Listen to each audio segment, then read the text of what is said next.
kondisi gigi sensitif. Jika dibiarkan lebih lama, ada kemungkinan untuk memburuk. Sensodyne teruji secara klinis untuk menenangkan gigi yang sedang ngilu dan memberikan perlindungan hingga 24 jam. Akhirnya mereka bisa bebas mengkonsumsi makanan tanpa harus takut lagi. Saya merekomendasikan Sensodyne untuk perawatan gigi ngilu. Mood booster favorit gue nih, mie sedap kari kental spesial. Kuahnya kental, berpadu rempah pilihan yang bikin makin sensasional. Rasanya makin spesial. Buruan cobain, yang sedapnya berkari-kari dari Wings Food. Selamat datang, silakan. Emangnya ada waktu buat sakit kepala?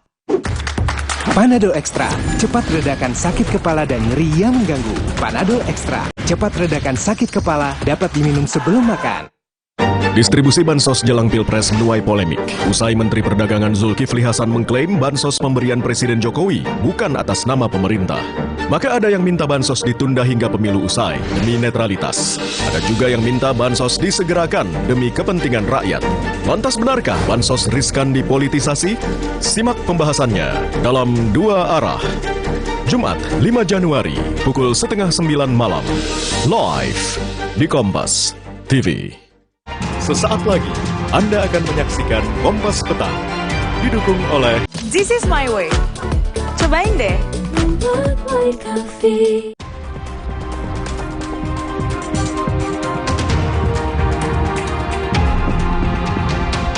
Proses evakuasi dua kereta yang tabrakan di Cicalengka, Kabupaten Bandung, Jawa Barat masih berlangsung. 4 orang tewas dalam kecelakaan ini.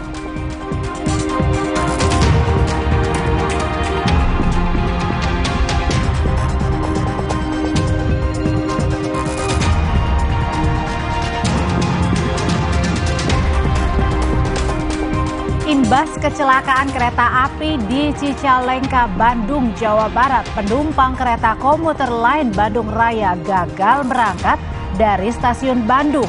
Selain itu ada juga 9 perjalanan kereta yang juga dibatalkan.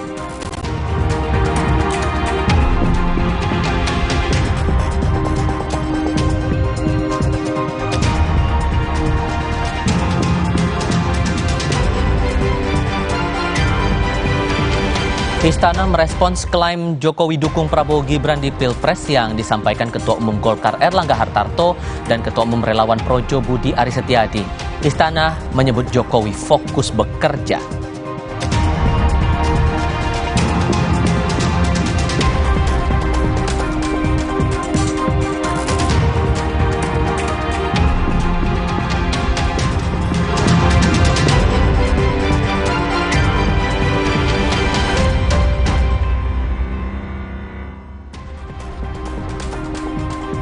Selamat sore saudara, saatnya Anda bersama saya Audrey Chandra dan Tifal Solesa menyaksikan program berita Kompas Petang hanya di Kompas TV Independen terpercaya. Informasi pertama kami akan dibawakan rekan saya Tifal.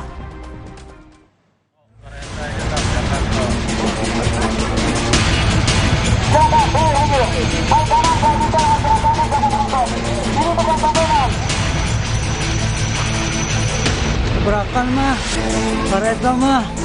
Korban yang satu korban yang dalam posisi tertutup ini, kemudian satu korban lagi yang sedang sakit ini bisa.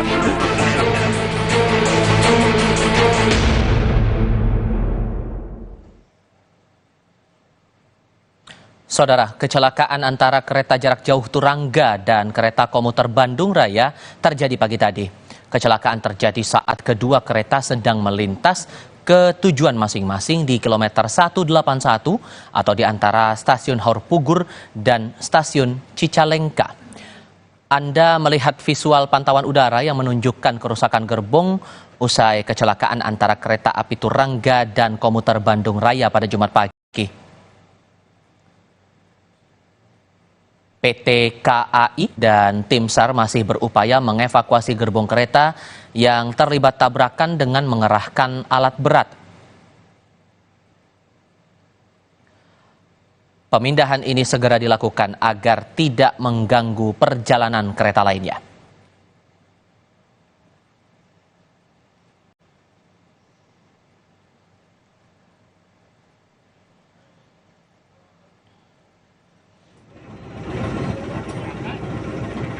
Satu gerbong kereta turangga yang mengalami kecelakaan di Desa Cikuya, Kecamatan Cicalengka, Kabupaten Bandung, Jawa Barat, berhasil ditarik untuk dipindahkan menuju stasiun Cicalengka.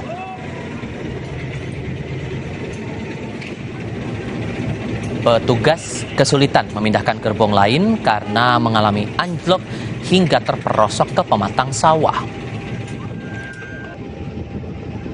Pemindahan gerbong sendiri dilakukan masih menunggu alat berat. KRL.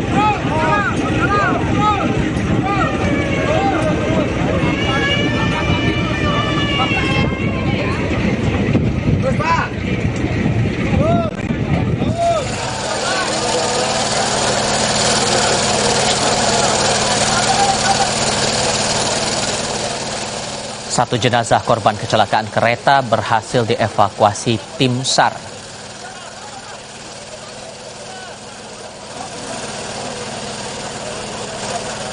Tim SAR menyebut ada 2 jenazah yang sulit dievakuasi karena posisinya berada di dalam gerbong dan terimpit antara kereta.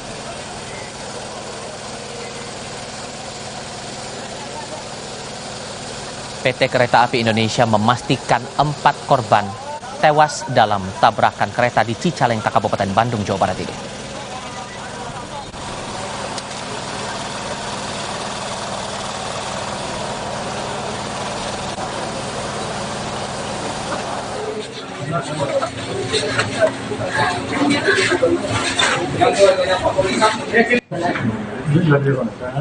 Pihak Direktorat Jenderal Perkeretaapian Kementerian Perhubungan menyebut 22 penumpang terluka dalam kecelakaan kereta di Cicalengka.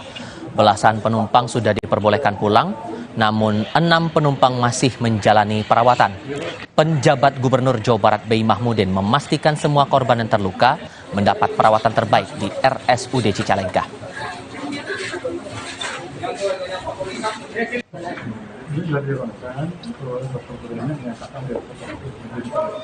Di sisi lain, suasana duka terasa di kediaman masinis komuter lain Bandung Raya, Julian Dwi Setiono, di Desa Cilame, Kabupaten Bandung Barat, Jawa Barat, Jumat siang. Kerabat dan keluarga korban sudah berdatangan ke rumah duka. Karangan bunga dari Direktorat PT KAI dan PT KAI Daerah Operasional 2 Bandung menghiasi kediaman almarhum Julian Dwi Setiono. Korban merupakan masinis muda PT KAI Daerah Operasi 2 Bandung.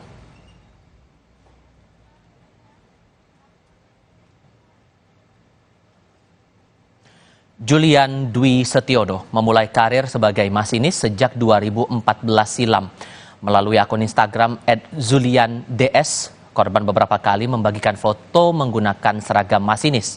Terlihat pula kecintaan Julian terhadap kereta api dan foto yang menampilkan seni dengan keindahan. Julian menjalani tugas terakhir sebagai masinis dengan mengendarai kereta 350 lokal Baraya. Namun pada Jumat pagi, Julian bersama asisten masinis dan pramugara kereta turangga menjadi korban kecelakaan tabrakan di Cicalengka.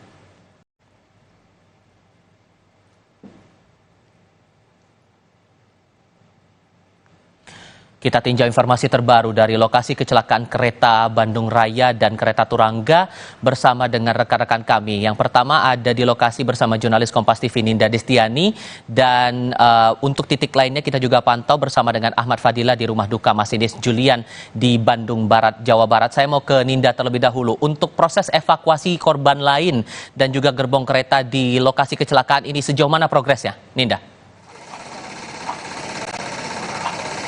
Ya, Tivo dan juga saudara, saat ini proses evakuasi masih berlangsung hingga saat ini dan tim evakuasi masih berfokus dalam mengevakuasi badan kereta api turangga dan juga kereta api komuter lain. Saat ini masih ada posisinya di petak jalur Cicalengka Haur Pugur, dan namun saat ini sudah ada kemajuan setidaknya, Tivo, kita bisa lihat di sini masih dilakukan evakuasi, yakni berupa badan kereta.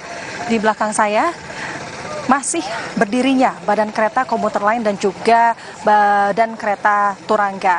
Berbeda dengan tadi pagi sekitar 15 menit yang lalu, yakni badan kereta turangga sudah berhasil dievakuasi.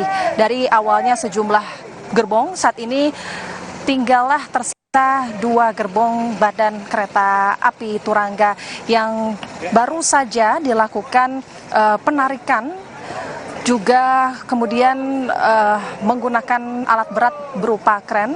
Dan sulitnya di sini adalah salah satu badan gerbong kereta api Turangga ini mengalami anjlok, yang mana roda besi dari kereta ini juga mengalami keluar dari jalur rel kereta api, Tifa dan juga saudara, sehingga ini juga dapat menyulitkan para tim evakuasi untuk kemudian membenahi badan kereta api Turangga.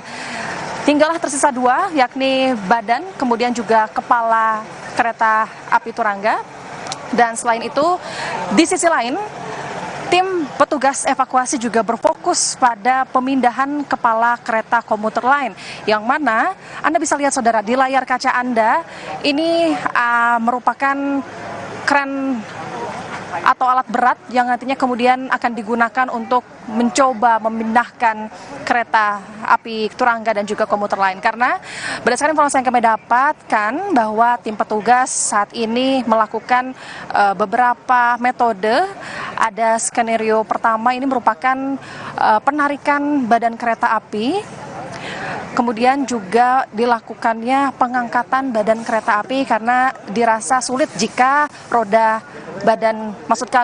kereta api ini tidak pada dalam jalur rel kereta api. Namun sepertinya kedua skenario tersebut tetap dilakukan karena kondisi yang kita lihat bahwasanya kereta api di sini cukup parah begitu kondisinya, hingga ada yang juga yang terjungkal hingga ke pesawahan. Saudara bisa Anda lihat di belakang ini, tepat di layar kaca ini merupakan kepala kereta api komuter lain ini terjungkal ke pesawahan sehingga agak sulit untuk dievakuasi. Dan yang kami dapatkan informasinya adalah di dalam badan korban, maksud kami di dalam badan kereta api itu terdapat 1 orang korban yang saat ini masih terjebak di kereta api, posisinya terjepit saudara. Jadi terkait korban sebetulnya tadi sudah dievakuasi, tadi pagi 2 korban langsung dilarikan ke Rumah Sakit Umum Daerah Cicalengka. Kemudian juga sekitar pukul 11 siang kurang lebih itu juga sudah berhasil 1 korban dievakuasi yang merupakan petugas kereta api Turangga, yakni sebagai pramugara, sudah berhasil dievakuasi dan dilarikan menuju ke Rumah Sakit Umum Daerah Cicalengka. Dan 1 lagi ini merupakan petugas dari komuter lain, posisinya masih berada terjebak dalam kereta api, dan tentu tim evakuasi masih mencoba membenahi karena memang hal yang menjadi sulit adalah posisi korban terjepit sehingga menyulitkan mereka karena juga terhalang oleh material-material kereta api yang rusak begitu Tioval dan juga saudara. Dan satu persatu badan kereta api sudah mulai berangsur dialihkan ke depo terdekat wilayah Cicalengka, Bandung, Jawa Barat dan sekitarnya. Demikian sementara Tioval. Untuk proses evakuasi korban ini, apa sebetulnya tantangan yang dihadapi oleh tim SAR gabungan, dan adakah target tersendiri untuk memastikan jalur kereta ini bisa dilalui untuk relasi-relasi kereta lainnya begitu? Ya, Tival, karena adanya kecelakaan yang melibatkan 2 kereta api perjalanan jarak jauh, yakni komuter lain dan juga Turangga menuju Bandung ke Jawa, yakni ke Surabaya, ini cukup berdampak besar begitu Tival dan juga saudara. Yang pertama, memang jalur kereta api sementara ini tidak dapat digunakan karena masih dilakukan evakuasi. Kemudian juga bagi kereta yang melakukan perjalanan jarak jauh, khususnya dari Bandung ke Jawa seperti ke Surabaya, ini mereka akan dialihkan terlebih dahulu ke arah timur seperti ke Cikampek, Purwokerto, Cirebon dan sekitarnya. Itulah dampak yang cukup serius dirasakan oleh para pengguna kereta api. Selain itu juga di sisi lain yang paling serius adalah banyaknya penumpang. Tadi kami juga dapatkan informasi bahwa setidaknya hampir, jika dikalkulasikan ini ada kurang lebih 400 penumpang, yakni dari kereta Turangga itu sendiri maupun kereta komuter lain.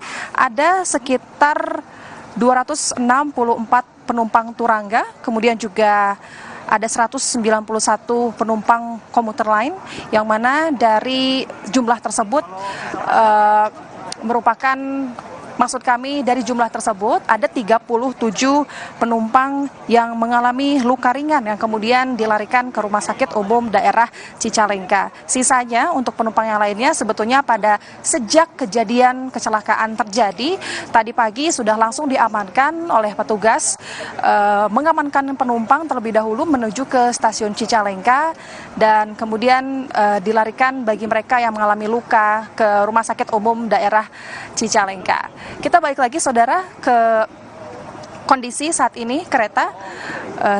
Di belakang komuter lain ini masih ada badan kereta komuter lain dan juga sudah terdapat kren.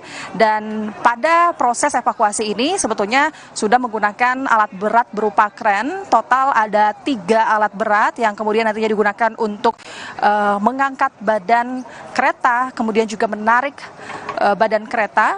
Dan kren ini dihadirkan, maksud kami tersedia 3 kren dan sudah hadir semua kren di sini dan sudah mulai berevakuasi begitu. Kren didatangkan langsung dari Bandung, kemudian juga dari Solo dan juga dari Cirebon. Sementara demikian, Tifal. Itu untuk kondisi dari proses evakuasi gerbong kereta dan juga para korban di Cicalengka, Kabupaten Bandung. Untuk kondisi di rumah duka juga, Fadil, mencermati dari insiden yang dialami oleh masinis Julian ini, apa yang dicermati keluarga? Ya, Tifal dan saudara, dapat saya laporkan situasi terkini dari kediaman rumah duka almarhum Julian yang menjadi salah satu korban kecelakaan kereta komuter lain Bandung Raya di Cicalengka.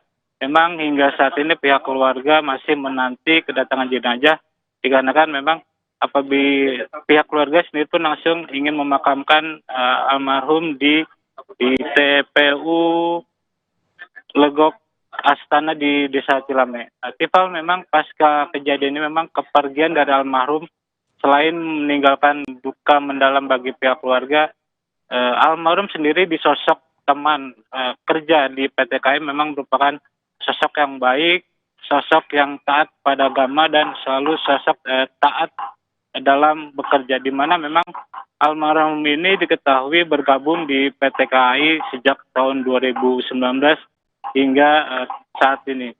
Almarhum sendiri memang diketahui pada 2014 ini baru bergabung dengan PT KAI sebagai calon masinis.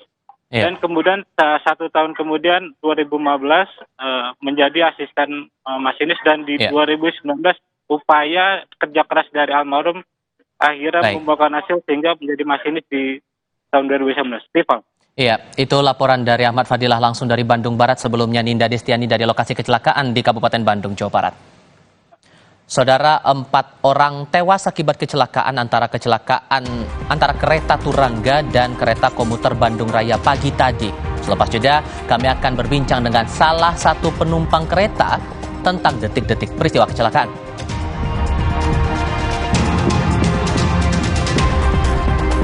Di sisi lain, imbas kecelakaan kereta di Cicalengka, Kabupaten Bandung, Jawa Barat, penumpang kereta komuter Bandung Raya gagal berangkat dari stasiun Bandung. Kami akan segera kembali.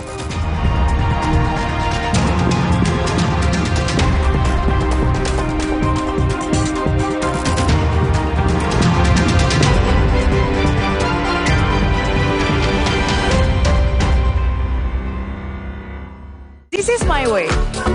Cobain deh. Hari-hariku bersamamu.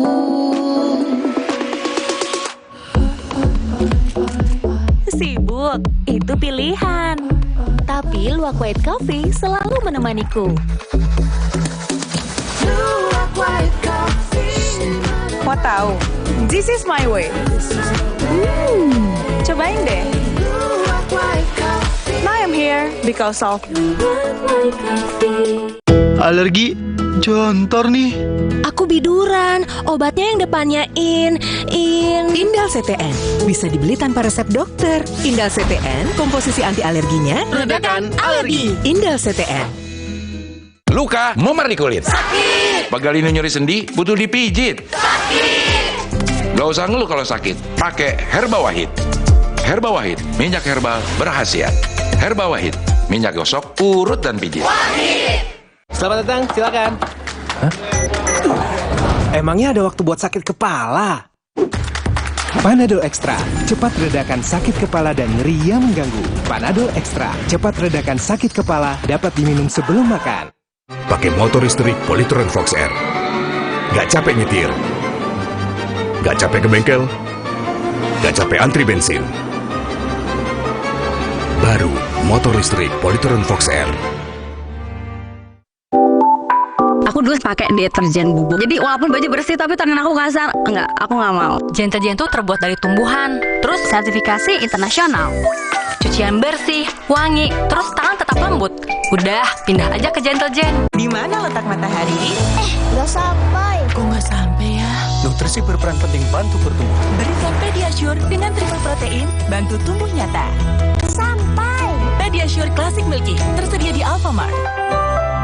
Lagi mau makan empal kupat Bu Marsi, mau ikutan nggak? Cocok lah, orang ngeli. Bumbunya gurih banget, dagingnya empuk.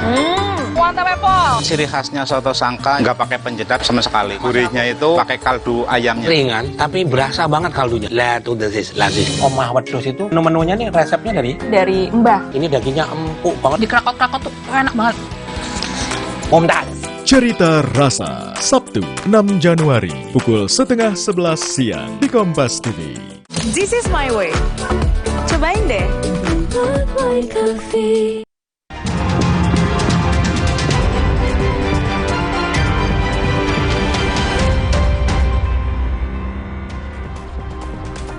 Saudara, imbas kecelakaan kereta di Cicalengka, Kabupaten Bandung, Jawa Barat, penumpang kereta komuter Bandung Raya gagal berangkat dari stasiun Bandung.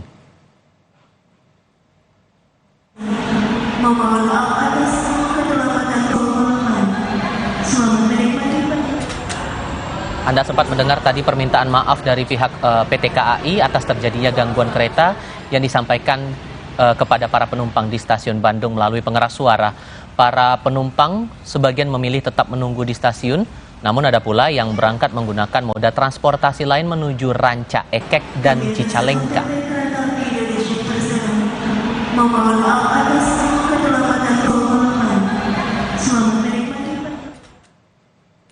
Total 9 perjalanan dibatalkan dampak dari kecelakaan kereta Turangga dan kereta komuter Bandung Raya. Di antaranya kereta api Lodaya lintas Bandung menuju Kroya, kereta api Argo Wilis lintas Bandung Kroya, kereta api Baturaden Express lintas Bandung Kroya, dan kereta Baturaden Express lintas Kroya Purwokerto. Kemudian ada pula kereta Serayu lintas Purwokerto Kroya.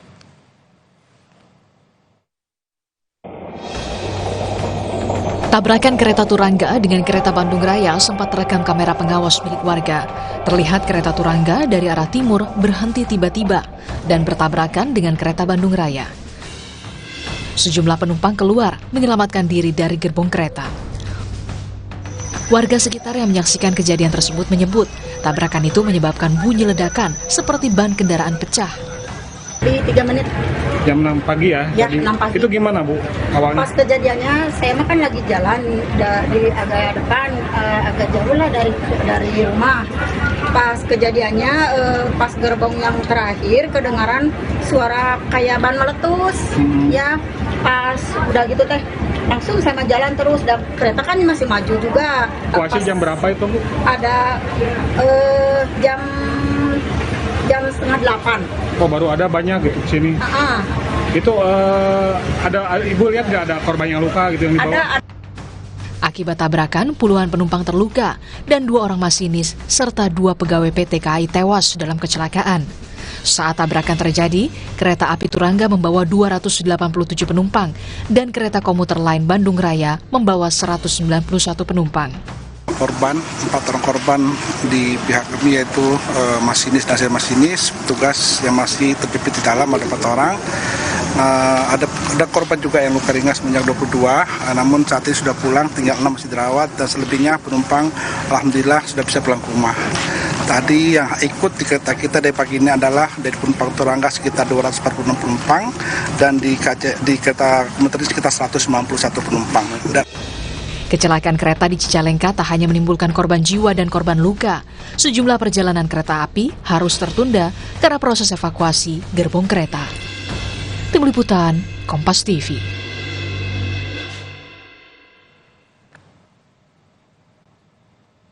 PT Kereta Api Indonesia bersama Komite Nasional Keselamatan Transportasi akan menginvestigasi penyebab kecelakaan kereta di Cicalengka, Kabupaten Bandung, Jawa Barat antara dua kereta yang bertabrakan, yakni kereta jarak jauh Turangga dan kereta lokal Bandung Raya. Diketahui dua kereta berada di satu jalur yang sama dengan posisi saling berhadapan. Kami diskusikan bersama dengan para narasumber. Bergabung via sambungan dalam jaringan Aditya Dwi Laksana dari Masyarakat Transportasi Indonesia dan salah satu penumpang kereta yang selamat dalam insiden itu, Heri Ayudin. Selamat sore. Semuanya apa kabar? Selamat sore. Sore. Ya, terima kasih semuanya sudah mau bergabung bersama kami, terutama untuk Kang Heri juga yang sudah berkenan untuk mau bercerita lebih banyak kepada kami.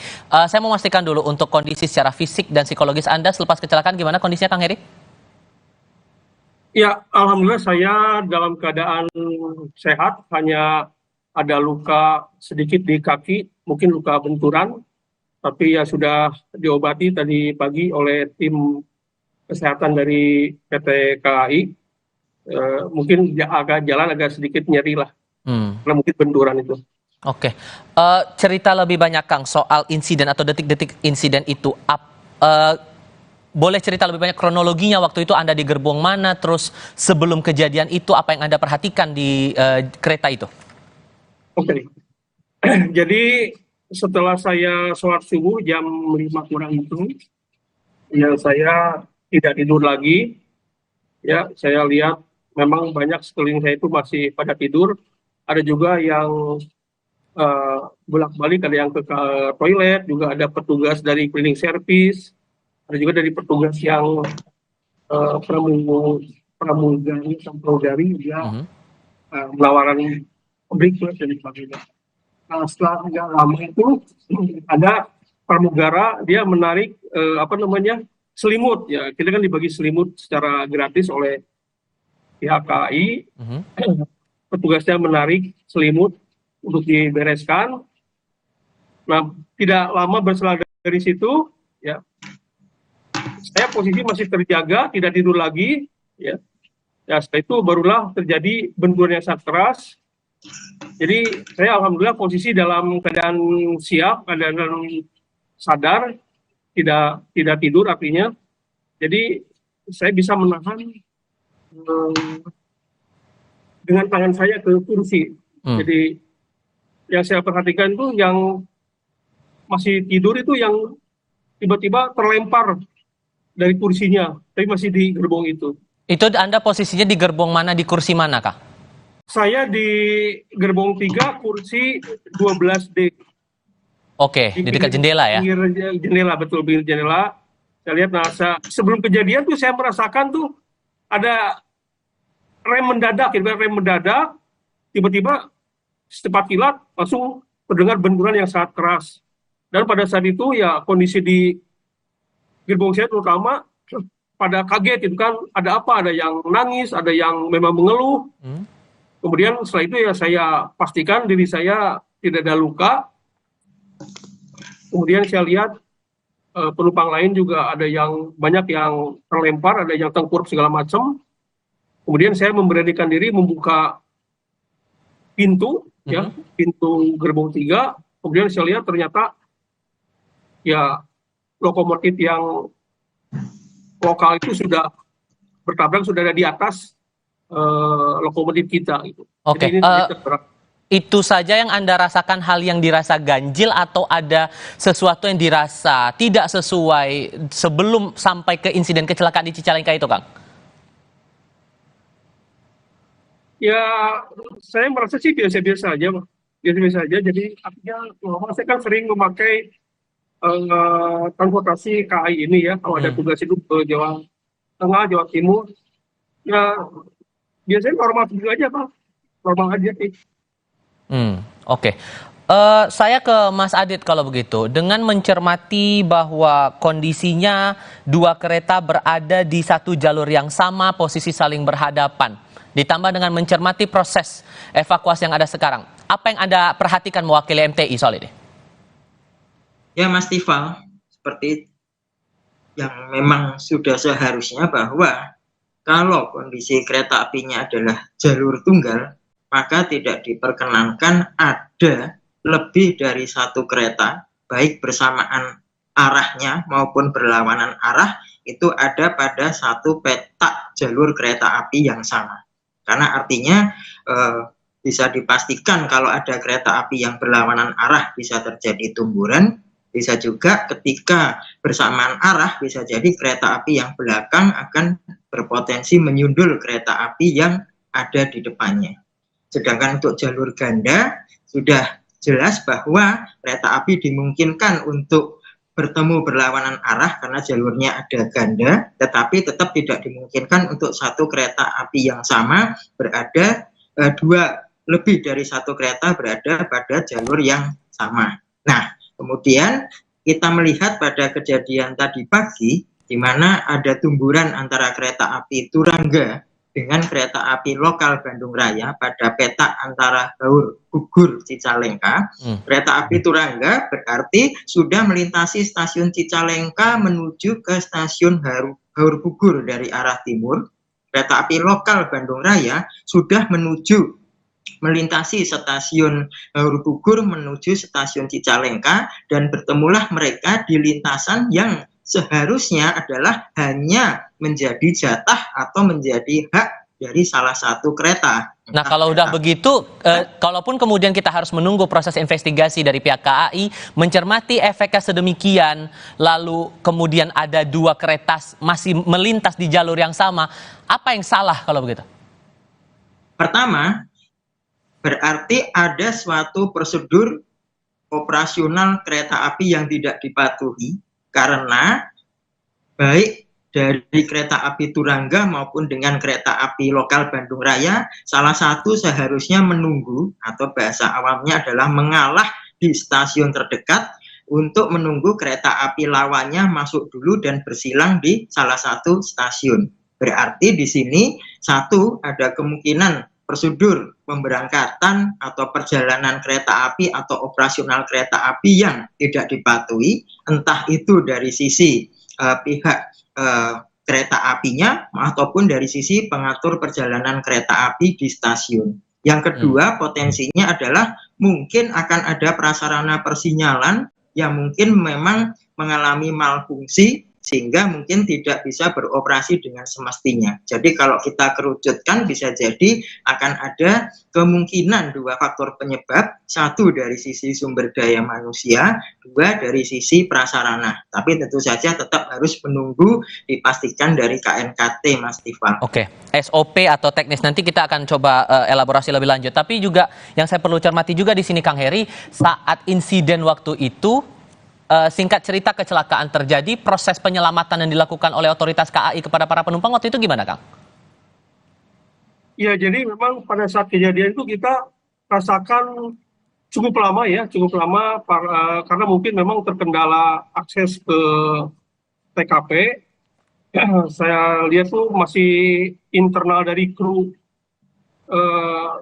kereta api saja yang mondar-mandir sambil dia mungkin minta bantuan. Kemudian karena mungkin akses ke TKP memang susah karena jalannya kecil, kemudian juga ada alat berat, ada beko yang memang menghalangi lalu lintas untuk menuju akses ke TKP, Pak.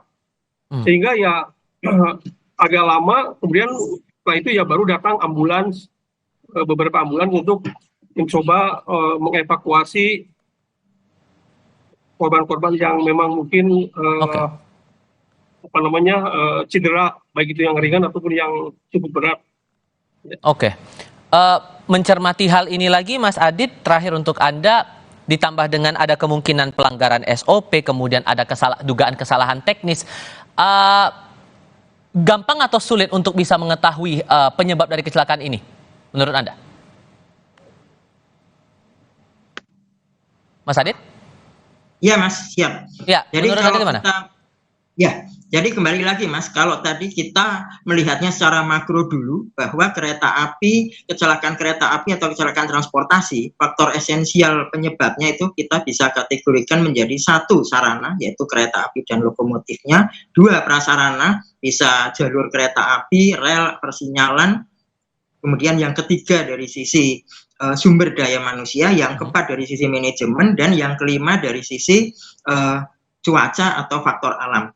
Kita bisa sementara ini mengesampingkan ya Mas dari sisi faktor alam misalnya, ataupun juga dari sisi sarana. Nah karena ini sebetulnya sudah jelas bahwa seharusnya tidak ada 2 kereta yang sama di petak, 2 kereta di petak yang sama. Sehingga kalau mari kita kerucutkan adalah pertama faktor prasarana. Jalur kereta api antara Haur Bogor Cicalengka itu merupakan bagian dari jalur kereta api Bandung Cicalengka atau Kiara Condong Cicalengka yang sedang ada proyek untuk peningkatan menjadi jalur ganda, dan juga ada proyek persinyalan. Mungkin salah satu faktornya adalah kemungkinan mungkin ada misalnya misalnya saja ada faktor prasarana sehingga ada kabel yang entah terpotong, tercabut karena ada proyek di situ. Faktor berikutnya seperti saya sebutkan tadi, berarti ada suatu prosedur yang tidak dijalankan sesuai dengan yang ditentukan, sehingga sampai 2 kereta api itu salah satu tidak ditahan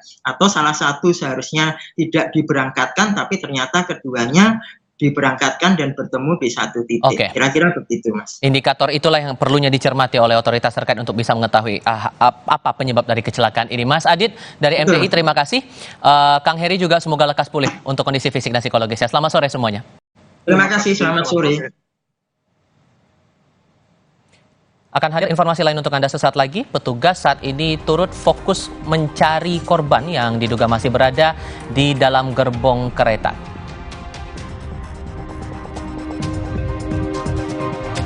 Termasuk kami juga akan menyoroti soal tim kampanye nasional Prabowo Gibran yang mengklaim Presiden Joko Widodo mendukung Prabowo di Pilpres 2024.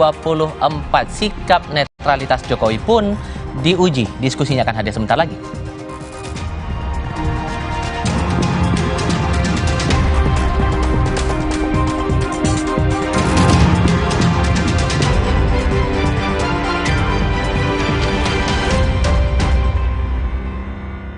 This is my way. Cobain deh. Pakai motor listrik Polytron Fox R. Gak capek nyetir. Gak capek ke bengkel. Gak capek antri bensin.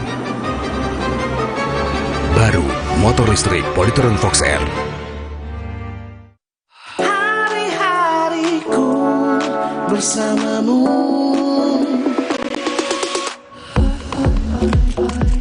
Sibuk, itu pilihan. Tapi Luwak White Coffee selalu menemaniku. Mau tahu? This is my way. Cobain deh. Now I'm here because of Bentar ya. Buat aku ya, kalau aku menang PS5 dari Biskuat, aku bolehin main deh. Caranya? Gampang. Beli, scan, kirim fotonya. Menangin hadiah total miliaran. Ikutan yuk. Di mana letak matahari? Nggak sampai. Kok nggak sampai ya? Nutrisi berperan penting bantu pertumbuhan. Berikan Pediasure dengan triple protein, bantu tumbuh nyata. Sampai. Pediasure Classic Milky, tersedia di Alfamart. Terasa gigi ngilu kalau minum dingin, terus kondisi gigi sensitif.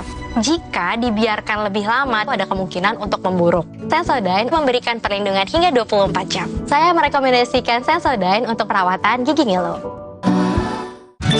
Terima kasih Ibu, selalu dukung tumbuh tinggi, tumbuh optimal. Berikan nutrisi dan perhatian terbaik bagi si kecil.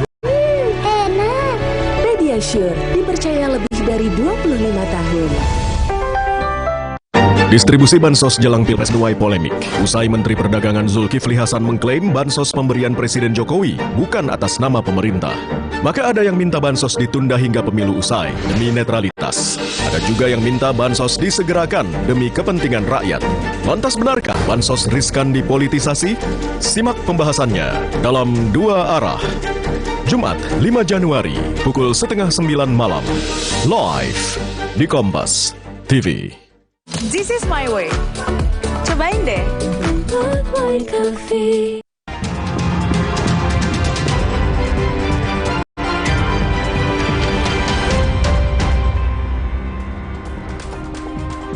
Bertemu kembali, Saudara. Ketua Umum Partai Golkar Erlangga Hartarto dan Ketua Umum Projo Budi Aris Setiadi angkat bicara soal klaim TKN Prabowo Gibran yang menyebut Jokowi mendukung paslon nomor urut 2 dalam Pilpres 2024. Ketua Umum Partai Golkar Erlangga Hartarto menyebut arah dukungan Jokowi sudah jelas, namun Erlangga menyebut enggan menjelaskan dan menerjemahkannya. Kalimat senada pun dilontarkan Ketua Umum Projo sekaligus Menkominfo Budi Aris Setiadi yang bilang hal jelas tak perlu diperjelas. Namun Budi mengklaim pemerintahan tetap netral meskipun dukungan Jokowi disebut mengarah ke Prabowo Gibran. Pak, dukungan Prabowo bilang kalau Pak Jokowi sekarang udah mendukung Prabowo Gibran, benar bentar itu Pak? Terang-terangan mendukung Prabowo Gibran. Ya, kan sudah jelas. Apa ya tuh Pak? Jelas mendukung ya Pak? Gimana Pak jelasnya Pak? Pak jelasnya itu maksudnya gimana Pak? Jelas kan nggak harus diterjemahkan. Itu yang sudah jelas tidak perlu diperjelas. Artinya bagaimana Pak? Ya sudah jelas kan. Ngapain lagi diperjelas sama saya? Berarti benar Pak ya ada dukungan langsung? Iya, kata kamu begitu ya gitu. Kan udah jelas masih diperjelas lagi. Tugas Kominfo membuat sesuatu yang belum jelas menjadi jelas. Kalau yang sudah jelas ngapain kita perjelas lagi? Ya, begitu. Jadi pemerintah tidak netral dong? Enggak lah, tetap aja kan kita tidak menggunakan fasilitas negara dan sebagainya. Ya, kita tetap proporsional. Di lain pihak, Koordinator Staf Khusus Presiden Ari Dwi Payana menanggapi klaim TKN Prabowo Gibran yang menyebut Jokowi mendukung paslon nomor urut 2 Prabowo Subianto Gibran Rakabuming Raka. Ari tidak membenarkan maupun membantah klaim itu. Namun ia menegaskan Jokowi fokus bekerja agar pemerintahan dan program pembangunan berjalan maksimal. Soal kekhawatiran bansos dipolitisasi jelang Pilpres, Ari menyebut pelaksanaan program bansos bukan kebijakan pilih-pilih politik. Saya mengatakan Presiden bekerja, memimpin pemerintahan ini dan juga memastikan program-program strategis berjalan dengan baik.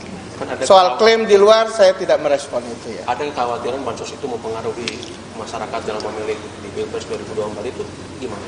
Bansos itu sudah lama sekali ya kita miliki dan itu memang program afirmatif yang dilakukan oleh pemerintah dan pemerintah ini kan bekerja tidak berdasarkan pilihan-pilihan politik kan.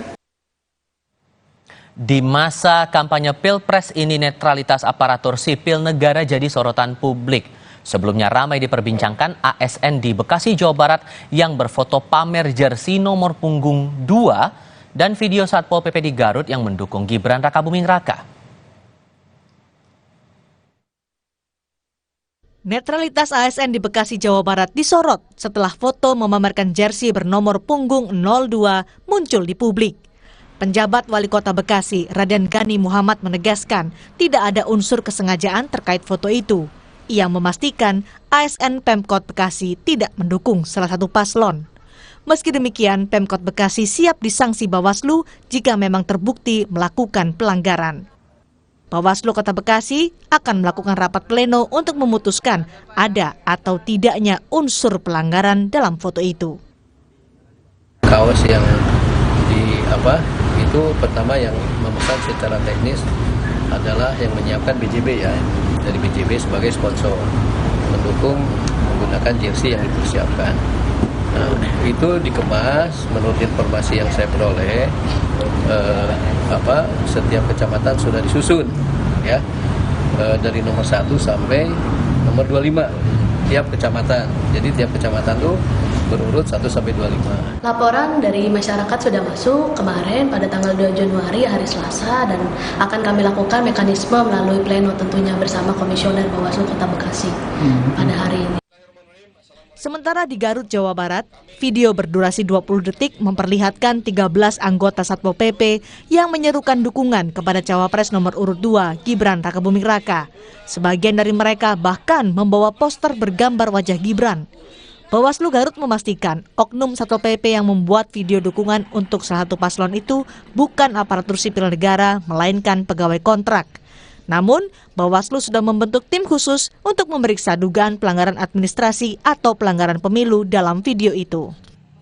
Karena kan ada beberapa pasal yang bisa saja pasal yang itu tentang menggunakan fasilitas pemerintah atau menggunakan pasal yang ASN-nya. Kalau ASN-nya kan kalau kontrak dipastikan ya, tapi kalau fasilitas pemerintah ada peluang untuk diterapkan atau dijadikan pasal disangkakan kepada mereka. Pertama, SK tentang setiap orang itu ya, tentang orang-orang itu, kemudian status kepegawaian kita sudah dapat. Netralitas ASN dalam pemilu 2024 perlu dikawal.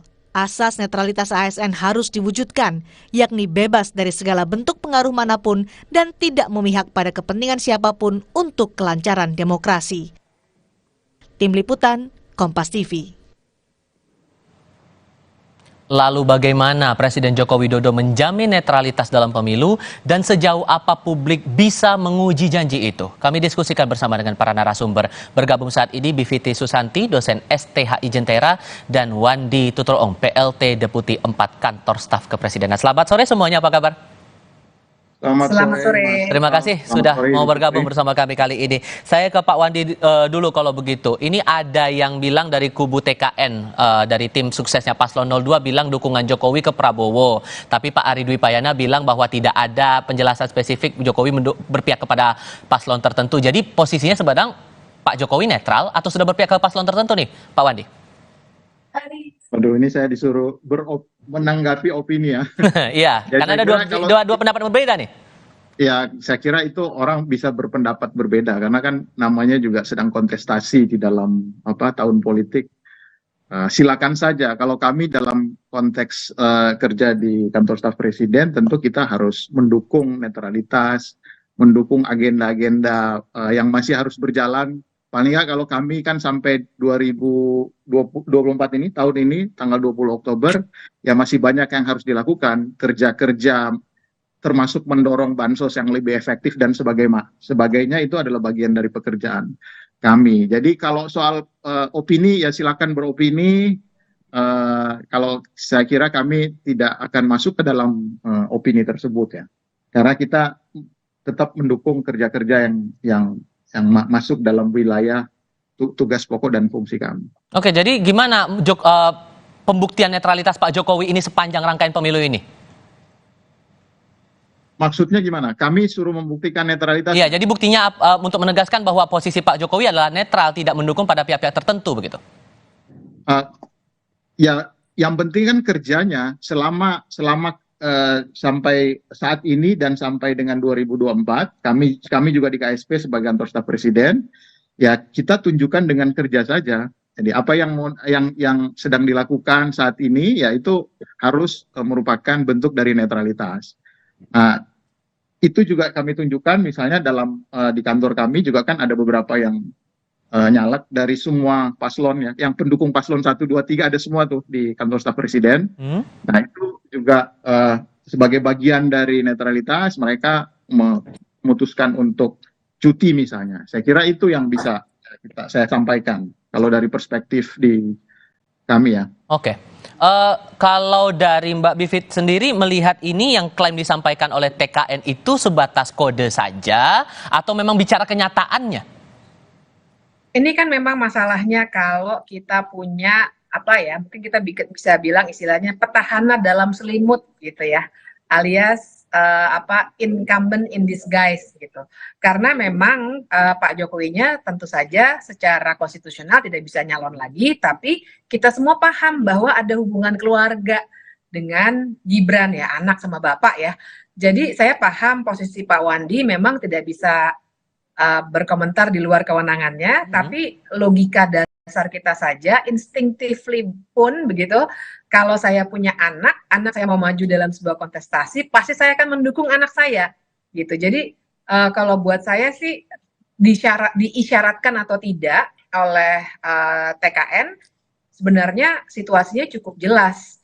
Seorang ayahnya itu akan selalu mendukung apapun yang dilakukan oleh anaknya, dan itulah yang sebenarnya membuat dari awal kita mesti kasih wanti-wanti, nepotisme ini tidak boleh dilakukan. Jadi kalau ada narasi, ya nanti kan tergantung, nanti masyarakat memilihnya siapa, ini bukan dinasti politik. Ini kan buktinya bahwa kita nggak bisa membicarakan hal yang normatif seperti itu ketika kenyataannya tentu saja seorang petahana akan punya tangan-tangan administrasi pemerintahan mulai dari KSP sampai dengan Satpol PP yang pegawai honorer, tapi menurut Undang-Undang ASN sebenarnya bagian dari administrasi pemerintahan. Oke. Nah, jadi kalau buat saya mungkin itu isyarat, tapi tanpa dikasih isyarat itu pun kita paham situasinya ada nepotisme di sini. Oke, ada juga kan beberapa ASN yang menyatakan dukungan pada paslon tertentu juga nih Mbak Bivit. Jadi bagaimana kemudian Presiden harusnya bisa membuktikan bahwa dia memang netral begitu untuk rangkaian pemilu ini? Ya, kalau soal membuktikan itu memang kita agak repot ya, karena dua hal nih.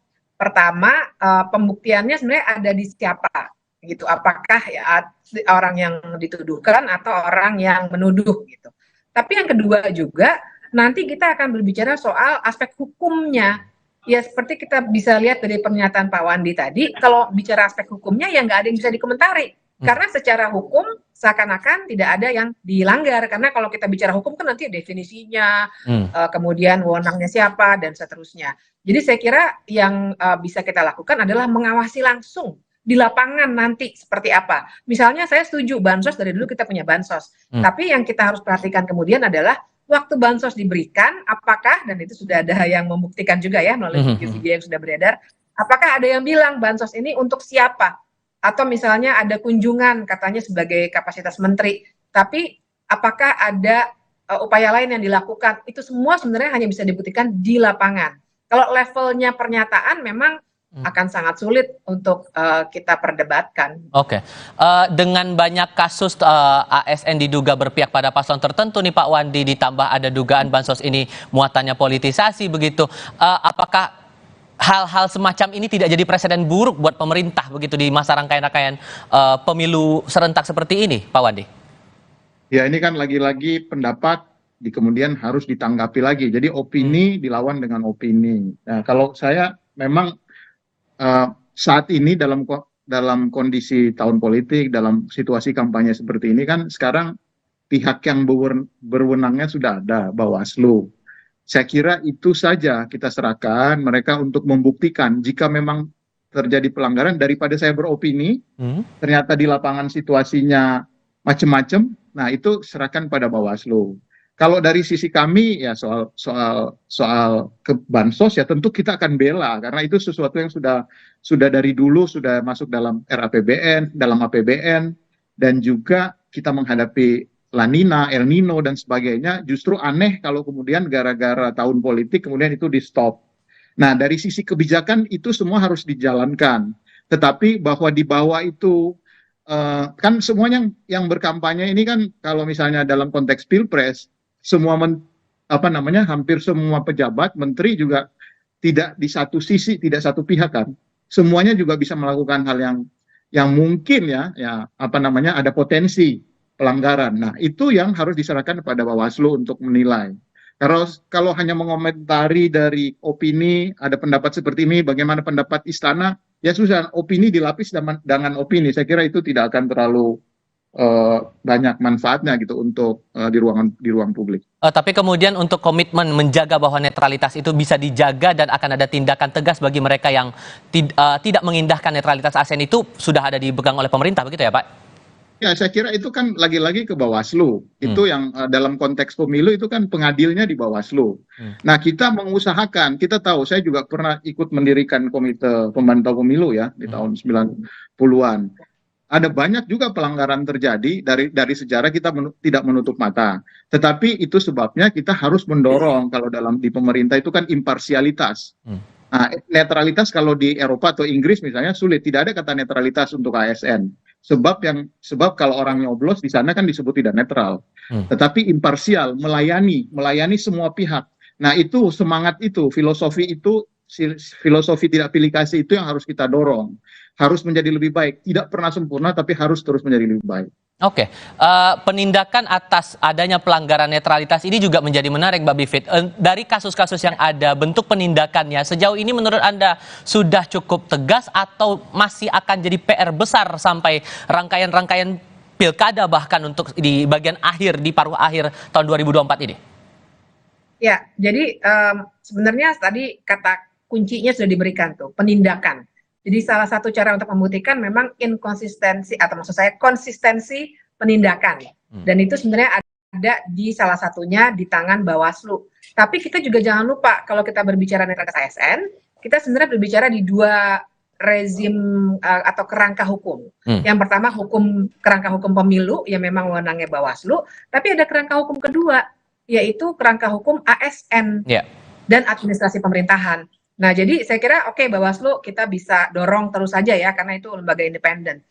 Tapi dari pihak pemerintah sebenarnya yang bisa dilakukan adalah untuk jangan cuma imbauan gitu ya, jangan nggak boleh jari-jari segala macam, tapi tunjukkan kalau perlu bikin mekanisme khusus dengan segala transparansinya, mungkin dengan whistleblowing system bisa ngadukan, bukan ke Bawaslu-nya saja, tapi kalau ada misalnya ya tadi ada perkara Satpol PP atau yang lainnya, itu bisa bikin sistem yang membuat masyarakat bisa mengadukan.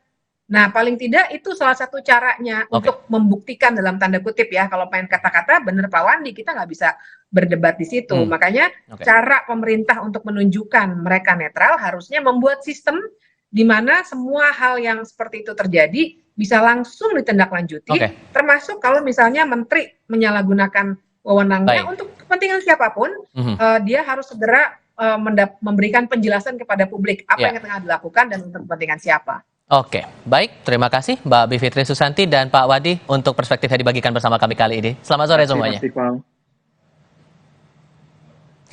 Informasi lain akan hadir di paruh kedua program ini dan Audrey Chandra akan bersama Anda. Audrey. Tifal, terima kasih. Saudara, polisi telah menangkap sopir taksi yang diduga mengancam dan memeras 2 turis asing di Denpasar, Bali.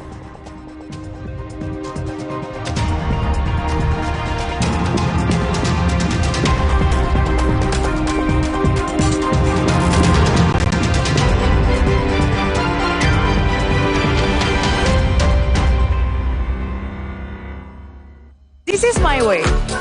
Cobain deh. Prenagen kaya akan protein, omega 3, dan kalsium. Penting untuk pembentukan organ tubuh bayi. Minum selama hamil 9 bulan. Prenagen. Baru Morinaga Morigrow. Kasih makan anak masih pakai drama? Beri dia Morinaga Morigrow. Susu dengan formula Grow Max. Bantu tingkatkan nafsu makan dan penuhi nutrisi untuk pertumbuhannya. Morinaga Morigrow. Bentar ya.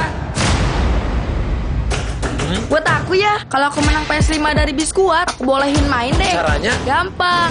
Beli, scan, kirim fotonya. Menangin hadiah total miliaran. Ikutan yuk. Wow, kirain pot. Taunya Fresh Care Smash yang lagi viral. Fresh Care Smash 4-in-1. Tren baru, double inhalernya unik, nonjok segernya. Bisa buat ngerok, sampai pijit. Keren dan stylish. Fresh Care Smash, ekspresikan gayamu. Inovasi baru dari Hotin. Hotin Go. Oles, go. Roll on, go. Pijat, go. Nggak sentuh langsung, nggak bikin tangan panas. Hotin Go. Hotnya in, langsung go. Pakai motor listrik Polytron Fox R. Gak capek nyetir, gak capek ke bengkel, gak capek antri bensin. Baru motor listrik Polytron Fox R. Selamat datang, silakan. Hah? Emangnya ada waktu buat sakit kepala? Panadol Extra, cepat redakan sakit kepala dan nyeri yang mengganggu. Panadol Extra, cepat redakan sakit kepala, dapat diminum sebelum makan. Mandi pakai sabun saja, kuman kotorannya masih ada. Baru ProGuard Daily Purifying. Si mineral angkat kotoran sampai pori terdalam. Antibacterial Plus lawan 99,9% kuman. Kulit bersih maksimal dengan ProGuard Daily Purifying. Wingscare. Suci Barbar Show minggu ini.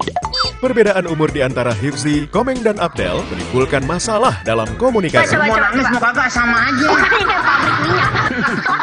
Ini kopi yang bisa ngasih uang tiap bulan. Kopi kapal papi. Wah, ini kopi yang lucu banget nih. Kopi apa nih? Lawak white kopi.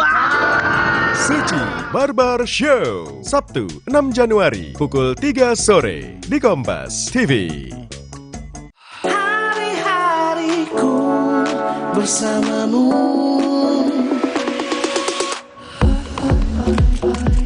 Sibuk, itu pilihan. Tapi Luwak White Coffee selalu menemaniku.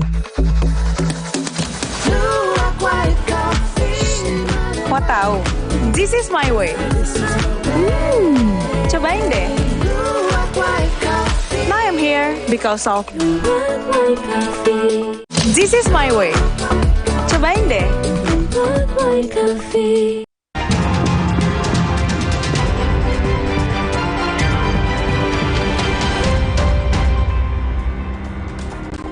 Polisi telah menangkap sopir taksi yang diduga mengancam dan memeras 2 turis asing di Denpasar, Bali. Pemeriksaan masih terkendala karena tidak adanya laporan dari korban ke polisi. Polda Bali dan Polrestabes Denpasar akhirnya menangkap IET, supir taksi yang mengancam dan memeras 2 turis asing di Denpasar, Bali. Aksi pengancaman juga pemerasan ini ramai setelah korban mengunggah video mereka ke media sosial. Pelaku kemudian ditangkap di Bandara Juanda, Surabaya saat hendak melarikan diri ke Nusa Tenggara Timur. Proses penyelidikan terkendala karena tidak adanya laporan dari kedua korban. Polisi bekerja sama dengan imigrasi untuk mengimbau korban membuat laporan sehingga proses hukum bisa berjalan.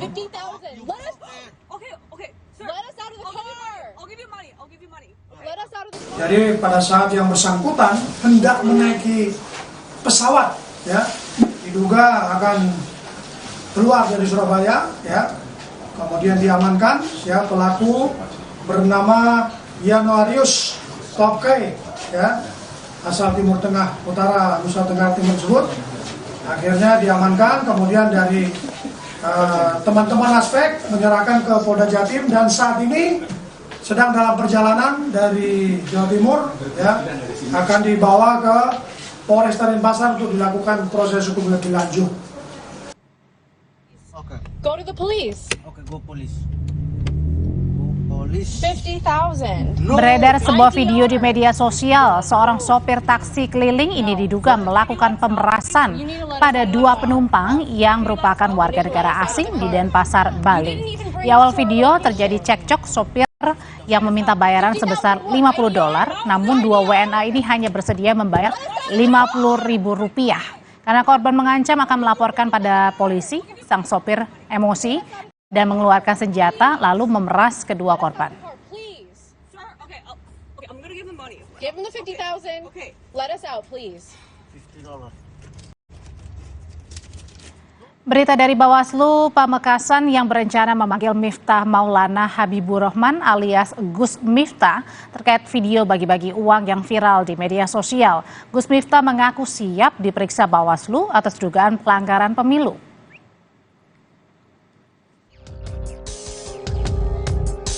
Usai rekaman bagi-bagi uang viral, Miftah Maulana Habibur Rahman atau lebih kenal sebagai Gus Miftah menyebut ada pihak-pihak yang sengaja mempolitisasi video itu. Gus Miftah membantah uang yang ia bagikan miliknya. Menurutnya, ia hanya membantu membagikan uang sedekah dari seorang pengusaha kaya di Pamekasan. Soal tuduhan bagi-bagi uang kampanye untuk memenangkan Capres nomor urut 2 Prabowo Subianto, Gus Miftah mempersilahkan pihak yang menuduh membuktikan. Ia juga menyatakan siap diperiksa Bawaslu. Makanya saya justru menantang, silakan dibuktikan kalau ada tuduhan. Bawaslu silakan bergerak. Dan saya dengar Bawaslu sudah bergerak di Pamekasan. Nah itu dia Gus soal laporan ke Bawaslu. Siap nggak Gus? Oh siap. Kenapa kan saya ngetek di Instagram saya. Ketika ada permintaan dari Mas Ganjar sama Mas Imin supaya ditindaklanjuti, saya dengan senang hati. Saya siap. Gitu. Tapi posisinya Gus Miftah ini nggak tergabung dalam TKN? Coba dilihat, ada nggak TKN atas nama Gus Miftah? Nggak ada. Saya bukan TKN, saya bukan TKD. Saya hanya orang yang sekedar mencintai Mas Prabowo. Video Gus Miftah bagi-bagi uang di Pamekasan juga disorot Capres nomor urut 3 Ganjar Pranowo. Ganjar minta Bawaslu bertindak dan memberi sanksi jika terbukti ada pelanggaran pemilu. Ya, mudah-mudahan Bawaslu segera bertindak ya. Dan sampai hari ini kita masih melihat kok belum ada sanksinya ya. Bahkan ada kemarin saya lihat Satpol PP yang menyampaikan seperti itu aja kok tidak cepat direspon. Ini sudah jelas-jelas loh. Ada seragamnya, ada komentarnya. Itu ada yang mengatakan ini tidak melanggar. Saya tidak mengerti lagi. Kalau seperti itu maka ini memancing semua orang untuk melakukan pelanggaran. Loh, di mana letak jurdilnya ya? Setelah rapat dengan Kejaksaan dan Kepolisian, Bawaslu Pamekasan memutuskan mengusut dugaan pelanggaran pemilu. Bawaslu Kabupaten Pamekasan berencana memanggil Gus Miftah dan pemilik tempat untuk dimintai klarifikasi.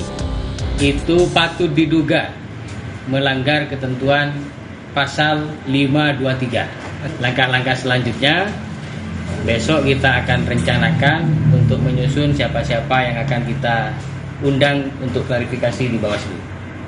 Tentu pemilik tempat menjadi bagian dari daftar yang akan kita undang untuk klarifikasi. Termasuk juga orang yang membagikan uang yang viral di media sosial itu akan kita undang untuk klarifikasi di Bawaslu. Aksi Gus Miftah bagi-bagi uang di gudang milik pengusaha tembakau bernama Haji Her jadi sorotan karena di lokasi ada orang yang membawa kaos bergambar Capres Prabowo Subianto. Tim Liputan Kompas TV. Capres nomor urut 1 Anies Baswedan menyindir pasangan calon yang banyak pasang baliho, jarang turun ke bawah menyapa masyarakat. Perbincangannya akan hadir setelah ini.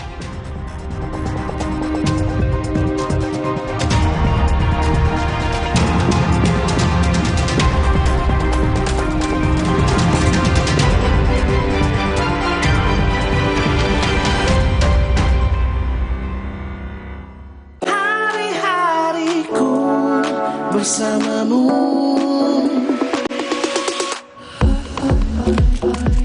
Sibuk, itu pilihan. Tapi Luwak White Coffee selalu menemaniku. Mau tahu? This is my way. Cobain deh. Now I'm here because of Prenagen, kaya akan protein, omega 3, dan kalsium. Penting untuk pembentukan organ tubuh bayi. Minum selama hamil 9 bulan. Prenagen. Baru Morinaga Morigrow. Kasih makan anak masih pakai drama. Beri dia Morinaga Morigrow. Susu dengan formula Grow Max. Bantu tingkatkan nafsu makan dan penuhi nutrisi untuk pertumbuhannya. Morinaga Morigrow. Jalan yuk. Usia nambah, gerak susah ya. Kesehatan sendi harus diperhatikan. Rajin gerak badan tak berlebihan. Bila perlu, minum Wellmove. Diproduksi dengan teknologi modern, higienis, dan halal. Wellmove, bergerak itu nikmat. Untuk membantu atasi capek, pegal, dan nyeri otot, pakai Hotin Cream. Kalau untuk meredakan nyeri sendi, rematik dan keseleo, nah, itu pakai Hotin DCL baru. Bahan aktif DCL-nya efektif mengobati rematik, lindung, dan nyeri sendi. Hotnya, Hotin banget deh. Selamat datang, silakan. Hah? Emangnya ada waktu buat sakit kepala? Panadol Extra, cepat redakan sakit kepala dan nyeri yang mengganggu. Panadol Extra, cepat redakan sakit kepala, dapat diminum sebelum makan.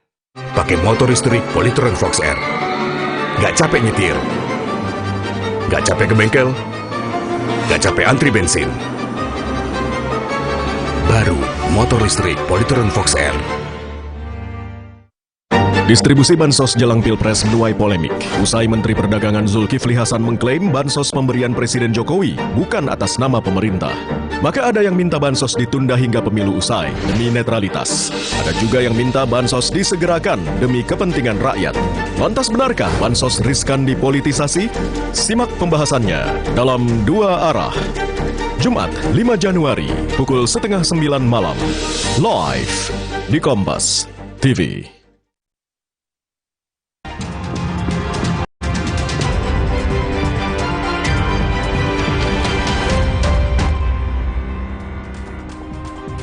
Capres nomor urut 1 Anies Baswedan menyinggung pasangan calon lain yang banyak pasang atribut kampanye tapi jarang berkeliling menemui rakyat. Saat bertemu pendukungnya di Islamic Center Ciamis, Jawa Barat, Kamis kemarin, Anies mengklaim ia dan Muhaimin Iskandar adalah pasangan calon yang tidak punya banyak spanduk dan baliho, namun punya banyak gagasan.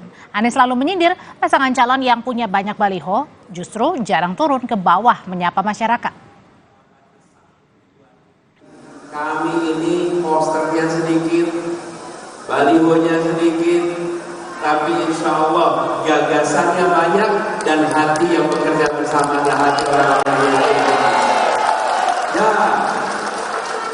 Malam kemarin bilang, iya kalau balihonya banyak nggak puter-puter Pak. yang kalau punya baliho banyak, yang keliling balihonya.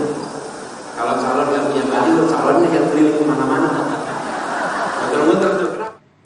Sementara kemarin Capres nomor urut 2 Prabowo Subianto memenuhi undangan Persatuan Wartawan Indonesia. Prabowo mengklaim partisipasinya di Pilpres hingga kini sebagai bukti ia mendukung demokrasi.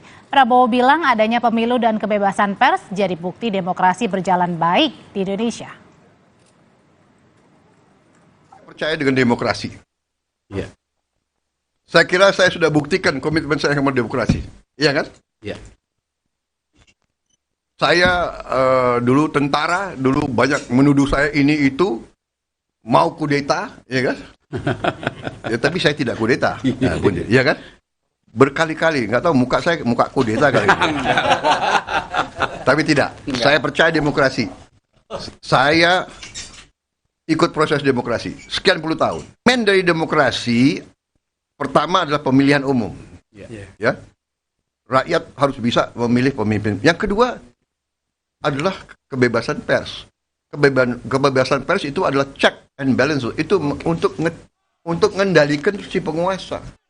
Lalu siapa sih yang disindir Anies Baswedan terkait dengan pasangan calon yang kebanyakan baliho? Kita bahas sore ini bersama juru bicara Timnas Amin, Mardhani Alisera, ada juga Ketua Relawan Prabowo Mania, Immanuel Ebenezer atau Bang Noel, dan juga pengamat politik Universitas Diponegoro, Triyono Lukmantoro. Selamat sore Bapak-Bapak semuanya. Selamat sore. Bang Noel, Bang Mardhani Alisera. Waalaikumsalam, Pak Mardhani. Jadi siapa sih yang dimaksud oleh Mas Anies, pasangan calon yang banyak balihonya bertebaran kemana-mana tapi jarang turun menyapa masyarakat?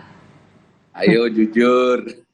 Ayo siapa Noel? Siapa Pak yang paling banyak nih? Ditantang juga Bang Noel nih. Siapa? Ya, yang pertama tentu bukan Mas Anies ya, karena Mas Anies menyatakan tidak banyak balihonya, tapi banyak turunnya. Adakah pasangan 02 atau 03, publik bisa menilainya dengan seksama. Karena bisa kelihatan kok, mudah untuk menilainya. Gitu Claudia.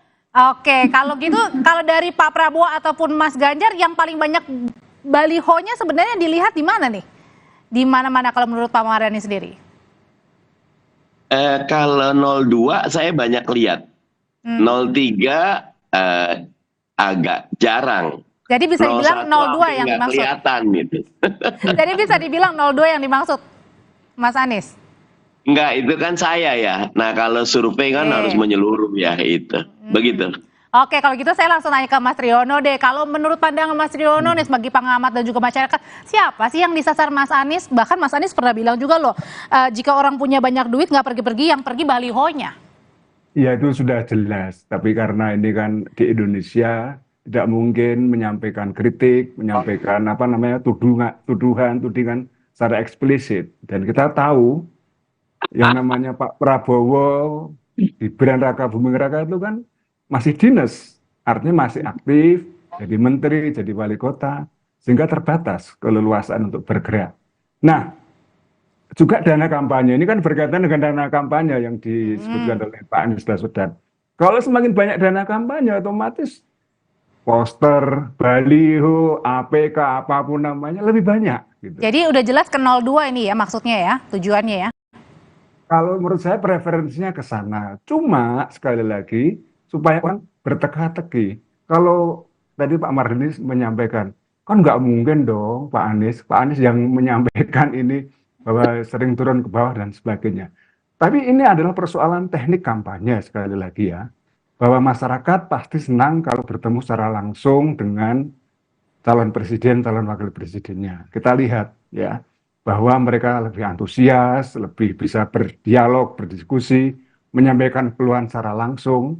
Nah, kalau kita bicara soal baliho, poster, dan sebagainya, seberapa jauh efektivitasnya tuh untuk mempengaruhi misalnya dari sisi kognitif pemikiran, dari sisi sikap, efektif sampai sisi perilaku. Nah, kita lihat sekarang lebih bagus yang mana? Apakah terjun langsung bertemu dengan konstituen atau lewat poster aja cukup? Oke, kalau gitu saya tanyain ya pertanyaan Mas Triyono ini ya, sebentar ya Mas ya. Saya tanyain ke Bang Noel ya, lebih bagus yang mana Bang kalau menurut tadi itu adalah Prabowo dan tadi itu ya, lebih banyak mana poster sama tadi turun ke lapangannya, Bang Noel?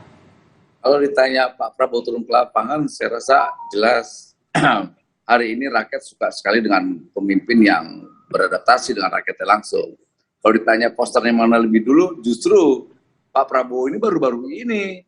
Kalau makanya saya tidak mau menyangga, tapi ya nggak apa-apa lah. Yang jelas kita bangga dengan apa yang kita lakukan hari ini, karena tadi persis apa yang disampaikan Mas Triyono. Ini adalah bagian strategi kita dalam coba menyampaikan pesan kampanye itu terkait APK. Ya wajar karena kita bekerja selain APK ditunjang juga oleh kayak kita ini turun ke bawah. Kan nggak mungkin bisa semua dijangkau oleh Pak Prabowo. Yang bisa dijangkau itu kayak tokoh-tokoh kayak saya, misalnya aktivis 98 menjelaskan, kemudian Pak Prabowo di mana, kemudian Mas Gibran. Soal turun ke jalan, turun ke bawah itu Pak Prabowo, ya, day to day, tiap hari bahkan gitu. Tapi kan kadang-kadang kan ada sinisme politik yang disampaikan, misalnya ada lawan-lawan Pak Prabowo. Tapi ya kita sih tidak terlalu besar ya dengan sinisme politik seperti itu. Tapi biarlah. Yang jelas kita ingin membuktikan bahwa yang disampaikan atau yang disampaikan Mas Anies tetap menjadi daya motivasi kita untuk lebih. Tapi nggak ambil pusing ya? Enggak, kita nggak mau ambil pusing. Kita senang. Kita malah bangga sekali kalau ada yang menyampaikan itu kan. Kalau ada yang disampaikan begitu kan, itu bentuk masukan. Jangan-jangan benar kali apa yang disampaikan Mas Anies gitu loh. Kurang turun ke jalan. Faktanya ya kami selalu tim, khususnya tim dari tim kampanye nasional, ada beberapa kawan-kawan kan ada agendanya itu. Hampir setiap hari itu Pak Prabowo itu datang turun ke bawah gitu. Oke, kalau gitu pertanyaan selanjutnya sebenarnya efektif mana sih Mas Triyono buat publik nih, Prabowo balihonya di mana-mana atau justru orang yang turun nemuin masyarakat? Nanti usai jeda Bapak-bapak akan menjawab, tetaplah di Kompas Petang.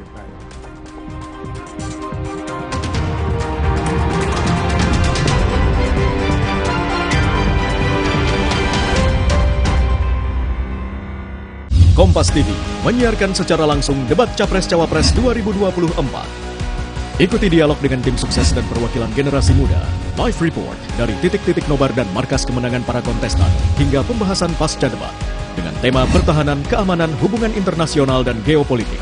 Ikuti jelang dan pasca debat ketiga calon presiden, Minggu 7 Januari pukul 4:30 sore, live di Kompas TV, Rumah Pemilu.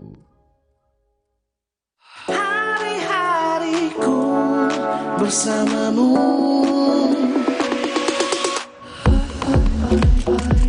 Sibuk, itu pilihan. Tapi Luwak White Coffee selalu menemaniku. Mau tahu? This is my way. Cobain deh. Now I'm here because of. Di mana letak matahari? Gak sampai. Kok nggak sampai ya? Nutrisi berperan penting bantu pertumbuhan. Berikan Pediasure dengan triple protein, bantu tumbuh nyata. Sampai. Pediasure Classic Milky, tersedia di Alfamart. Hey guys.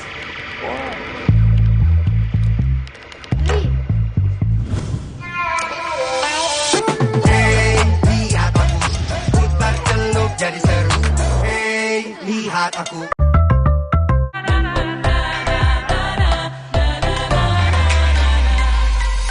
Pesta demokrasi sebentar lagi. Kita akan memilih pemimpin negeri. Pilihlah, cobloslah dengan nurani. Bersama kita, majukan negeri. Dia bukan pilihan, cerdas kawan. 5 menit tentukan 5 tahun ke depan. Berbeda pilihan, itu biasa. Tetaplah berpegang, Bhinneka Tunggal Ika.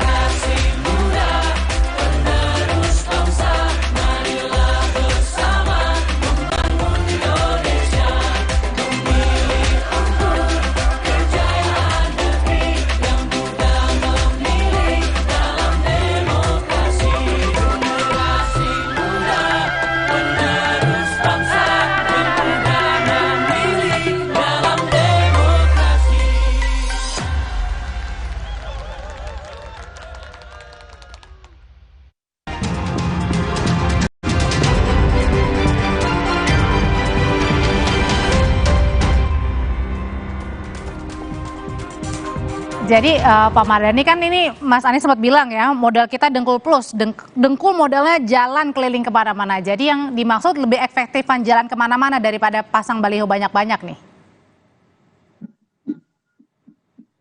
Masih di mute Pak Mardhani. Nyuwun sewu. Ya. Yang pertama tentu rakyat sangat ingin yang original, yang otentik, di mana pertemuan langsung jauh lebih bermakna, lebih berkesan, lebih bisa dapat feel-nya. Mas Anies Baswedan bersyukur muter terus Jawa, Sulawesi, Sumatera, Kalimantan, bahkan ke Bali, ke Nusa Tenggara Barat. Dan dari pertemuan itu bukan cuma kampanye yang didapatkan, tapi fakta di lapangan bahwa kita masih punya banyak masalah, bahwa Indonesia tidak sedang baik-baik saja, dan bahwa pemilih itu cerdas dan bersyukur acara Desak Anies itu rame sekali, karena itulah kampanye yang mencerdaskan. Itulah kampanye yang menaikkan kelas demokrasi Tapi kita. bukannya bisa jadi dengan bahagia. pemasangan baliho juga ini untuk menjangkau yang tidak terjangkau di daerahnya? Setuju. Kalau ada uangnya pasang baliho. Walaupun tentu kami melihat kalau ketimbang baliho ya lebih enak kita bisa bantu langsung. Begitu. Jadi dananya terbatas untuk pasang baliho ya lebih baik turun maksudnya gitu? Kalaupun ada tidak akan semasif kawan-kawan sebelah ya, karena buat kami yang terpenting adalah masyarakat. Kalau popularitas sudah tahu kok, tiga pasang ini, Mas Anies, Pak Prabowo ataupun Mas Ganjar, Mas Riono bisa mengulas itu popularitas sudah tinggi. Dan kalau likability ya sama electability itu lebih kepada engagement. Kalau ikut Kompas kan masih 28% lebih yang undecided voters. Itu tinggi sekali padahal tinggal sebulan lebih saja. Itu menunjukkan masyarakat sedang mencari. Dan cara mencari terbaik itu memang ya interaksi langsung. Kalau gitu itu interaksi yang dilakukan sama Mas Anies. Yang baiknya yang mana yang dicari sama masyarakat begitu Mas Tri? Lebih ketemu masyarakat atau pasang baliho atau spanduk? Jadi namanya poster, spanduk dan sebagainya sekali lagi itu adalah instrumen, alat ya untuk menjangkau masyarakat. Kita tidak bisa menggeneralisasi bahwa semua orang suka baliho. Mungkin ada juga yang sebel, mungkin juga ada yang seneng, kemudian potret di depannya dan sebagainya. Generasi milenial, generasi Z mungkin lebih senang dengan media sosial misalnya, ya. Tapi kalau kita lihat di mana-mana di Semarang terutama kalau saya lihat atau kita teman-teman nanti lewat di Semarang dengan jalan utama sudah penuh dengan baliho dan kita tidak bisa mengenali siapa lagi itu gitu. Yang kita bisa kenali adalah warna bajunya dan sebagainya. Tapi kemudian yang harus kita lihat adalah bagaimana sih keterlibatan secara langsung ya para calon pemilih ini dari generasi manapun, terutama generasi milenial dan generasi Z itu bisa berinteraksi, ngomong langsung. Selama ini kan seakan-akan buntu gitu loh. Tapi Mas Tri, berbicara soal interaksi nih, kenapa sih Mas Anies ini kerap kali menyinggung atau menyasarnya dari Prabowo atau paslon nomor 2? Apa sih sebenarnya lagi disasar? Apa itu memang gaya komunikasinya yang sengaja dibuat? Ya tentu saja Mbak, yang namanya kompetisi dalam pemilihan presiden itu kan ya saling menyerang. Kalau enggak kan ya juga enggak menarik tau itu. Itu satu. Jadi Pak Prabowo itu dianggap sudah selesai gitu loh. Artinya selesai itu belusuannya dan sebagainya, bagaimana Pak Prabowo kelihatan capek dan sebagainya. Sekali lagi nanti Mas Noel pasti akan bantah, oh Pak Prabowo nggak capek loh Mas Tri, Pak Prabowo semangat gitu pasti. Nanti ngomong gitu nanti. Tapi gini, tapi maksud saya adalah bahwa kegesitan dan kita meniru cara berkomunikasi Pak Jokowi, masing-masing punya gayanya Mbak ya. Dan saya kira kita tidak bisa mengcopy, mempaste gitu, meniru begitu saja dan kemudian menjadikannya sebagai satu role model, tidak bisa. Tapi maksud saya, semua jenis perkakas instrumen kampanye itu mengerti kerahkan. Apakah langsung bertatap muka? Kalau dulu ada istilah turba, turun ke bawah. Dan saat itu memang tahun 60-an itu kan belum ada apa peraga kampanye. Sekarang kan sudah ada. Nah, saya kira ini jangkauannya kemana dan sebagainya. Oke, dapat menjangkau kemana-mana tuh tapi Bang Noel. Tapi kalau menurut dari Bang Noel dan tim sendiri, sebenarnya sindiran Mas Anies yang berkali-kali ke Paslon 02 ini tujuannya apa sih sebenarnya yang lagi disasar? Ya, saya nggak tahu tujuannya, yang tahu tujuannya kan yang nyerang. Kalau kami kan fokusnya kerja, apalagi kita punya semangat Prabowo Gibran satu putaran. Tapi merasa dirugikan nggak nih Bang? Enggak lah, biarin aja, mau diserang kan Prabowo udah terbiasa diserang. Santai aja jadi? Santai aja, udahlah, kita tetap menganggap bahwa serangan itu motivasi untuk kita. Ya kita terus ribet-ribet lah. Jadi ya kita tetap fokus pada kerja-kerja turun ke bawah, kemudian kita membangun basis-basis yang kiranya harus kita jaga, atas kemudian kita penguatan lagi basis-basis Jokowi, karena kan di masyarakat, banyak masyarakat kayak saya pendukung Jokowi nanya, Pak Jokowi kemana? Ya ke Pak Prabowo.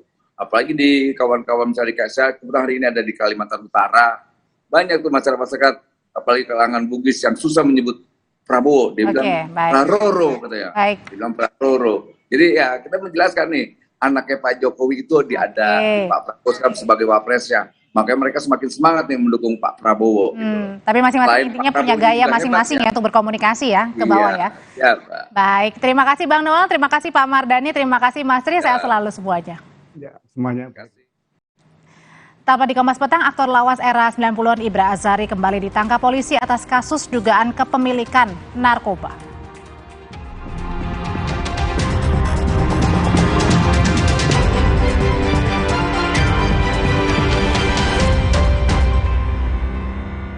Kompas TV menyiarkan secara langsung debat Capres-Cawapres 2024. Debat ketiga, calon presiden, Minggu 7 Januari pukul 4:30 sore. Live di Kompas TV, Rumah Pemilu. Selamat datang, silakan. Emangnya ada waktu buat sakit kepala? Panadol Extra, cepat redakan sakit kepala dan nyeri yang mengganggu. Panadol Extra, cepat redakan sakit kepala, dapat diminum sebelum makan. Kopiko Ekstra Besar. Ini lebih mantap kopinya. Enaknya, gak habis-habis, gak habis-habis, gak habis-habis. Kopiko. Di mana letak matahari? Gak sampai. Kok gak sampai ya? Nutrisi berperan penting bantu pertumbuhan. Berikan Pediasure dengan triple protein, bantu tumbuh nyata. Sampai. Pediasure Classic Milky, tersedia di Alfamart. Saya Andi Budiman Kumala, CEO KG Media, hadir di tengah-tengah Anda dengan hati yang penuh sukacita menjelang Natal dan Tahun Baru 2024. Keluarga besar KG Media telah bersama-sama menjalani setahun yang penuh tantangan dan makna. Saat ini kami ingin berbagi kebahagiaan dan merayakan komitmen keberlanjutan untuk dunia yang lebih baik melalui program KG Media Lestari. Sebuah komitmen kami menjadi agen perubahan dalam mendukung tujuan pembangunan berkelanjutan melalui langkah-langkah nyata yang berdampak positif terhadap kehidupan masyarakat dan lingkungan. Bersama para mitra Lestari, kami telah menjalankan sejumlah inisiatif dari program sanitasi dan gerakan bersama entaskan stunting hingga mendukung UMKM melalui jagoan lokal dan Sri Kandi untuk negeri. Kami telah menunjukkan bahwa setiap tindakan kecil memiliki dampak besar terhadap masa depan yang lebih baik. KG Media Lestari memperkuat misi keberlanjutan melalui program inovatif seperti Sisir Pesisir dan Circular City Project. Selain itu, dengan program Manifest dan Kompas Yanival, kami mengajak generasi Z dan millennials berperan aktif membentuk masa depan yang berkelanjutan. Selamat Natal dan Tahun Baru 2024. Semoga semangat Natal dan Tahun Baru membawa kesuksesan untuk kita semua. Teruslah bersama kami menorehkan kisah-kisah yang penuh arti dan berkontribusi untuk masa depan Indonesia dan dunia.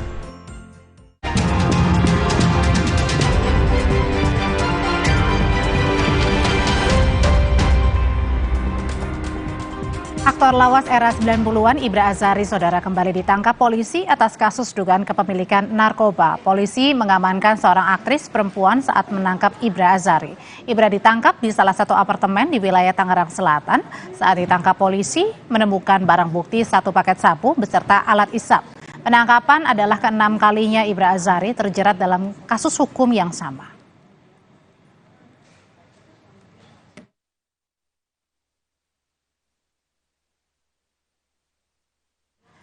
Terima kasih Anda sudah bersama kami menyaksikan Kompas Petang. Saya Audrey Chandra. Dan saya Tifal Solesa. Sapa Indonesia Malam hadir sesaat lagi, jadi tetaplah bersama kami di Kompas TV. Independen, terpercaya.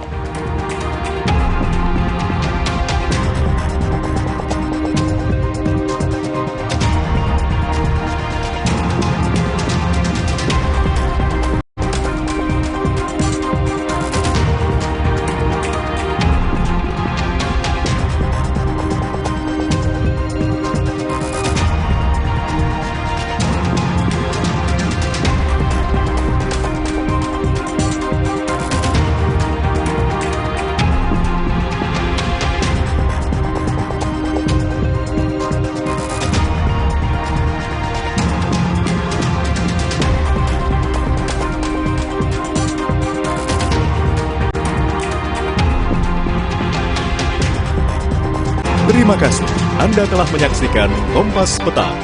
Didukung oleh This is my way. Cobain deh.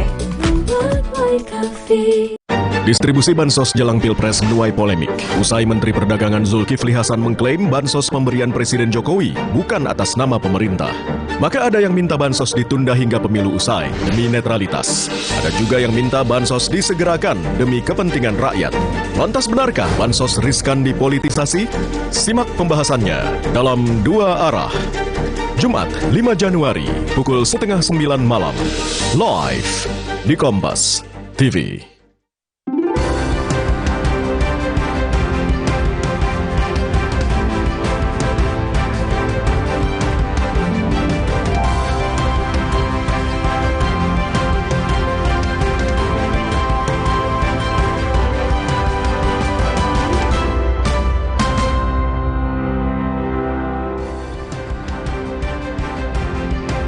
Halo selamat petang saudara. TKN Prabowo Gibran sebut Presiden Jokowi dukung Prabowo Gibran di pemilu mendatang. Hari ini Ketua Umum Golkar Erlangga Hartarto mengonfirmasi hal itu sebagai sesuatu yang sudah jelas. Bagaimana membaca pernyataan kubu Prabowo Gibran ini? Apakah Presiden tidak netral lagi? Sementara itu putra Jokowi yang maju sebagai cawapres Prabowo Gibran Rakabuming Raka dinyatakan melanggar hukum oleh Bawaslu Jakarta Pusat. Apa dampak dari keputusan Bawaslu itu? Kami juga punya sorotan lain, saudara. Akhir pekan ini debat Capres akan kembali digelar. Bagaimana visi Capres 2024 soal anggaran alutsista? Kita ulas di Sapa Indonesia Malam hari ini. Saya Cindy Sestiara. Dan saya Friska Clarissa. Inilah Sapa Indonesia Malam selengkapnya.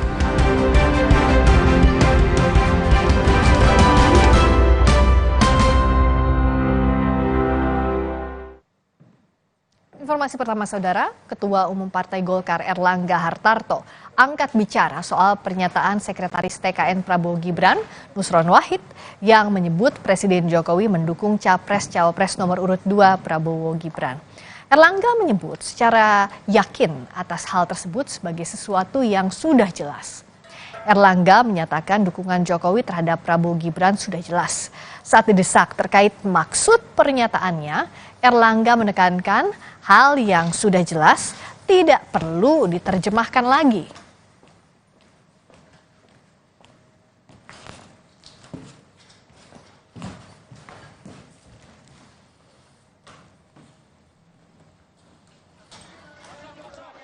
Pak, dukungan Prabowo. Nusron bilang kalau Pak Jokowi sekarang udah mendukung Prabowo Gibran, Pak, benar itu Pak? Terang-terangan mendukung Prabowo Gibran. Ya, kan sudah jelas. Apa itu Pak? Jelas mendukung ya Pak? Gimana Pak jelasnya Pak? Pak jelasnya itu maksudnya gimana Pak? Jelas kan nggak harus diterjemahkan. Hal senada disampaikan Ketua Umum Relawan Pendukung Jokowi, Projo, yang juga Menkominfo Budi Ari Setiadi. Budi Ari juga menyebut dukungan Jokowi untuk Prabowo Gibran sudah jelas. Namun, Budi Ari menegaskan posisi pemerintah tetap netral di pemilu mendatang. Benar Pak Jokowi sudah mendukung. Iya, masa sesuatu yang sudah jelas kita perjelas. Ya kan? Ya Erika, sesuatu yang sudah jelas tidak perlu diperjelas. Artinya bagaimana Pak? Ya, sudah jelas kan. Ngapain lagi diperjelas sama saya? Berarti benar Pak ya ada dukungan langsung. Iya, kata kamu begitu ya gitu. Kan udah jelas masih diperjelas lagi.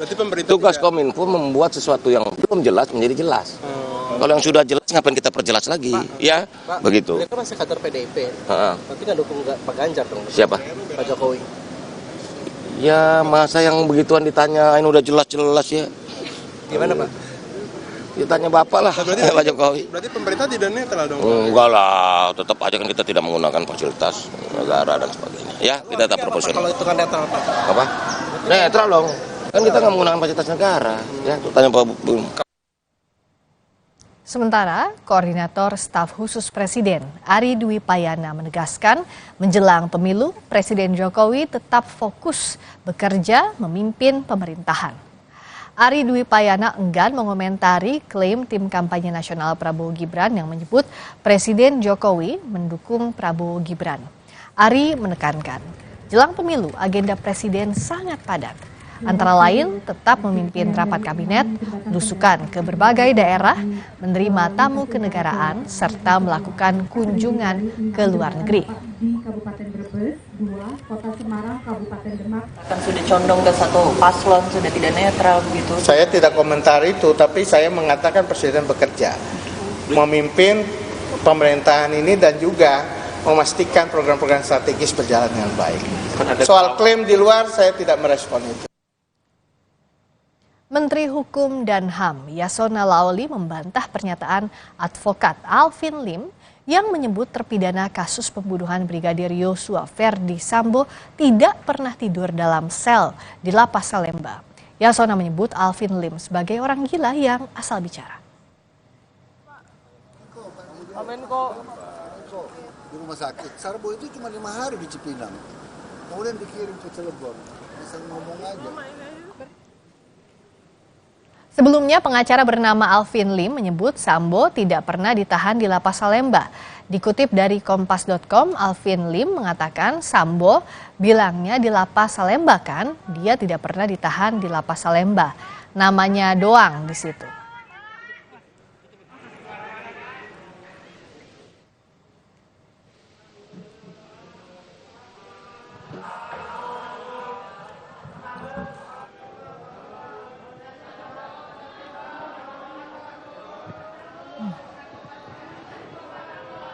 Yasona menyebut pernyataan Alvin Lim tidak berdasar. Menurut Yasona, Alvin tidak pernah bertemu Ferdi Sambo saat berada di dalam lapas. Sambo dititipkan ke lapas pada 24 hingga 29 Agustus 2023. Saat itu Alvin sedang di rumah sakit. Yasona menyatakan Sambo hanya 5 hari di Cipinang, kemudian dikirim ke Cibinong.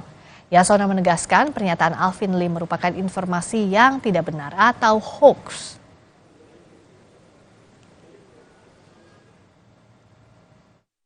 Di rumah sakit, Sarbo itu cuma 5 hari di Cipinang, kemudian dikirim ke Cilegon, asal ngomong aja. Berarti tidak benar ya Pak? Nggak benar lah. Sudah bisa dipastikan Pak? Hah? Bisa dipastikan kalau nggak benar itu? Sudah kan dibikin beritanya udah. Dia itu sakit tanggal 16 sampai 29 Agustus di rumah sakit. Sambonya cuma 24 sampai 29 di situ. Kapan ketemunya dia? Dia sudah langsung kita transfer ke apa namanya? Cilegon, bukan, Cibinong. Dia lapas Cibinong. Berarti hoax apa ya? Hoax lah. Sebelumnya, pengacara bernama Alvin Lim menyebut Sambo tidak pernah ditahan di Lapas Salemba. Dikutip dari Kompas.com, Alvin Lim mengatakan Sambo bilangnya di Lapas Salemba kan, dia tidak pernah ditahan di Lapas Salemba. Namanya doang di situ.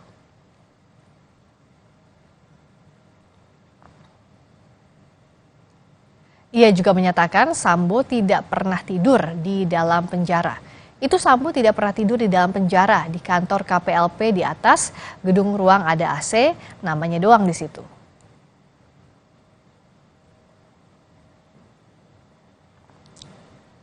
Kita beralih ke informasi lain, saudara.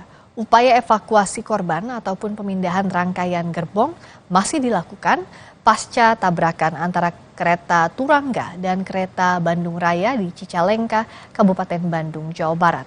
4 orang meninggal dalam kecelakaan pagi tadi. Satu gerbong kereta api Turangga yang terlibat tabrakan berhasil dipindahkan ke Stadion Cicalengka. Pembersihan rel terkendala karena rangkaian gerbong anjlok dan harus menggunakan alat berat. Petugas PT KAI berkejaran dengan waktu agar jalur ini bisa kembali normal.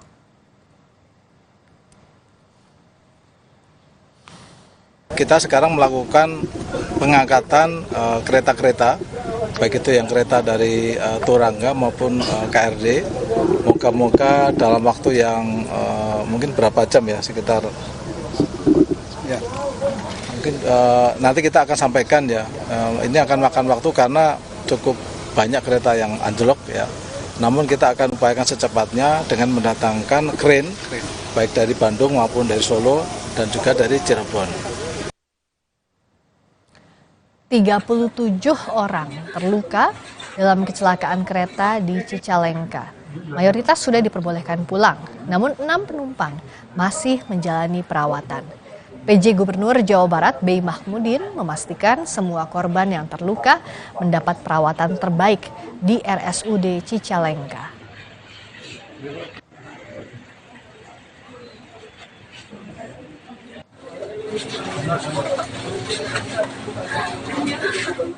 Salah satu korban meninggal adalah masinis komuter lain Bandung Raya, Julian Dwi Setiono. Almarhum Julian merupakan masinis muda Daop 2 Bandung, bergabung sejak tahun 2014. Jumat siang, kerabat dan keluarga korban mulai berdatangan ke rumah duka di Desa Cilame, Kabupaten Bandung Barat.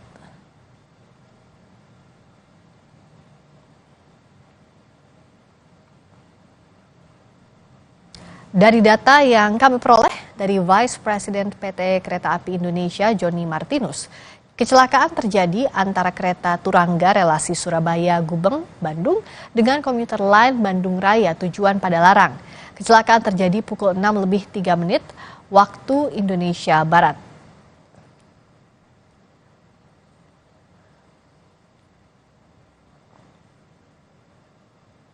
Tabrakan ini, saudara, terjadi di kilometer 181 plus 700 petak jalan antara stasiun Haur Pugur dan stasiun Cicalengka, dekat sinyal masuk Haur Pugur.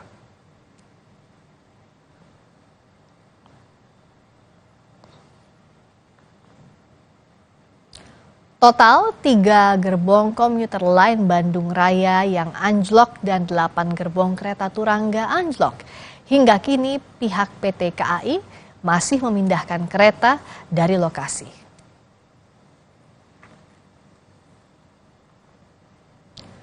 Heri Aliudin, salah seorang penumpang selamat, menuturkan tidak ada hal aneh sebelum tabrakan terjadi. Hanya saja ia merasa sebelum menubruk kereta lainnya, kereta sempat rem mendadak. Di dekat jendela ya? Jendela, betul, jendela. Saya lihat, sebelum kejadian tuh saya merasakan tuh ada rem mendadak, tiba-tiba secepat kilat langsung terdengar benturan yang sangat keras. Dan pada saat itu ya kondisi di gerbong saya terutama pada kaget, itu kan ada apa, ada yang nangis, ada yang memang mengeluh. Kemudian setelah itu ya saya pastikan diri saya tidak ada luka. Kemudian saya lihat penumpang lain juga ada yang banyak yang terlempar, ada yang tengkurap segala macam. Kemudian saya memberanikan diri membuka pintu, ya, pintu gerbong 3. Kemudian saya lihat ternyata ya lokomotif yang lokal itu sudah bertabrak, sudah ada di atas lokomotif kita gitu. Direktur PT KAI, Didik Hartantio, menyebut bersama Dirjen KA dan KNKT sedang menginvestigasi penyebab kecelakaan. Sementara soal rel kereta double track, Didik bilang saat ini sedang dalam proses pembangunan. Investigasi ya, dan ini Pak Dirjen datang ke sini siang hari ini, Pak Ketua KNKT dijadwalkan siang ini juga hadir ya, timnya sudah datang ya. Jadi tim dari DJKA, tim dari kami, dan tim dari Basarnas dan KNKT ini sudah bekerja untuk nanti kita akan melihat secara detail data-data yang bisa kita kumpulkan untuk mengevaluasi kejadian ini. Ini sudah diprogramkan Pak Dirjen, sedang proses pembangunan double track kita. Ini kan sudah sampai Haur Pugur nih ya. Ini kalau teman-teman lihat kan ke arah Cicalengka ini sedang dalam proses ya. Sehingga ini harapan kami untuk single track ini akan dilengkapi dengan double track, sehingga potensi-potensi untuk menganalisis keselamatan bisa kita tingkatkan.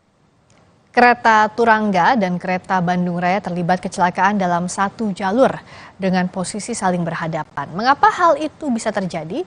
Kita bahas bersama Dedi Herlambang, Direktur Eksekutif Masyarakat Transportasi Indonesia. Selamat malam Pak Dedi. Ya, selamat malam. Pak Dedi, bicara soal apa yang jadi penyebab, ini kan masih dikumpulkan data dari KNKT juga. Tapi analisis Anda apa sebenarnya yang mungkin terjadi dengan posisi kecelakaan saling berhadapan atau sering disebut dengan adu banteng ini? Ya, baik begini Mbak. Kalau analisis sementara memang kita tetap melakukan praduga ya, praduga dulu. Ya. Karena bisa juga kesalahan untuk untuk terjadinya kecelakaan ini memang ada 3 faktor ya. Pertama memang human, lalu sarananya, dan ketiga adalah prasarananya. Oke. Jadi kalau dilihat dari kondisi seperti ini masih single track. Terus dari tayangan-tayangan videonya juga ini sepertinya masih sinyal-sinyal mekanik. Ini memang kita analisis memang ini masih menggunakan sinyal mekanik, dalam hal ini dikendalikan 100% oleh human, oleh manusia. Oke. Kemungkinan besar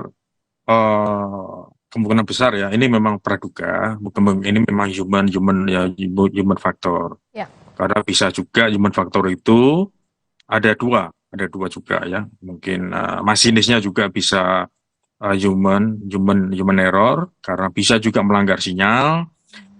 Di mana sinyal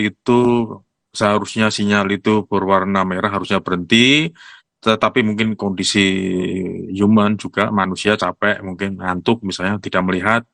Asisten masinis juga mungkin tidak melihat, sehingga ketika sinyal merah mereka melanggar sinyal sehingga harusnya berhenti. Lalu yang kedua, bisa juga human error itu terjadi di PPKA-nya, petugas pengatur perjalanan kereta, di antara stasiun Cicalengka dan Haurbukur tersebut ya. Mengapa ada kereta bisa lolos jalan di jalur yang sama, di lintah yang sama, sementara petugas PPK aja tidak menghentikan kereta tersebut di stasiun, baik di Haurbukur ataupun di Cicalengka. Jadi ini di antara ya? Human itu masinis atau PPK ini bisa menjadi bisa diinvestigasi ya, seperti itu. Kalau dari MTI lihatnya kan kalau bergantung kepada manusia tentu risikonya juga sangat besar. Tapi mitigasinya dari terjadinya kecelakaan secara sistem seperti apa sih sebenarnya yang sudah dilakukan dan harus dilakukan tentunya sebagai evaluasi? Baik, sebenarnya masalah adu banteng ini bukan baru ya. Mungkin selama 10 tahun terakhir ini juga terakhir itu di Oktober 22 di Lampung. Di Lampung juga adu banteng, tapi sampai saat ini analisis dari KNKT juga belum keluar. Saya tunggu juga. Lalu juga kita harapkan ada analisis ya, mengapa bisa terjadi. Nah, ini belum ada 2 tahun, malah 1 tahun 3 bulan ini terjadi lagi. Malah ini justru kereta penumpang. Kalau di Lampung memang kereta barang ya, memang beranjang. Mungkin di sana tidak ada yang meninggal dunia, dan itu juga kereta barang sehingga tidak viral. Sehingga KNKT mungkin tidak melakukan investigasi, atau mungkin sudah melakukan investigasi, mungkin belum dilaporkan ke publik atau pada pemerintah. Nah, harapan kita kalau ada kejadian seperti itu sebaiknya langsung dilakukan mitigasi. Ini seharusnya sama dengan di Lampung ya, satu jalur single track, mereka saling beradu, mungkin juga bisa masinis yang salah melanggar sinyal, atau koordinasi antar petugas stasiun PPK tadi yang saya sampaikan itu memang tidak baik. Mengapa bisa 2 kereta ini bisa lolos di jalur yang sama, di peta yang sama, di flow yang sama, sehingga terjadilah hal-hal seperti tadi pagi ini, seperti terjadi tabrakan yang sama sekali kita tidak inginkan. Yang seharusnya untuk kondisi saat ini memang harusnya dihindari kondisi seperti ini. Nah, tapi syukur tadi sudah dibuat double track kan, Ya. untuk menghindari terjadinya kecelakaan seperti tadi pagi. Nah, saya mau menanyakan lebih dalam soal ini. Dikatakan oleh PT KAI bahwa double track on progress, tapi sambil menunggu, kan risiko ini tetap berjalan, Pak. Jadi apa yang bisa dilakukan sambil menunggu proses double track ini selesai? Apa mitigasi yang bisa dilakukan untuk menghindari potensi atau risiko kecelakaan? Kalau mitigasi paling cepat untuk quick win ya, paling cepat mungkin untuk 3 bulan ke depan, khususnya di jalur-jalur tunggal, baik di Jawa Barat, ini masih ada juga di sini. Lalu Cicalengka sampai Tasik itu juga masih tunggal ya, sampai Koroya mungkin juga itu masih tunggal. Lalu Banyuwangi, Surabaya itu juga masih jalur tunggal. Nah, sebaiknya untuk mitigasi itu sebenarnya di KAI itu sebenarnya sudah ada ya, manajemen keselamatan itu sebenarnya sudah ada. Mungkin karena ini human error, yang seharusnya sama sekali tidak boleh terjadi lagi sebenarnya. Jadi mitigasinya yang jelas bahwa ada evaluasi, khususnya evaluasi di manajemen keselamatan, khususnya di manajemen keselamatan di rel di peta jalan yang masih single. Yang masih single itu harus ada peningkatan kualitas SDM, tentunya juga ada peningkatan kualitas prasarana, itu juga harus ditingkatkan. Nih, itu di video juga sangat jelas ya, bahwa di lintas ini itu sangat jelas bahwa itu ternyata masih sinyal mekanik itu memang dijalankan mekanik, belum digital atau masih belum elektrik. Jadi memang sangat manual. Jadi memang sangat mengandalkan 100% adalah dari tenaga manusia. Nah, karena manusia ada batasnya, harus ada masalah kesejahteraan lain dan masalah kompetensi di bidangnya tentunya harus ditingkatkan. Kita lihat PT KAI sudah berbenah banyak sekali, upgrade sampai sekarang, tapi bicara soal sistem yang masih mekanik dengan risiko yang juga besar tentunya Pak Dedy, permajaan, penyetaraan teknologi sistem komunikasi dan sensor misalnya, atau hal terkait, apa sejauh ini tidak bisa dilakukan, belum bisa, atau apa hambatannya kalau dari amatan Anda? Baik, sebaiknya kalau untuk kondisi saat ini, kita kan sudah lama juga ya, kereta api juga, PT Kereta Api juga udah lama. Kemudian di sini juga ada Ditjen Kereta Api juga ada, itu juga mulai dibentuk tahun 2005. Memang seharusnya kita memang sudah menghindari hal-hal seperti ini ya. Ini kan trek konvensional, ya, dioperasikan masih secara tradisional. Walaupun sarana-sarananya baru, tetapi prasarannya kan masih prasarana tradisional ya, masih manual. Sebenarnya kita tidak perlu jauh-jauh sampai ke luar negeri, di negara maju misalnya. Kereta cepat kita yang WOS saja, itu di sana sudah dilengkapi oleh ATS, ya, Automatic Train Stop. Atau kalau dengan produk lain, ada yang mengatakan ATP, atau Automatic Train Protection. Kejadian November tahun 2022, kita pernah melihat bahwa di lintas kereta cepat itu di Purwakarta, pernah ada kambing atau domba masuk. Itu keretanya langsung auto berhenti, karena sistem ATS. Karena melihat ada jarak kurang lebih sekitar 1 kilo. Di situ ada benda asing misalnya, dan itu sangat kecil, langsung berhenti. Itu berhenti secara otomatis, bukan masinisnya. Nah, apalagi ini nanti kalau ada manusia, misalnya kalau ada manusia jelas itu mau bunuh diri misalnya, itu bisa dihindari. Apalagi kereta segede ini tentunya bisa terlihat secara sensorik, dengan jarak yang jauh, misalnya kereta akan berhenti sendiri. Nah, kita sebenarnya pernah melakukan uji coba sekitar tahun 2007 untuk pemasangan ATS di beberapa logo kita, logo dari Jogja sampai Jakarta, itu sudah pernah dilakukan ATS ini.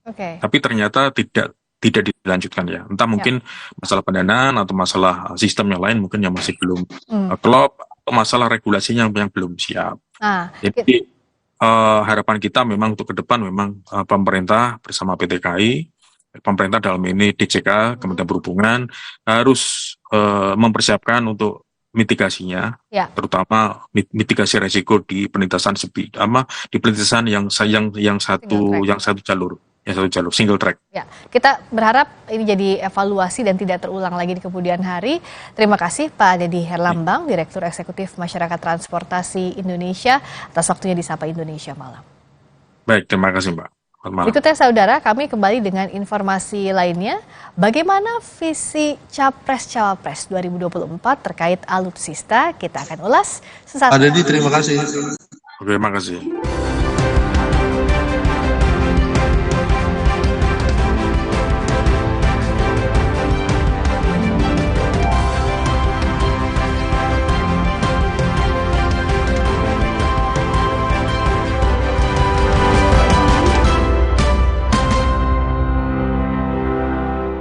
Saya Andi Budiman Kumala, CEO KG Media, hadir di tengah-tengah Anda dengan hati yang penuh sukacita menjelang Natal dan Tahun Baru 2024. Keluarga besar KG Media telah bersama-sama menjalani setahun yang penuh tantangan dan makna. Saat ini kami ingin berbagi kebahagiaan dan merayakan komitmen keberlanjutan untuk dunia yang lebih baik melalui program KG Media Lestari. Sebuah komitmen kami menjadi agen perubahan dalam mendukung tujuan pembangunan berkelanjutan melalui langkah-langkah nyata yang berdampak positif terhadap kehidupan masyarakat dan lingkungan. Bersama para mitra Lestari, kami telah menjalankan sejumlah inisiatif dari program sanitasi dan gerakan bersama entaskan stunting hingga mendukung UMKM melalui jagoan lokal dan Srikandi untuk negeri.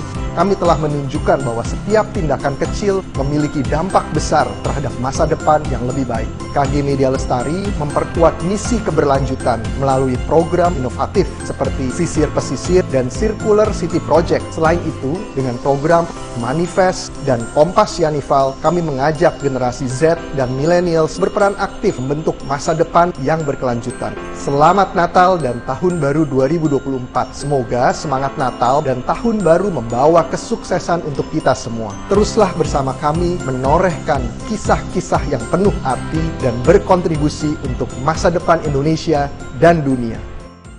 Galon Le Mineral 100% bebas BPA, aman untuk anak dan keluarga. Ciri galon bebas BPA, bening transparan, ditandai kode segitiga nomor 1.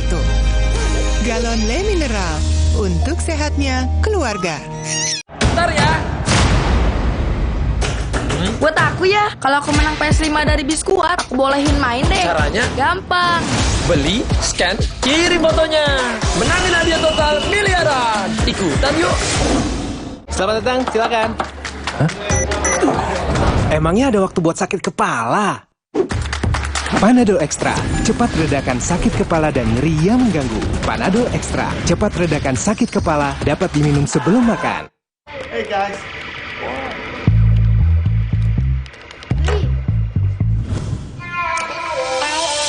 Hey, lihat aku, putar celup jadi seru.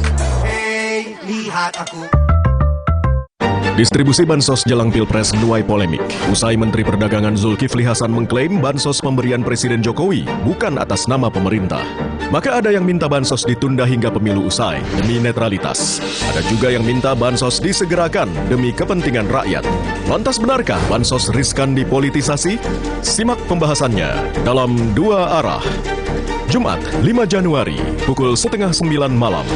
Live di Kompas TV. Lagi mau makan empal kupat Bu Marsi. Mau ikutan nggak? Tak cocok lah, orang ngeli. Bumbunya gurih banget, dagingnya empuk. Kuat Pol. Ciri khasnya soto Sangka nggak pakai penyedap sama sekali. Gurihnya itu pakai kaldu ayamnya. Ringan, tapi berasa banget kaldunya. Lihat tuh lazis. Om Ahmad Sus itu menu-menunya nih resepnya dari Mbah. Ini dagingnya empuk banget. Dikerakot-kerakot tuh enak banget. Om Das. Cerita Rasa, Sabtu 6 Januari, pukul 10:30 siang di Kompas TV. Suci Barbar Show, minggu ini. Perbedaan umur di antara Hifzi, Komeng, dan Abdel menimbulkan masalah dalam komunikasi. Mau nangis mau kagak sama aja. Ini kopi yang bisa ngasih uang tiap bulan. Kopi kapal papi. Wah, ini kopi yang lucu banget nih. Kopi apa nih? Lawak white kopi. Suci Barbar Show, Sabtu 6 Januari, pukul 3 sore di Kompas TV.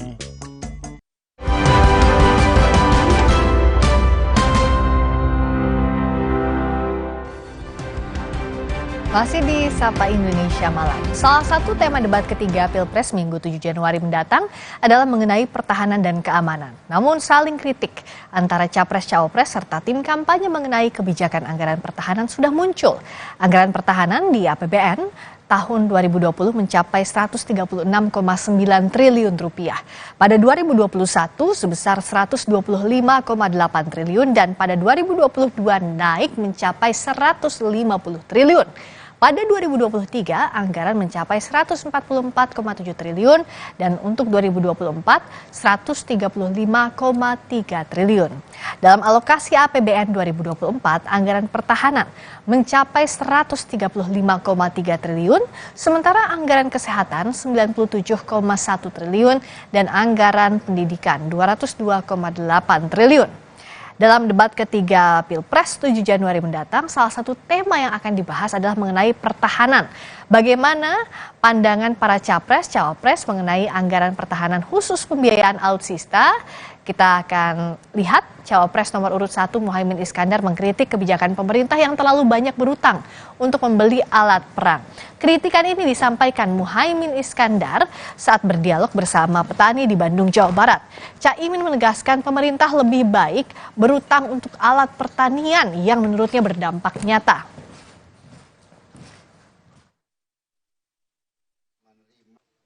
Kalau kita nggak perang, kenapa kebanyakan utang beli alat perang? Lebih baik utang untuk beli alat pertanian. Jadi saya pernah suatu hari ke Eropa. Di Eropa itu ada pameran. Pamerannya itu menarik. Pameran alat perang diganti, dihancurin, diganti menjadi alat pertanian. Artinya apa? Kita tolak perang, yang penting rakyat makan, kira-kira begitu. Buat apa kita utang ratusan triliun tapi tidak untuk sesuatu yang nyata-nyata dibutuhkan, yaitu kita butuh pangan.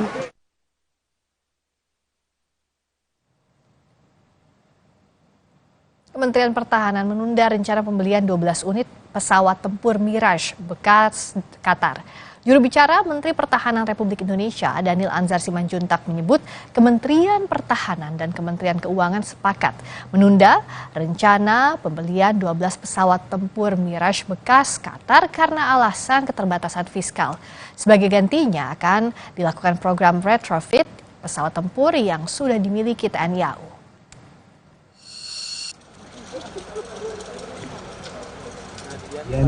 Pesawat tempur Mirage 2000-5 pada saat ini sudah ditunda.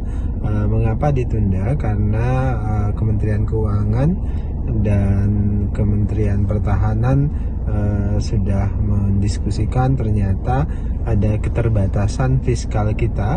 Sebagai gantinya dilakukan upaya retrofit terhadap pesawat-pesawat lama kita, yaitu F-16, kemudian Sukhoi dan sebagainya. Saat kunjungan ke Boyolali pekan lalu, Capres nomor urut 3 Ganjar Pranowo sempat menyinggung soal pembelian pesawat tempur bekas Mirage 2005 dari Qatar. Menanggapi kesiapan debat Capres, Ganjar bilang tak bisa bicara pertahanan kalau belinya pesawat tempur bekas.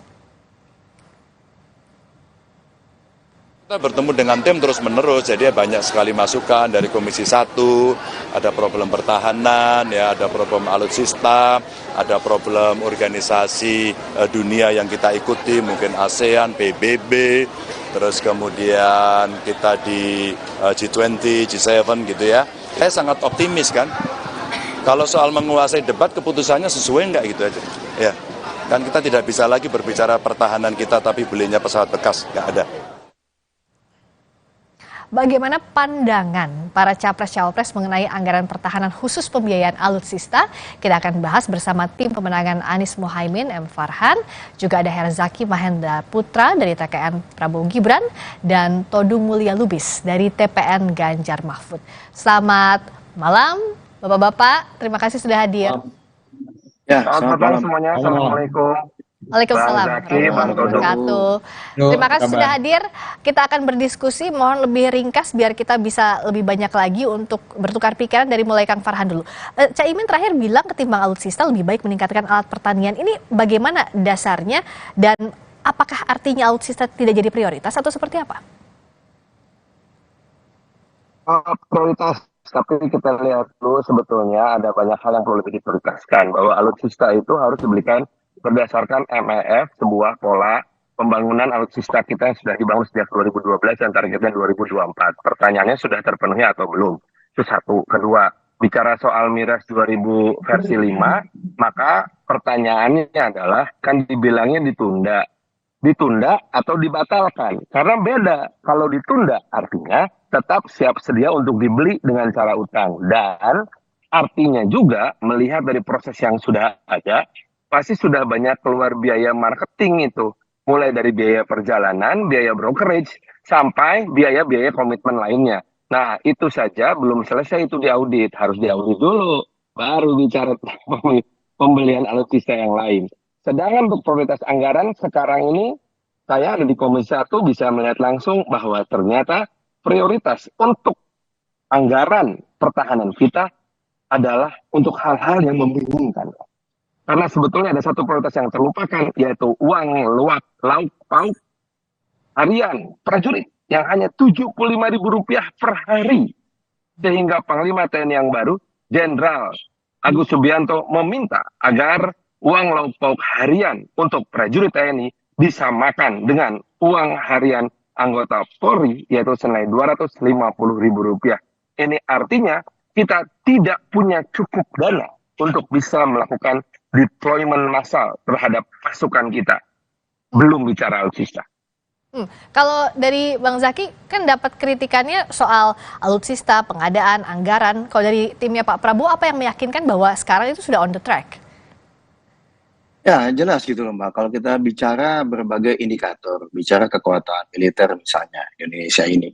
Tetapi kalau kita bicara lagi-lagi mengenai alutsista ini kan tidak berdiri sendiri.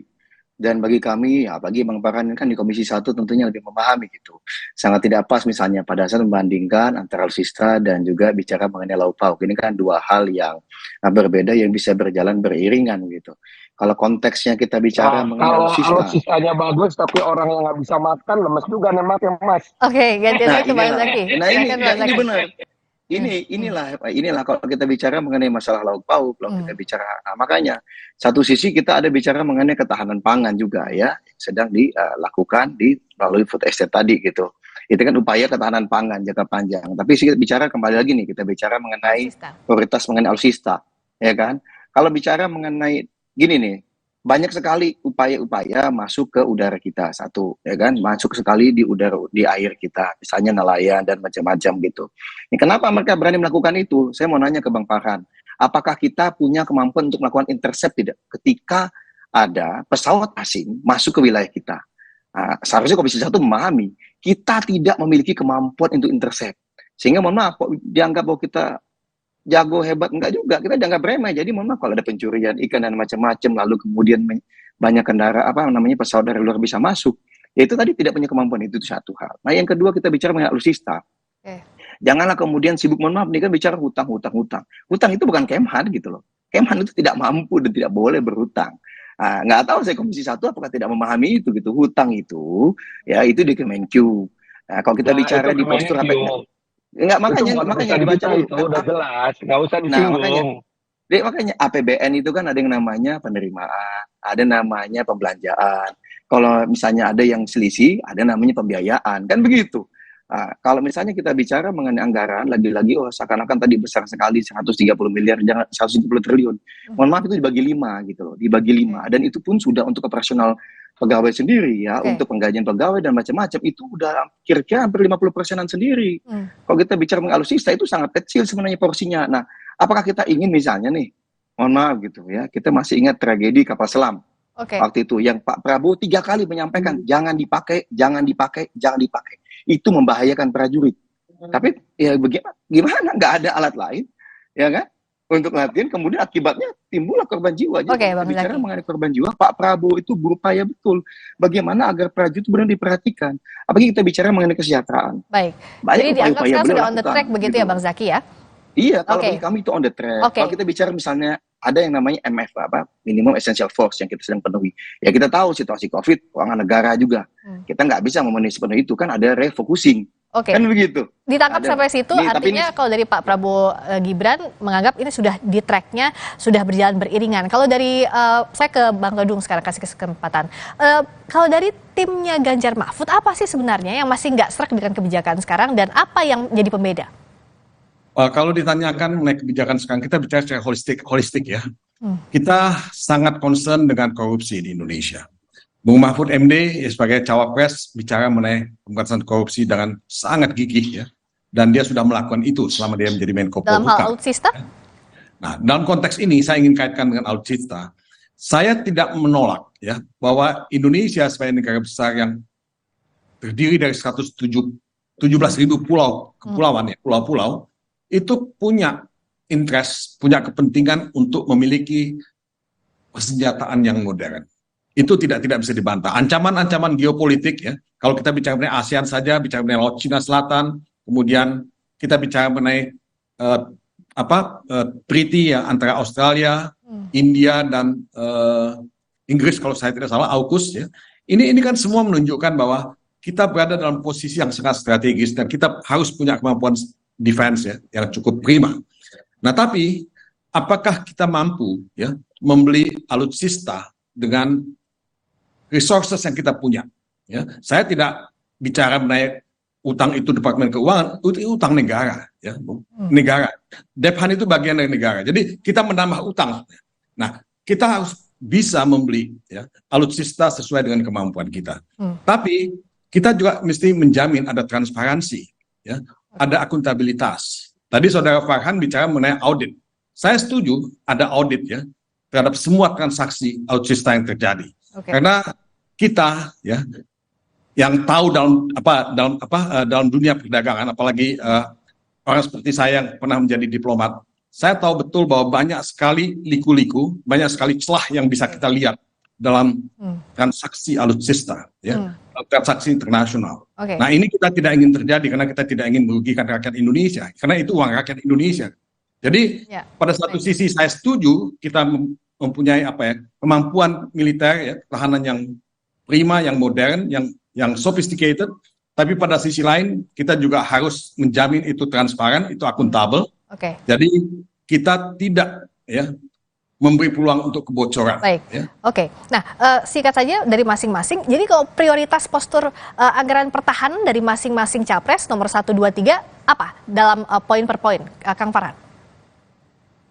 Kita harus melihat bahwa proporsi untuk kesejahteraan prajurit harus ditambah. Sedangkan alutsista ikut saja kepada MEF sampai 2024. Setelah itu baru kita akan lihat apakah kita bisa maju untuk membuat sebuah new essential force concept gitu ya. Dan masalah uang lauk pauk itu nggak ada hubungannya dengan ketahanan pangan, itu masalah pengelolaan cash management dari keuangan di Kementerian Pertahanan. Silahkan dilanjut.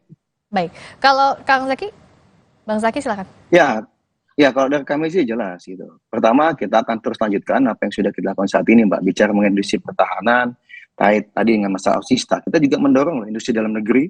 Ya, kita tahu ada yang namanya Maung, sebelumnya ada yang namanya Anoa. Ya, ini semua diproduksi dalam negeri gitu, Mbak.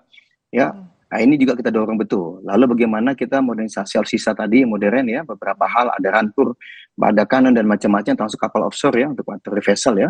Lalu yang penting Pak, kami juga akan prioritas yang namanya pengembangan sumber daya manusia. Saat ini kan misalnya di Unhan itu lebih dari 10 program studi baru dan 4 fakultas Pak. Kalau di Unhan itu ya, yang benar-benar sangat kita perlukan karena SDM ini penting gitu. Jangan sampai kemudian kita ketinggalan dalam konteks SDM ya untuk melalui Unhan RI gitu. Dan kita juga akan membangun ada 6 SMA Taruna Nusantara yang terintegrasi di 6 lokasi di Indonesia. Kan sebelumnya hanya di Magelang. Ini ada di Jabar, Jatim, Sulsel, Sumbar, dan juga di KN maupun juga di NTT. Nah, kami juga, Mbak, ini ada namanya program bantuan air bersih untuk masyarakat melalui Satgas Air Unhan. Karena untuk dipahami, hari ini tantangan untuk keamanan ini kan bukan hanya tadi militer, tapi juga ada non-militer dan juga ada hibrid. Apa yang masalah menjadi utama? Satu ada namanya pangan, yang kedua namanya air, yang ketiga namanya energi. Nah, ini juga lah yang sedang menjadi perhatian negara-negara di dunia. Nah, inilah yang telah dilakukan oleh Bapak Prabowo selama 4 tahun menjabat Tuhan. Nah, tadi saya tertarik bicara mengenai korupsi dan kebocoran, karena alhamdulillah di era Pak Prabowo, ya terakhir kita melibatkan KPK, ya BPK dan BPKP gitu loh dalam setiap proses dari end to end. Jadi ya nggak tahu sampai dengan saat ini kan tidak ada nih temuan. Beda misalnya ada bantuan luar negeri ya yang dipakai untuk bansos di Kemensos misalnya, ya kan, yang kemudian ternyata dikorupsi. Ya kan? Nah ini kan hal lain nih gitu maksud kami. Nah, kami benar-benar hati-hati nggak mau kejadian-kejadian itu ada di Kemhan. Nah, Pak Prabowo sudah melakukan itu dan tentu ini semangat yang sama di semua kementerian. Kita nggak mau ada kejadian politik. Saya yakin 01, 02, 03 juga punya keinginan yang sama. Alhamdulillah Pak Prabowo telah membuktikan itu. Termasuk ada 51 triliun yang pernah dihemat Mbak di awal-awal. Yang beliau kaget ada kebocoran yang luar biasa yang berhasil beliau redam. Gitu. Bang Todung singkat saja, ringkas saja. Ya, selain memodernisasi alutsista kita, membangun postur pertahanan yang kuat, saya ingin mengkaitkan kembali dengan kemampuan industri pertahanan nasional. Karena ini yang paling penting. Kita tidak bisa tergantung selamanya dengan industri pertahanan asing, dengan produk-produk asing. Nah, kita punya Pindad, kita punya PT Dirgantara, punya PT PAL. Nah, sejauh mana mereka bisa kita kembangkan, ya, tingkatkan, dan kalau bisa menjadi bagian dari global supply chains. Nah, kalau bisa jadi bagian dari global supply chains, itu akan membuat nilai tambah yang lebih besar dan akan mengembangkan ya industri pertahanan kita. Nah, kalau kita melihat ya, misalnya di negara yang kecil seperti Norwegia, industri pertahanan itu sangat maju, sangat sophisticated. Dia menjadi tempat di mana banyak negara lain membeli senjata yang inti ringkasnya silakan Bang Todung. Apa? Untuk meringkasnya mohon. Ya, jadi menurut saya realokasi anggaran itu juga mesti diarahkan ke pengembangan industri nasional, industri pertahanan nasional. Nah, di sini R&D-nya, ya, research and development budgetnya mesti ditingkatkan. Saya setuju dengan Bung Farhan tadi. Nah, ini nasib prajurit, ya, itu juga mesti diperhatikan dan itu penting sekali. Jadi semuanya ini mesti dilakukan. Ya, baik. Mohon maaf, terima kasih banyak. Kita sudah membahas ini, masih banyak yang harus dibahas, tapi kita tunggu nanti apa yang akan disampaikan para capres di debat ketiga. Terima kasih Kang Farhan, terima kasih Bang Zaki, terima kasih juga Bung Todung telah bergabung di Sapa Indonesia Malam. Sapa Indonesia Malam akan berlanjut sesaat lagi, tetap bersama kami.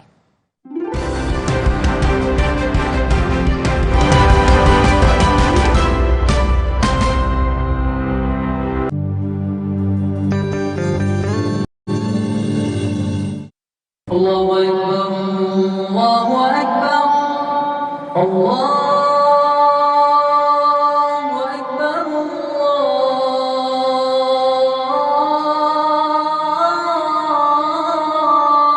Allahu Akbar. Asyhadu an la ilaha illallah.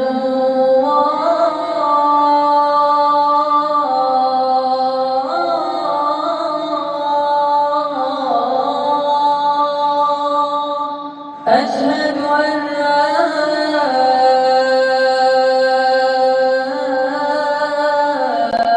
إله إلا الله أشهد أن محمدا رسول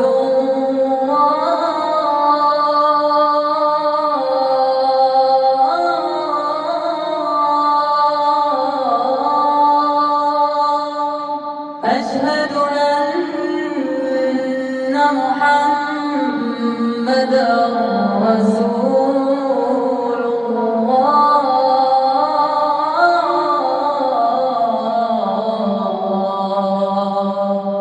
حي على الصلاة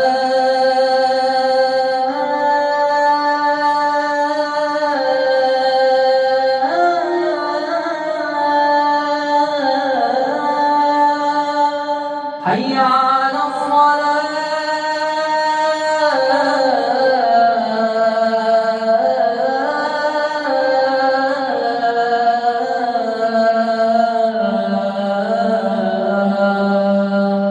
حي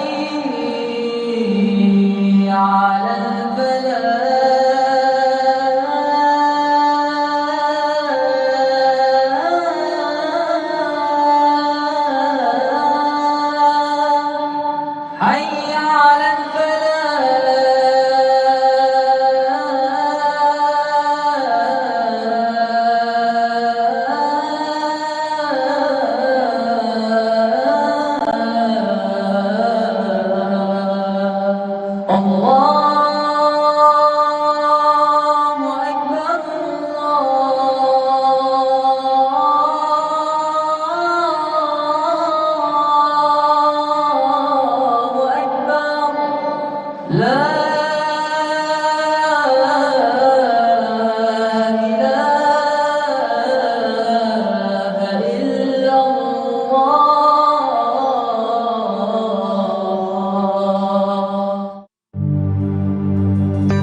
Distribusi bansos jelang Pilpres menuai polemik. Usai Menteri Perdagangan Zulkifli Hasan mengklaim bansos pemberian Presiden Jokowi bukan atas nama pemerintah.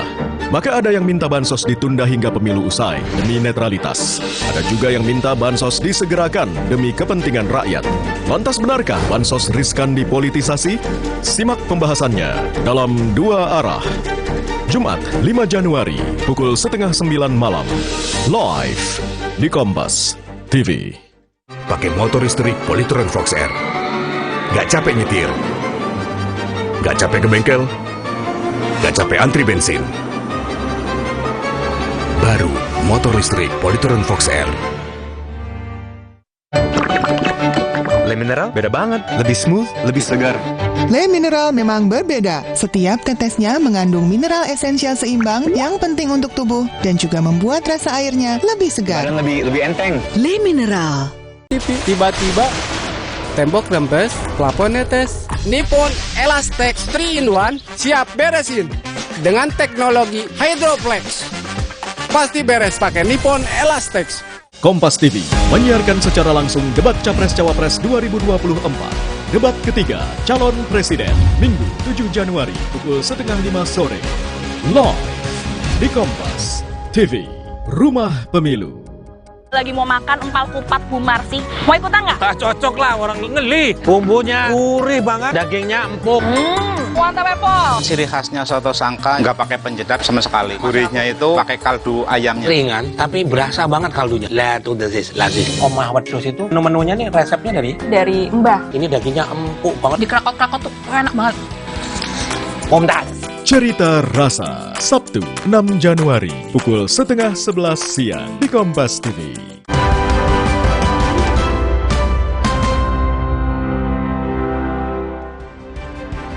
Bawaslu Jakarta Pusat menyatakan kegiatan calon wakil presiden nomor urut 2 Gibran Rakabuming Raka yang membagikan susu di Car Free Day adalah pelanggaran aturan hari bebas kendaraan. Tim kampanye nasional Prabowo Gibran pun mengkritik keputusan itu karena seharusnya ditangani oleh Pemprov DKI Jakarta. Bawaslu Jakarta Pusat akhirnya mengeluarkan hasil temuan pasca memeriksa Gibran Rakabuming Raka atas kegiatan bagi-bagi susu Gibran di Car Free Day. Bawaslu menyatakan kegiatan Gibran Cawapres nomor urut 2 membagikan susu masuk pelanggaran hukum lainnya. Dalam surat pemberitahuan tentang status temuan yang ditandatangani Ketua Bawaslu Jakarta Pusat 3 Januari lalu, kegiatan Gibran membagikan susu di CFD diduga sebagai bagian dari pelanggaran pasal 7 ayat 2 Pergub nomor 12 tahun 2016. Bawaslu Jakarta Pusat pun meminta Bawaslu DKI Jakarta untuk menyampaikan kepada instansi berwenang, dalam hal ini Badan Kesbam Pol DKI Jakarta. Gibran yang diminta klarifikasi Bawaslu Jakarta Pusat 3 Januari lalu mengaku siap dengan sanksi apapun dari Bawaslu. Gibran menegaskan akan mengikuti keputusan Bawaslu Jakarta Pusat. Ya kita ngikut keputusannya aja. Siap terima sanksi apa aja ya Mas? Siap terima sanksi apa aja? Iya. Akan ada evaluasi kan? Ya. Pasal 7 ayat 2 Pergub DKI Jakarta nomor 12 tahun 2016 memang menyebutkan ajang Hari Bebas Kendaraan Bermotor tidak boleh dimanfaatkan untuk kepentingan partai politik dan SARA. Namun, tidak ada sanksi tegas terkait larangan itu. Sanksinya hanya berupa teguran atau dimasukkan ke daftar hitam jika tetap dilakukan meski telah ada surat teguran sebelumnya. Tim kampanye nasional Prabowo Gibran mempertanyakan keputusan Bawaslu Jakarta yang berbeda dengan Bawaslu RI. TKN Prabowo Gibran juga menyebut jika ada indikasi pelanggaran peraturan daerah semestinya ditangani oleh pemerintah daerah. Apa yang dilakukan oleh Bawaslu Jakarta Pusat itu menjadi hal yang aneh. Ya, kenapa aneh? Pertama, perkara itu sudah diputus Bawaslu RI tidak ada pelanggaran. Loh, Bawaslu di bawahnya memproses gitu. Yang kedua, pelanggaran peraturan lain itu kok Bawaslu yang membuat keputusan, dan kalau misalnya ada indikasi, serahkan kepada yang menegakkan aturan itu. Siapa yang menegakkan aturan itu adalah pemerintah daerah. Menanggapi putusan Bawaslu untuk Gibran, Perkumpulan untuk Pemilu dan Demokrasi atau Perludem meminta ada kepastian hukum dalam penegakan aturan selama pemilu. Perludem menilai Bawaslu seharusnya tidak hanya fokus pada aturan hari bebas kendaraan bermotor. sebetulnya Bawaslu kan bisa mengecek. Dalam PKPU itu kan ada aturan bahwa kalau membagikan materi kampanye ada maksimal biayanya 100.000 per satu materi kampanye. Nah, Bawaslu bisa mengecek apakah apa yang dilakukan saat pembagian susu di Car Free Day itu, pertama apakah itu dilaporkan dalam laporan dana kampanye, atau berikutnya juga besarannya sesuai dengan angka maksimal yang diatur dalam PKPU. Peraturan KPU nomor 15 tahun 2023 tentang kampanye pemilu memang tidak mengatur secara detail terkait larangan apa saja selama masa kampanye. Bahkan dari sanksi pun tidak tercantum secara detail. Tim Liputan, Kompas TV. Meski Gibran mengaku siap dengan sanksi dari Bawaslu justru merekomendasikan temuan itu ke Pemprov DKI Jakarta. Bagaimana TKN Prabowo Gibran merespons rekomendasi Bawaslu Jakarta Pusat dan apakah memang aturan terkait kampanye pemilu selonggar itu? Kami bahas bersama Wakil Ketua Tim Kampanye Nasional Prabowo Gibran, ada Habibur Rahman, dan juga Ferry Amsari, pakar hukum tata negara dari Universitas Andalas. Selamat malam, Bung Habib, ya, juga Bung Ferry. Selamat malam. Assalamualaikum dari Jakarta Timur. Waalaikumsalam warahmatullahi wabarakatuh. Saya ke Bang Habib dulu. Jadi kalau dari putusannya Bawaslu Jakarta Pusat itu kan melanggar Perda, Pergub DKI Jakarta soal larangan kegiatan di CFD. Apa yang Bung Habib lihat dan apa langkah yang disiapkan? Pertama kembali saya harus meluruskan teman-teman ya, bahwa dokumen ini ya yang tadi yang Anda sebutkan itu bukan putusan, bukan keputusan dari Bawaslu, bukan putusan, bukan pula keputusan. Itu hanyalah dokumen pemberitahuan tentang status temuan ya, di mana status temuannya disebut ya ditindaklanjuti ya dengan alasan. Jadi yang tadi di blok sama teman-teman ya, satu di poin kedua itu alasan dari status temuan yang tadi ditindaklanjuti. Nah, oke. Nah, dari Bung Habib, tampaknya sinyalnya terputus. Kita perbaiki lagi, nanti komunikasi dengan Bung Habibur Rahman, kami perbaiki lagi komunikasinya, Bung Habib ya, karena terputus di sini. Saya ke Bung Ferry dulu. Nah, Anda melihat bagaimana, Bung Ferry? Ada perbedaan antara dari Bawaslu Pusat dengan Bawaslu RI soal kegiatan Gibran di CFD? Ya, ini kan tentu di titik tertentu tidak tegas ya.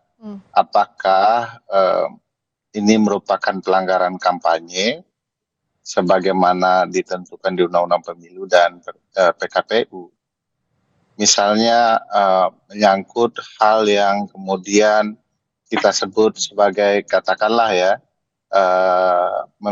menggunakan dana-dana tertentu yang tidak dilapor dan besaran tertentu yang semestinya sesuai dengan ambang batas pemberian di waktu kampanye. Nah, yang terjadi di luar dugaan, harusnya basisnya Undang-Undang Pemilu, PKPU dan Perbawaslu ini dilarikan ke peraturan daerah.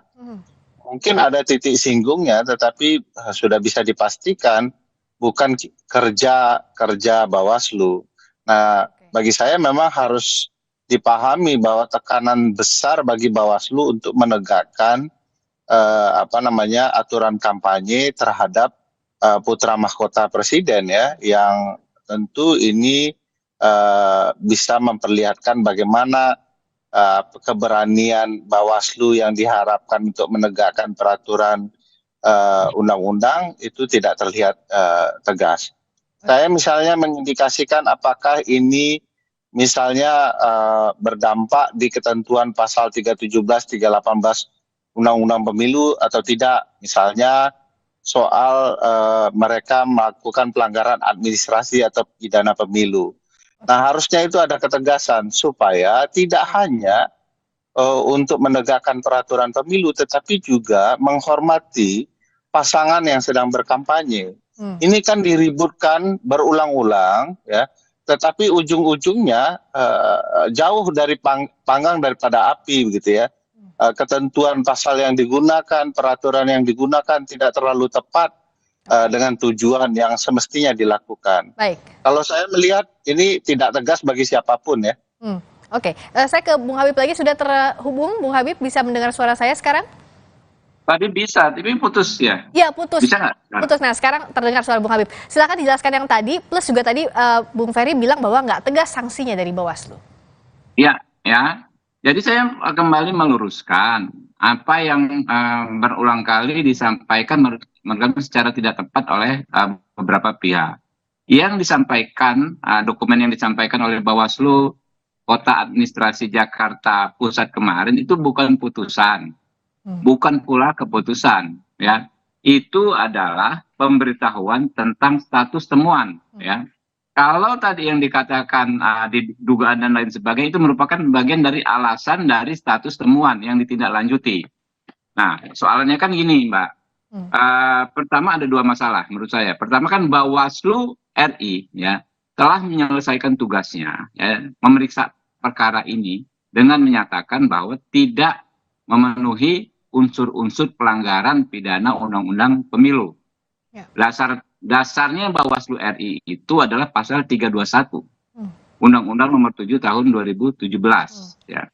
Lalu tiba-tiba Bawaslu Kota Administrasi Jakarta Pusat, ya, seolah menindaklanjuti temuan tersebut dengan mendasarkan pada pasal 317, 317. Undang-undang yang sama. Ya. Ini kan menurut saya tidak profesional dan nggak sinkron.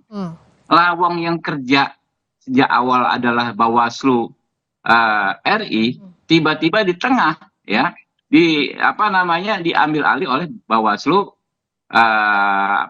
Kota Administrasi Jakarta Pusat. Gitu. Padahal ketentuannya ada juga di pasal 321. Dengan pasal 31 itu dua pasal yang sama tetapi hanya mengatur aktornya berbeda. Yang satu Bawaslu RI, yang satu Bawaslu Kota Administrasi Jakarta Pusat. Ini yang kami anggap tidak profesional sehingga mengakibatkan terhadap perkara yang sama diperiksa dua kali. Ya, lalu hari ini dari kemarin disampaikan bahwa dugaannya adalah diduga melanggar pasal 7 ya Undang-Undang Nomor 12 tahun Pergub DKI Jakarta Nomor 12 tahun 2016. Kita baca, Mbak, kita baca pergubnya. Ya kan tadi sudah Anda kutip juga bahwa HBKB dilarang digunakan untuk kegiatan partai politik. Nah, itu yang kemarin kita diskusi ya, kita sampaikan, kita berargumentasi dengan teman-teman komisioner Bawaslu Kota Administrasi Jakarta Pusat. Itu jelas disebut ya, diksinya adalah partai politik. Mas Gibran hadir ke sana nggak ada urusan dengan partai politik. Ya walaupun dia anggota partai politik ya, atau mungkin mantan anggota partai politik. Ya ada orang-orang di sana juga anggota partai politik ya. Tetapi tidak dalam kapasitas sebagai aktivitas partai politik. Nah ini yang menurut kita nggak terbukti dan nggak bisa dibuktikan dan tidak boleh juga dibuktikan karena nggak ada kewenangannya oleh Bawaslu Kota Administrasi Jakarta Pusat. Nah ini yang kita luruskan sekarang, Mbak. Jadi kalau toh nih ya, kalau toh meskipun tidak, ini bahasa hukum, Mbak, disimak baik-baik. Kalau toh meskipun tidak, kalau toh Mas Gibran melanggar, ya, misalnya Mas Eko Patrio melanggar, meskipun tidak ya, yang dilanggar pergub itu tidak ada sanksinya. Ini kurang lebih sama dengan misalnya teman-teman ya Capres 01, Capres 3 ya yang memasang balihonya di taman misalnya, kan nggak boleh pasang baliho di taman, melanggar nggak itu? Melanggar. Sanksinya apa? Sanksinya dikoreksi saat itu juga oleh siapa? Oleh Satpol PP. Misalnya memasang spanduk di rambu lalu lintas, melanggar nggak? Melanggar. Sanksinya apa? Sanksinya langsung dicopot saat itu juga oleh Satpol PP. Sesederhana itu gitu loh. Oke. Nah, kalau dari Bung Ferry, dengan adanya kemungkinan sanksi ini, bisakah dikenakan secara etik atau hukum atau tidak ada dengan celah yang tadi disampaikan, Bung Ferry? Ya, pertama kalau 317, 318 kan sudah diketahui bahwa itu juga Bawaslu Kabupaten Kota juga memiliki wewenang ya untuk menindaklanjuti laporan yang ada.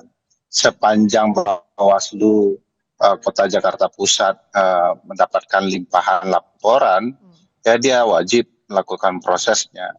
Tapi memang sangat mengecewakan ya, kemudian langkah-langkah dan apa yang disampaikan oleh Bawaslu jika kemudian melarikan ke dalam konteks tidak diperbolehkan partai politik ya tertentu yang terkait dengan keramaian Car Free Day itu. Nah, bagi saya kan ada hal lain yang bisa ditegakkan, misalnya apakah pembagian susu itu sudah sesuai dengan dana kampanye yang dilaporkan, berupa in-kind atau tidak, gitu ya. Lalu apakah sesuai jadwal atau tidak. Nah, ini kan bisa ditelusuri dengan baik oleh Bawaslu Kota Jakarta Pusat. Nah, kalau kemudian ujung-ujungnya adalah penegakan perda, ini kan larinya akan jauh sekali gitu ya. Berbeda ya. Padahal konteksnya adalah pelanggaran kampanye, dan bagi saya ada ruang-ruang yang bisa dibuktikan ini telah terjadi pelanggaran kampanye. Karena patut diduga, ya ini bahasa hukum juga, bahwa susu yang dibagi-bagikan itu tidak dilaporkan kepada penyelenggara. Oke. Nah, terakhir saja, Bung Habib, singkat saja, tapi dari Anda yakin tidak ada pelanggaran ya? Ya, tidak ada pelanggaran. Ya, tidak ada pelanggaran, dan kalau toh meskipun tidak ada ya ini pelanggaran, sanksinya hanyalah tidak dihentikannya kegiatan tersebut. Seperti misalnya orang yang salah pasang spanduk, ya, orang yang salah pasang baliho di area yang tidak diperbolehkan oleh pemerintah Provinsi DKI Jakarta. Baik, terima kasih atas pandangannya. Tentu ada pro kontra soal ini, tapi yang jelas diharapkan semua pasangan calon sama-sama mematuhi aturan, dan aturannya pun harus tegas agar clean and clear apa yang harus dilakukan dan tidak bisa dilakukan di kampanye. Terima kasih Bung Habib, terima kasih juga Bung Ferry atas perspektifnya di Sapa Indonesia Malam. Saudara, Ketua Umum Partai Golkar Erlangga Hartarto menyatakan sudah jelas Jokowi mendukung Prabowo Gibran. Kita akan ulas usai jeda di Sapa Indonesia Malam bersama rekan saya Cindy Sistiarani.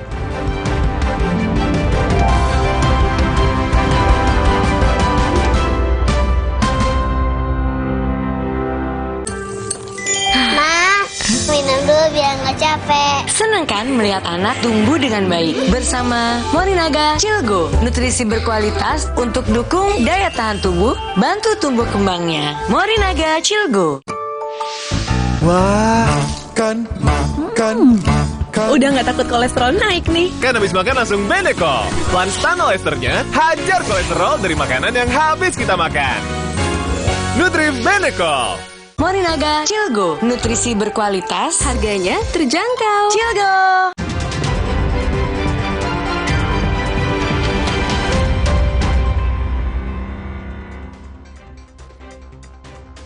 Kecelakaan kereta api antara kereta api Turangga dan kereta komuter lain Bandung terjadi pagi tadi. Kecelakaan terjadi saat kedua kereta sedang melintas ke tujuan masing-masing di kilometer 181 atau di antara stasiun Haur Pugur dan stasiun Cicalengka.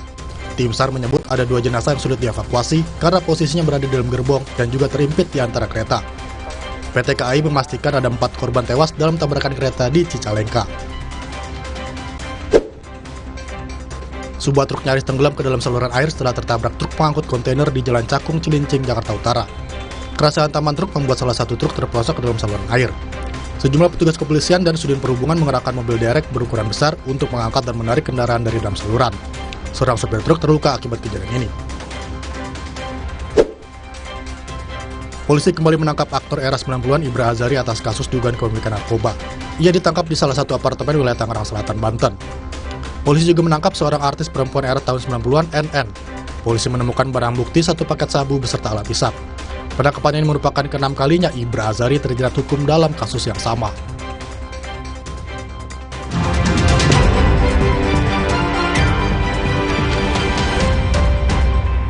Morinaga Cilgo, nutrisi berkualitas, harganya terjangkau. Cilgo. Ma, minum dulu biar nggak capek. Senang kan melihat anak tumbuh dengan baik bersama Morinaga Cilgo, nutrisi berkualitas untuk dukung daya tahan tubuh, bantu tumbuh kembangnya. Morinaga Cilgo. Wah, makan. Udah nggak takut kolesterol naik nih. Kan habis makan langsung Benecol. Lanstan esternya hajar kolesterol dari makanan yang habis kita makan. Nutri Benecol. Kompas TV menyiarkan secara langsung debat Capres-Cawapres 2024. Debat ketiga calon presiden Minggu 7 Januari pukul 4:30 sore. Live di Kompas TV, Rumah Pemilu. Pakai motor listrik Polytron Fox R. Gak capek nyetir. Gak capek ke bengkel. Gak capek antri bensin. Baru, motor listrik Polytron Fox R. Galon Le Mineral 100% bebas BPA. Aman untuk anak dan keluarga. Ciri galon bebas BPA, bening transparan, ditandai kode segitiga nomor 1. Galon Le Mineral, untuk sehatnya keluarga. Prenagen, kaya akan protein, omega 3, dan kalsium. Penting untuk pembentukan organ tubuh bayi. Minum selama hamil 9 bulan. Prenagen. Baru Morinaga Morigrow. Kasih makan anak masih pakai drama. Beri dia Morinaga Morigrow. Susu dengan formula Grow Max. Bantu tingkatkan nafsu makan dan penuhi nutrisi untuk pertumbuhannya. Morinaga Morigrow. Mereka adalah perempuan-perempuan berdedikasi, perempuan mandiri, selalu optimis. Mereka percaya tolak angin untuk menjaga kesehatan. Mencintai Indonesia. Distribusi bansos jelang Pilpres menuai polemik. Usai Menteri Perdagangan Zulkifli Hasan mengklaim bansos pemberian Presiden Jokowi bukan atas nama pemerintah. Maka ada yang minta bansos ditunda hingga pemilu usai demi netralitas. Ada juga yang minta bansos disegerakan demi kepentingan rakyat. Lantas benarkah bansos riskan dipolitisasi? Simak pembahasannya dalam Dua Arah. Jumat 5 Januari pukul 8:30 malam. Live di Kompas TV.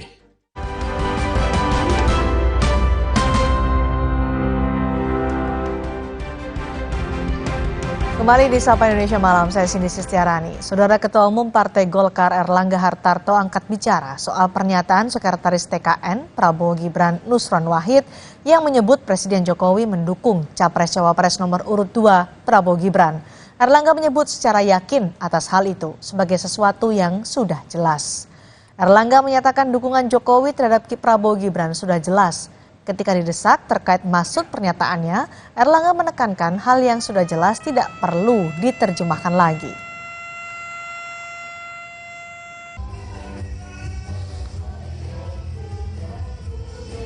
Pak dukungan Prabowo bilang kalau Pak Jokowi sekarang udah mendukung Prabowo Gibran, Pak benar itu Pak? Terang-terangan mendukung Prabowo Gibran. Ya, kan sudah jelas.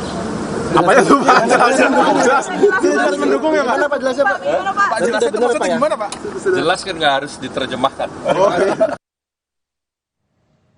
Hal senada disampaikan Ketua Umum Relawan Pendukung Jokowi atau Projo yang juga Menkominfo Budi Ari Setiadi. Budi Ari menyebut dukungan Jokowi untuk Prabowo Gibran sudah jelas. Namun Budi Ari menegaskan posisi pemerintah tetap netral di pemilu mendatang. Iya, masa sesuatu yang sudah jelas kita perjelas. Ya kan? Ya Erika, sesuatu yang sudah jelas tidak perlu diperjelas. Artinya bagaimana Pak? Ya sudah jelas kan. Ngapain lagi diperjelas sama saya? Berarti benar Pak ya ada dukungan langsung. Iya, kata kamu begitu ya gitu. Kan udah jelas masih diperjelas lagi. Tugas Kominfo membuat sesuatu yang belum jelas menjadi jelas. Kalau yang sudah jelas ngapain kita perjelas lagi? Pak, ya, Pak, begitu. Mereka masih kader PDIP. Nanti nggak dukung Pak Ganjar dong? Siapa? Pak Jokowi. Ya masa yang begituan ditanyain udah jelas-jelas ya. Gimana Pak? Ditanya Bapak lah, Pak Jokowi. Berarti pemerintah tidak netral dong? Enggak lah, tetap aja kan kita tidak menggunakan fasilitas negara dan sebagainya. Ya, kita tetap proporsional. Kalau itu kan netral Pak? Apa? Netral dong. Kan kita nggak menggunakan fasilitas negara. Ya, tanya Pak Bung. Sementara Koordinator Staf Khusus Presiden Ari Dwi Payana menegaskan, menjelang pemilu Presiden Jokowi tetap fokus bekerja memimpin pemerintahan. Ari Dwi Payana enggan mengomentari klaim tim kampanye nasional Prabowo Gibran yang menyebut Presiden Jokowi mendukung Prabowo Gibran. Ari menekankan menjelang pemilu agenda Presiden sangat padat.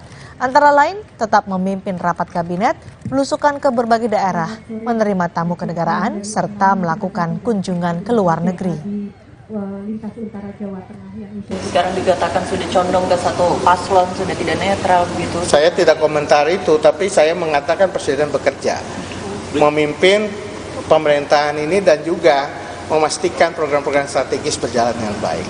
Soal klaim di luar saya tidak merespon itu. Bagaimana mengartikan pernyataan soal sudah jelas Jokowi mendukung Prabowo Gibran? Kita akan bahas bersama Wakil Sekjen Partai Golkar Aceh Hasan Syadzili dan pakar politik dari ISIAS Yusuf Ishak Institut Made Supriyatma. Selamat malam Pak Aceh, Pak Made. Selamat malam. Selamat malam, Assalamualaikum. Waalaikumsalam warahmatullahi wabarakatuh. Pak Aceh, ini boleh diartikan dong kepada publik juga soal pernyataan Pak Erlangga yang bilang sudah jelas, nggak perlu lagi untuk diterjemahkan. Ya, pertama saya kira sudah sangat jelas ya bahwa pasangan Prabowo Gibran merupakan pasangan yang dari sejak dideklarasikan memiliki visi, misi, program yang memiliki pelanjut Presiden Jokowi. Ya, maka Pak Prabowo, Mas Gibran juga menyatakan bahwa keduanya mengatakan tidak ragu terhadap berbagai program-program yang selama ini telah diletakkan fondasi dasarnya oleh Presiden Jokowi untuk dilanjutkan oleh pasangan Prabowo Gibran, gitu ya. Dan saya kira dengan tanpa reserve apapun bahwa pasangan Prabowo Gibran mengatakan bahwa kami siap untuk melanjutkan apa yang telah diletakkan oleh Presiden Jokowi. Apakah soal program, melanjutkan program Jokowi atau karena ada Gibran, putra Presiden Jokowi di situ sebagai pasangan Prabowo Subianto? Sebagai orang tua tentu beliau pasti merestui ya terhadap apa yang dilakukan oleh Mas Gibran untuk dicalonkan oleh kami. Yang pertama kali Partai Golkar mencalonkan pasangan Prabowo Gibran. Nah, tapi tentu kita pun juga harus memastikan bahwa Presiden Jokowi pasti akan menunjukkan sikap kenegarawanannya untuk berdiri di semua pasangan capres, begitu ya. Dan kalau yakin tentu seperti itu, menjaga. kenapa ada klaim bahwa Presiden Jokowi ada di pihak Prabowo Gibran? Sekarang dari proses kampanye yang telah berjalan, ya, kita kan bisa menilai dan masyarakat sendiri kan bisa menilai sejauh mana program-program yang dikampanyekan oleh masing-masing capres maupun cawapres itu yang tegas menyatakan bahwa kami melanjutkan terhadap kepemimpinan Presiden Jokowi, gitu loh. Nah, dari situ saja saya kira sudah sangat jelas, sudah sangat clear bahwa pasangan Prabowo Gibran adalah pelanjut dari kepemimpinan Presiden Jokowi, termasuk narasi-narasi yang selama ini disampaikan dari 2 kali debat capres maupun cawapres. Jelas sekali apa yang dilakukan dan disampaikan oleh pasangan Prabowo Gibran adalah program-program yang memang memiliki kesamaan atau kelanjutan dari Presiden Jokowi, begitu. Oke, Pak Mada, ini klaim sepihak dari kubu Prabowo Gibran atau Anda juga melihat ada kecenderungan Presiden Jokowi tidak netral, condong ke Prabowo Gibran? Terima kasih. Saya sebenarnya tidak terlalu peduli dengan apakah Jokowi netral atau tidak, gitu ya. Dalam dalam politik, dalam kampanye yang normal, Jokowi berpihak itu juga tidak apa-apa.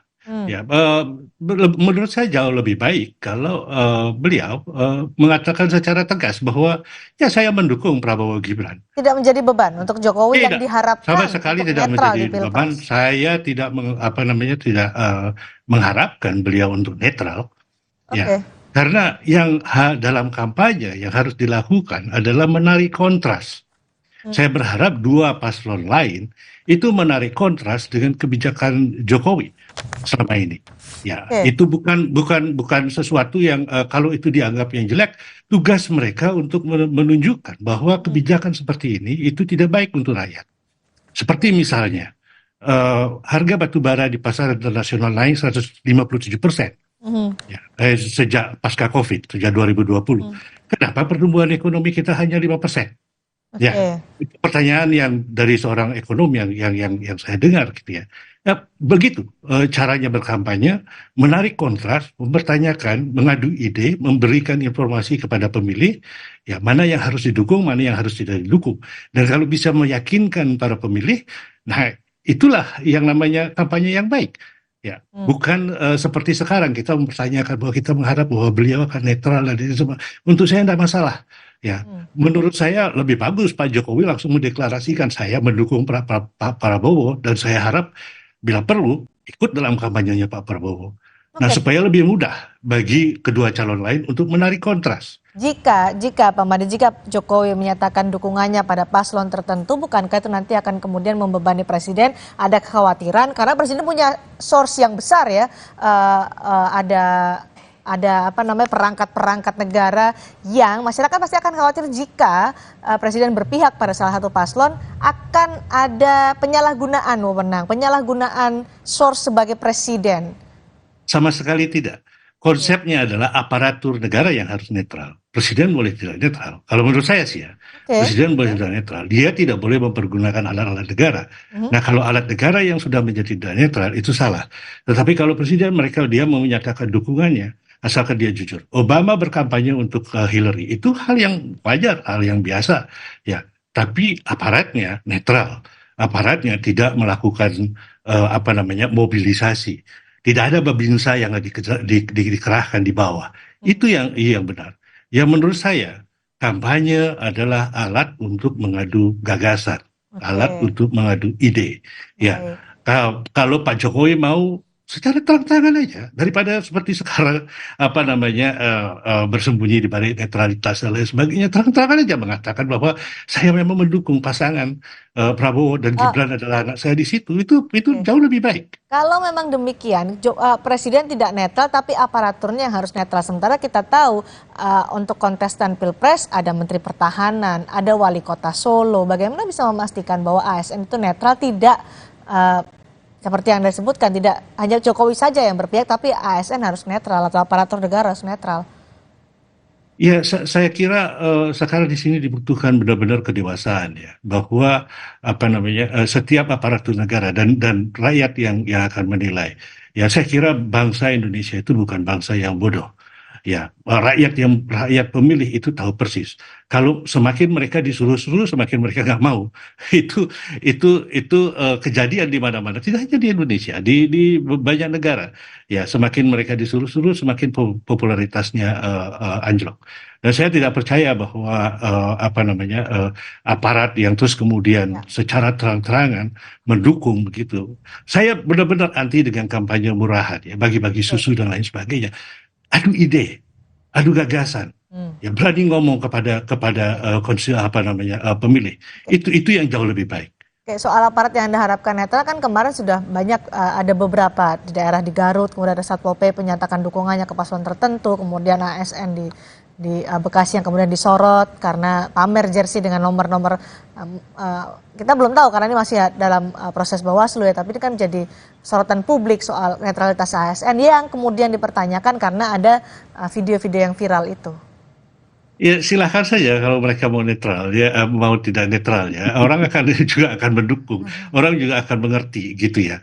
Kami sebaiknya itu kalau mereka tidak netral, orang akan melihat, rakyat akan melihat, dan saya kira Bawaslu dalam hal ini juga harus tegas ya, bahwa kalau itu terang-terang. Ini akan fair untuk rival yang lain, rival yang tidak didukung oleh Jokowi kalau dari berdasarkan klaim dari Prabowo Gibran.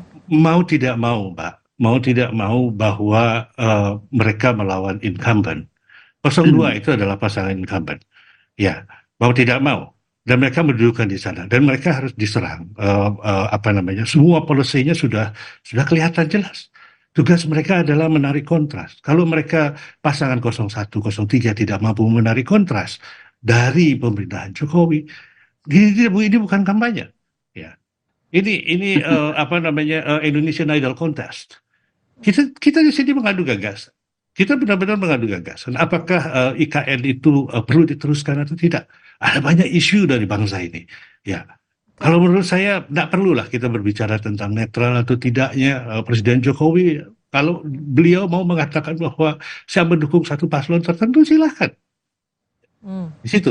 Dan saya percaya bahwa rakyat sangat dewasa menentukan pilihan.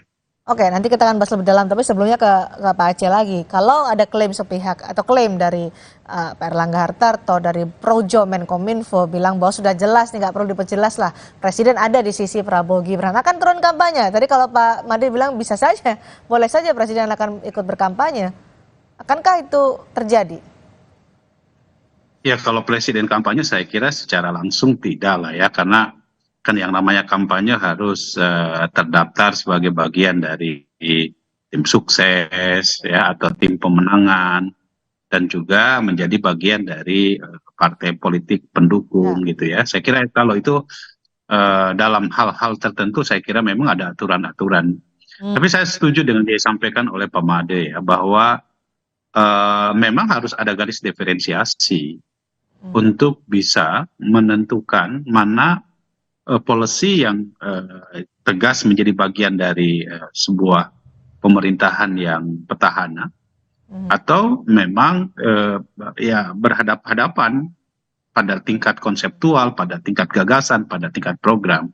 Dan saya setuju bahwa memang seharusnya yang kita perdebatkan adalah soal apa yang tadi disampaikan oleh Pak Made, misalnya soal diskusi soal IKN saja, itu menurut saya pasti akan menimbulkan debat publik yang menarik. Dan itu adalah bagian dari edukasi terhadap masyarakat tentang apakah memang kita perlu atau tidak ya dalam konteks IKN. Dan saya kira kalau pasangan Prabowo Gibran jelas sekali bahwa kita akan meneruskan pemindahan ibu kota Nusantara kita ke Kalimantan Timur karena berbagai macam argumentasi yang memang dibutuhkan oleh bangsa ini gitu ya. Baik. Nah, tentu perdebatannya bisa pada level itu gitu, atau misalnya pada level-level yang lain yang bisa memberikan satu garis diferensiasi untuk menegaskan bahwa memang kebijakan-kebijakan Presiden Jokowi patut untuk terus dilanjutkan oleh kami.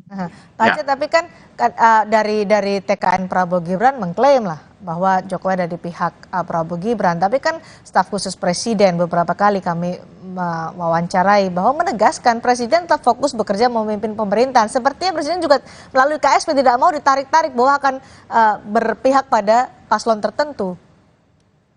Ya, saya kira pemerintahan ini kan tetap harus berjalan dan sebagai sebuah pemerintahan tentu ya harus berdiri di semua. Tidakkah kemudian melihat bahwa Presiden melalui KSP tidak ingin ditarik-tarik ke salah satu paslon tersendiri gitu? Ya begini, Presiden juga menurut saya punya satu visi yang sama ya, bahwa berbagai kebijakan-kebijakan yang telah dicanangkan oleh beliau, saya kira penting sekali untuk dilanjutkan oleh kepemimpinan yang akan datang. Dan karena itu menurut saya tidak perlu tadi disampaikan oleh Ketua Umum kami tidak perlu lagi diperjelas, karena memang yang jelas adalah bahwa konsep, gagasan, visi, misi, program yang ditawarkan oleh kami jelas, kami tidak ragu untuk mengatakan bahwa kami adalah melanjutkan kepemimpinan Presiden Jokowi. Dan sikap politik ini tentu sebagai sebuah prinsip dari perjuangan dalam Pilpres 2024 ini gitu loh. Kami tidak ragu terhadap itu. Jadi karena itu kalau dikatakan bahwa kami mengklaim, ya klaim itu bisa dilihat dari policy dan kebijakan-kebijakan yang kami tawarkan untuk rakyat Indonesia ini gitu. Oke. Pak Made, kalau soal Jokowi yang diklaim berpihak pada atau mendukung satu pasangan calon tertentu, selalu kita akan mengaitkan dengan Jokowi efek dan approval rating dari Jokowi dari berbagai lembaga survei. Ini kan membuat kemudian orang yang mengklaim bahwa Jokowi ada di pihak mereka sangat diuntungkan soal ini. Ini fairkah begitu?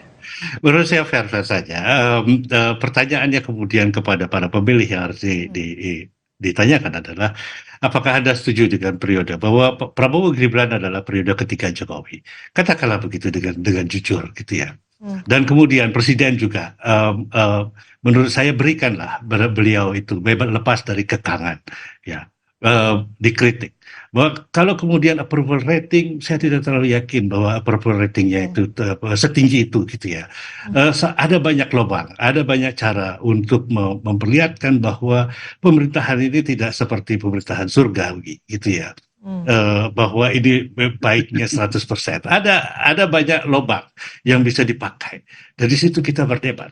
Seperti juga perdebatan IKN aja umpamanya. Apakah bisa ya sebuah tempat yang strategis itu dikuasai, yang akan menjadi premium real estate location itu dikuasai oleh hanya beberapa orang, ya termasuk Pak Prabowo di situ berdasarkan data yang saya terima. Ya. Jadi hal seperti begitu, apakah nanti IKN itu akan menjadi pusat Indonesia? Bagaimana dengan Jakarta? Menurut saya IKN tidak akan menjadi pusat Jakarta, pusat Indonesia. Dia hanya menjadi pusat pemerintahan seperti Canberra, Washington DC atau Brasilia. Dan terus kemudian Jakarta harus diperhatikan. Dia pusat ekonomi Indonesia, dia jantung ekonomi Indonesia. Bagaimana kita bisa meninggalkan Jakarta? Ya, seperti begitu. Itu argumen-argumen seperti begitu yang cerdas, yang harus digaungkan ke rakyat biasa untuk menarik kontras dengan Jokowi. Dan kemudian rakyat akan memutuskan apakah Anda mau periode ketiga Jokowi. Dalam proksi tentu ya. Kalau seandainya Pak Prabowo, saya kira juga nanti kalau beliau berkuasa, beliau akan punya jalan sendiri. Beliau tidak akan 100% Jokowi. Ya tidak ada seorang penguasa tertinggi yang mau berbagi kekuasaan. Tidak boleh ada matahari kembar. Itu sudah jelas.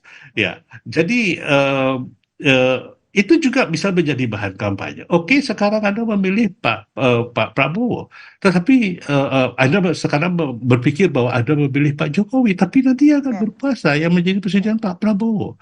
Itu kontras yang sangat besar, dan rakyat perlu diingat-ingatkan kembali.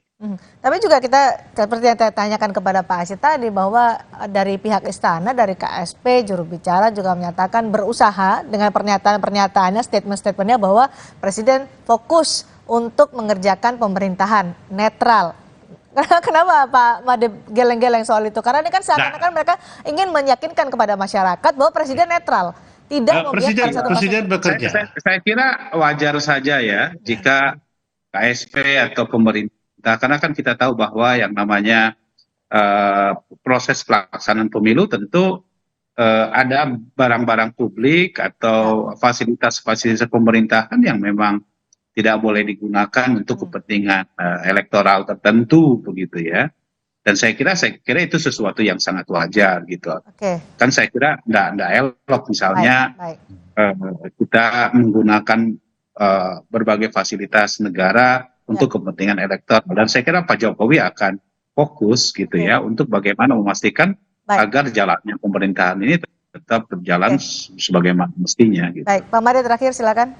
Ya kalau menurut saya mereka memang bekerja running the government, iya begitu ya. Tetapi mereka juga let's be honest, jujur aja bahwa mereka punya kepentingan juga di sini, bahwa mereka kemudian ada bisik-bisik dan ini daripada menurut saya bisik-bisik dan yang nggak jelas seperti begitu, Pak Jokowi declare aja lah, ikut kampanyenya gitu ya, dukung anaknya itu that's the most obvious. That's the most obvious thing gitu ya, yang paling jelas. Dan saya kira nggak usah lah ditutup-tutupi dengan macam-macam seperti begitu ya, jujur aja lah. Karena kita menarik kontras di sini antara kosong dengan kontestan-kontestan lain. Baik. Terima kasih Wasekjen Partai Golkar Aceh Hasan Syadzili dan pakar politik dari Syekh Yusuf Ishak Institute Made Supriyatma sudah bergabung di Sapa Indonesia malam hari ini. Selamat malam. Saudara Menkumham Yasona Laoli membantah isu Verdi Sambo tidak tidur di lapas. Informasinya usai jeda.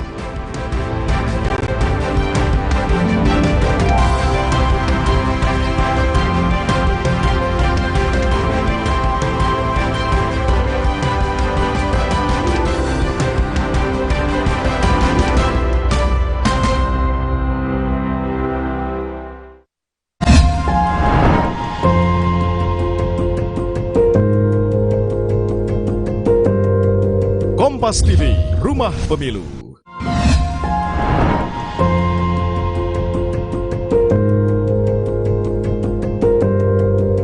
Kompas TV, Rumah Pemilu. Kompas Update dipersembahkan oleh Prenagen, nutrisi lengkap ibu dan buah hati. Anda menyaksikan Kompas Update pukul 19 waktu Indonesia Barat, saya Cindy Sistiarani. Saudara, seekor gajah terlihat masuk ke permukiman warga di Kabupaten Ogan Komering Ilir dan merusak kebun. BKSDA menyebut permukiman warga yang termasuk dalam wilayah konsesi itu merupakan jalur atau koridor pelintasan gajah, sehingga masuknya gajah dianggap wajar. Namun untuk kali ini, waktu gajah berdiam di permukiman lebih lama dari biasanya. Diperkirakan ada tanaman di kebun warga yang disukai gajah. BKSDA Sumatera Selatan juga memberikan edukasi dan mendampingi warga agar tidak salah dalam penanganannya, serta berupaya menggiring gajah keluar permukiman.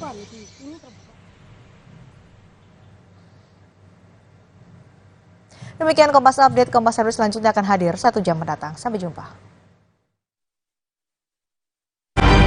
Kompas Update dipersembahkan oleh Morigro. Morinaga Morigrow, susu dengan formula Grow Max, bantu optimalkan nutrisi anak.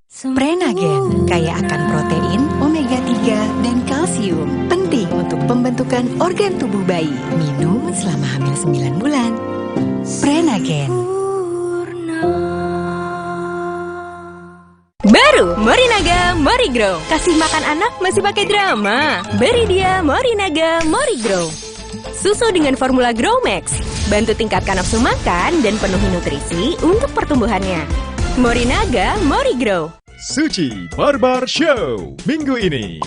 Perbedaan umur di antara Hifzi, Komeng, dan Abdel menimbulkan masalah dalam komunikasi. Mau nangis mau kagak sama aja. Ini kopi yang bisa ngasih uang tiap bulan. Kopi kapal papi. Wah, ini kopi yang lucu banget nih. Kopi apa nih? Lawak white kopi.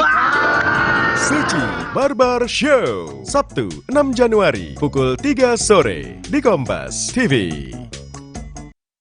Mari persiapkan liburan akhir tahun luar biasa bersama Pertamina yang juga telah siap menghadirkan pengalaman liburan mengesankan bersama semangat energi terdepan yang dihadirkan Pertamina. Jalani hari dengan nikmatnya Nissin Crispy Crackers. Rasa kejunya paling fresh. Nissin Crispy Crackers, satu rasa berjuta cerita. Nggak enak? Iya, kayak ada manis-manisnya. Le Mineral memang berbeda. Setiap tetesnya mengandung mineral esensial seimbang yang penting untuk tubuh dan juga membuat rasa airnya lebih segar. Le Mineral. Nippon Elastex 3-in-1 dengan teknologi Hydroflex, perlindungan lebih maksimal, gampang meresap ke pori-pori tembok, daya sebarnya luas. Pasti beres pakai Nippon Elastex. Mood booster favorit gue nih, mie sedap kari kental spesial. Kuahnya kental, berpadu rempah pilihan yang bikin makin sensasional. Rasanya makin spesial. Buruan cobain, yang sedapnya berkari-kari dari Wings Food. Kompas TV menyiarkan secara langsung debat Capres-Cawapres 2024. Debat ketiga calon presiden, Minggu 7 Januari pukul 4:30 sore. Live di Kompas TV, Rumah Pemilu. Distribusi bansos jelang Pilpres menuai polemik. Usai Menteri Perdagangan Zulkifli Hasan mengklaim bansos pemberian Presiden Jokowi bukan atas nama pemerintah. Maka ada yang minta bansos ditunda hingga pemilu usai demi netralitas. Ada juga yang minta bansos disegerakan demi kepentingan rakyat. Lantas benarkah bansos riskan dipolitisasi? Simak pembahasannya dalam Dua Arah. Jumat 5 Januari pukul 8:30 malam. Live di Kompas TV.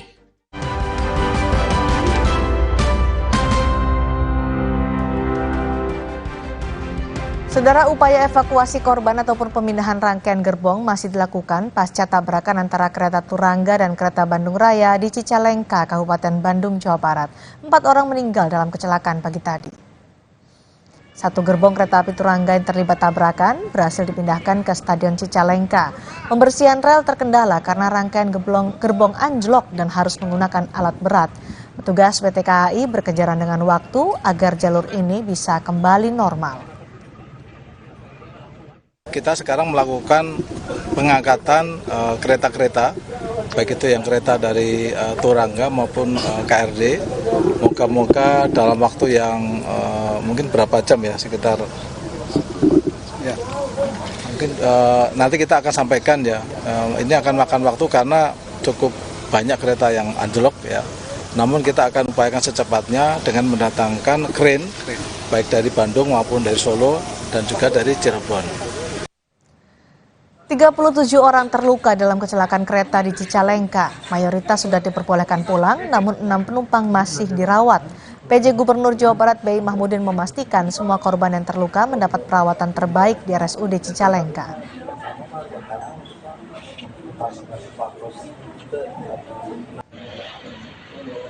Informasi lain, Saudara, Menteri Hukum dan HAM Yasona Laoly membantah pernyataan advokat Alvin Lim yang menyebut terpidana kasus pembunuhan Brigadir Yosua, Ferdi Sambo, tidak pernah tidur di sel lapas Salemba. Yasona menyebut Alvin Lim sebagai orang gila yang asal bicara. Yasona menyebut pernyataan Alvin Lim tidak berdasar. Menurut Yasona, Alvin tidak pernah bertemu Ferdi Sambo saat berada di dalam lapas. Sambo dititipkan ke lapas pada 24 hingga 29 Agustus 2023. Saat itu, Alvin sedang di rumah sakit. Yasona mengatakan Sambo hanya 5 hari di Cipinang, kemudian dikirim ke Cibinong. Yasona menegaskan pernyataan Alvin Lim merupakan informasi yang tidak benar atau hoax. Di rumah sakit, Sambo itu cuma 5 hari di Cipinang, kemudian dikirim ke Cilegon. Asal ngomong aja. Berarti tidak benar ya Pak? Enggak benar lah. Sudah bisa dipastikan Pak? Hah? Bisa dipastikan kalau nggak benar itu? Sudah kan dibikin beritanya udah. Dia itu sakit tanggal 16 sampai 29 Agustus di rumah sakit. Sambonya cuma 24 sampai 29 di situ. Kapan ketemunya dia? Dia sudah langsung kita transfer ke apa namanya? Cilegon. Bukan, Cibinong. Dia di lapas Cibinong. Berarti hoax apa ya? Hoax lah. Jelang debat ketiga, saling kritik antara Capres-Cawapres serta tim kampanye mengenai kebijakan anggaran pertahanan. Informasinya sesaat lagi.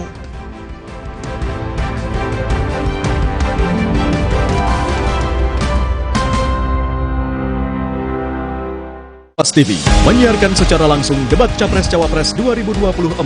Debat ketiga calon presiden Minggu 7 Januari pukul 4:30 sore.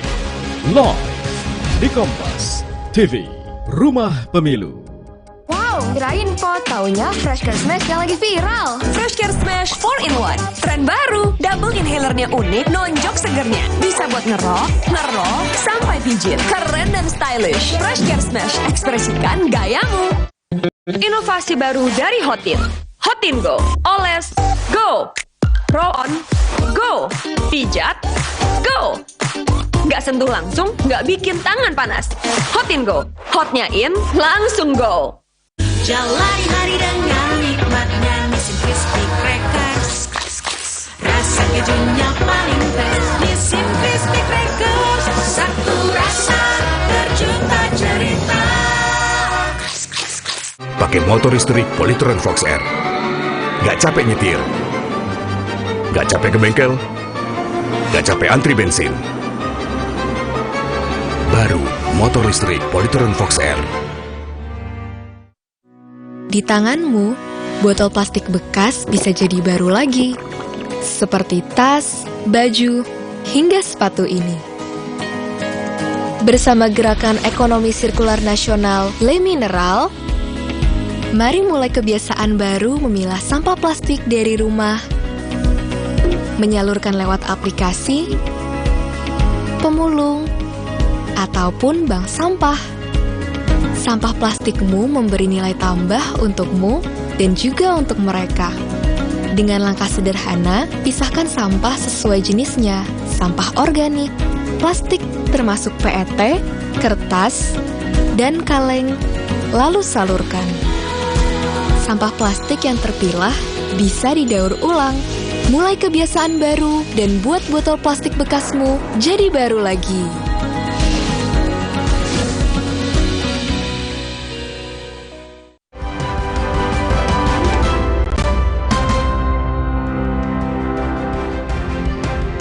Salah satu tema debat ketiga Pilpres Minggu 7 Januari mendatang adalah soal pertahanan dan keamanan.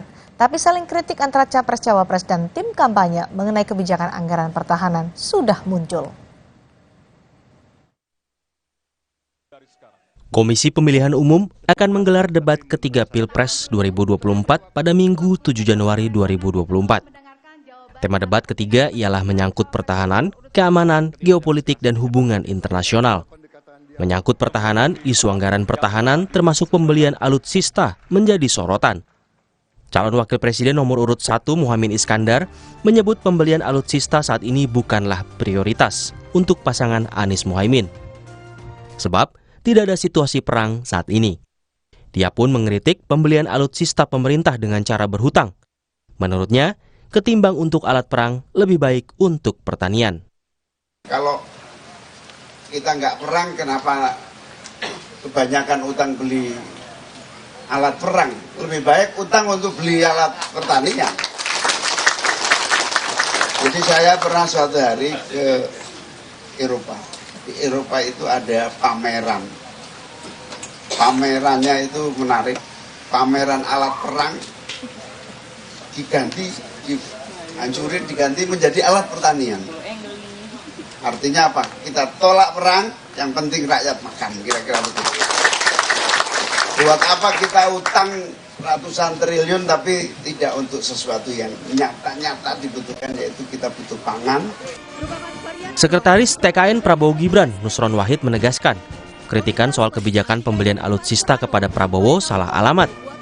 Menurutnya, bukan Prabowo, melainkan Menteri Keuangan Sri Mulyani dan Banggar DPR yang menentukan anggaran alutsista di APBN. Dalam struktur APBN itu ada 3 komponen. Komponen pertama adalah penerimaan negara. Komponen kedua adalah pengeluaran alias belanja negara. Komponen ketiga adalah pembiayaan.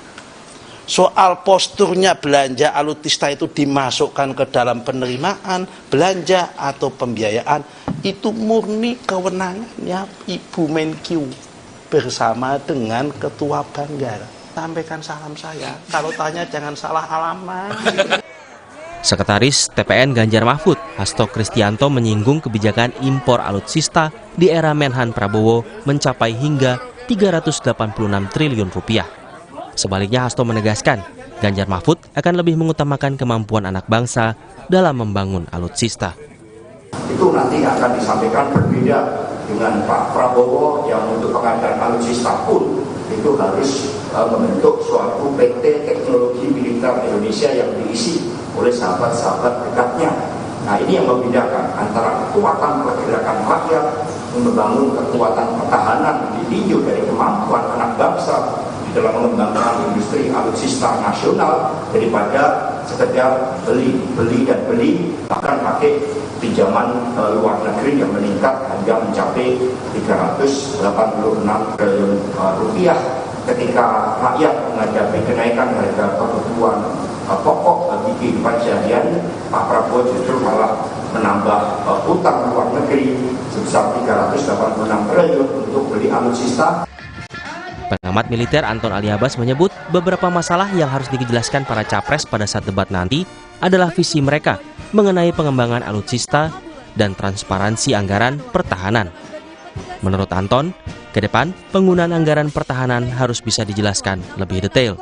Penting juga untuk adalah bagaimana kita menjadikan bahwa ini anggaran pertahanan ini adalah untuk publik, kita bisa buka, kita bisa akses. Sebenarnya 40% itu dibelanjakan untuk berapa ratus ribu prajurit sih, kan kita nggak tahu gitu. Jadi rinciannya semestinya itu bisa transparan gitu. Kalau misalnya Inggris itu penggunaan balance sheet-nya untuk finance itu udah setiap bulan untuk sektor pertahanan sendiri. Nah, kita nggak perlu sampai ke arah sana, tapi minimal jangan cuma kasih sedikit ya, 3 lembar, 4 lembar, kita kasih rinciannya. Jadi ketika negara ingin menaikkan anggaran pertahanan itu sudah jelas bahwa semua itu bisa kita dapatkan, kita dapat informasi. Jadi tadi saya bilang, kita ngomong tentang optimum essential forces, datanya dari mana sampai sekarang aja saya tidak tahu belanjanya kayak apa, kita membangun apa. Nah, itu keterbukaan itu yang dibutuhkan publik dan harapan saya. Selain pertahanan, tema dalam debat ketiga Minggu 7 Januari nanti adalah mengenai keamanan, hubungan internasional, dan geopolitik. Debat ketiga adalah debat khusus untuk calon presiden. Tim Liputan, Kompas TV. Militer Israel merilis video serangan udara militer ke jalur Gaza. Informasi selengkapnya usai jeda.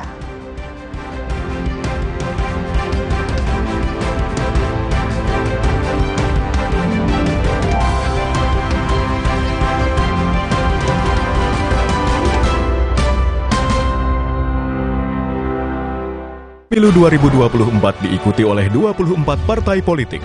Kenali nama, logo, dan nomor urutnya.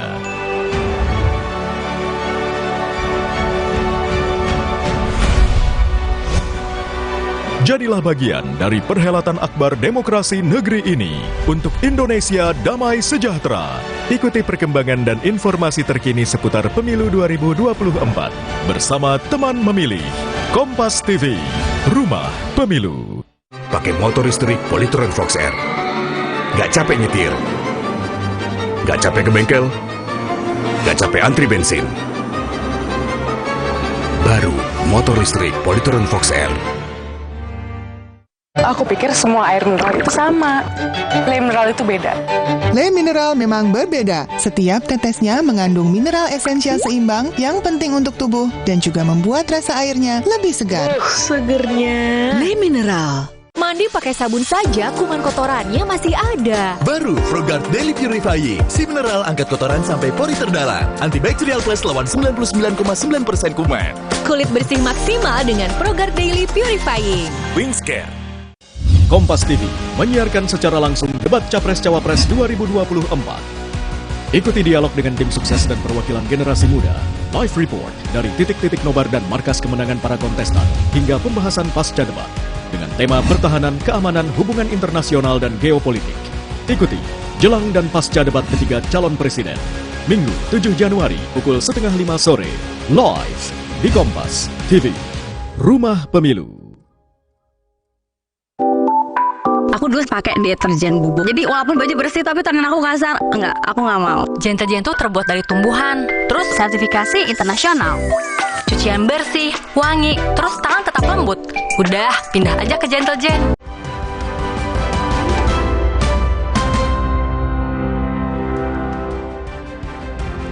Saudara, militer Israel merilis video serangan udara ke jalur Gaza. Menurut Israel, serangan itu menargetkan Hamas di Gaza.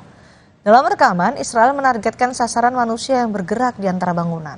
Dalam pernyataannya, militer Israel mengklaim membunuh jaringan bersenjata Hamas di Camp Bureij, jalur Gaza yang berusaha menyerang tank Israel. Hingga saat ini belum dapat diketahui korban merupakan warga sipil atau militan Hamas.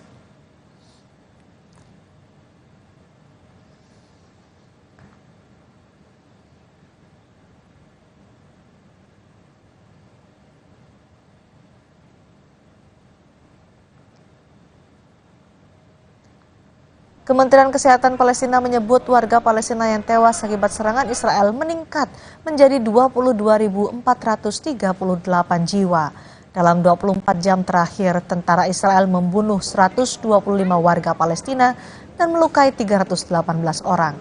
Kementerian Kesehatan mencatat 70% korban adalah anak-anak.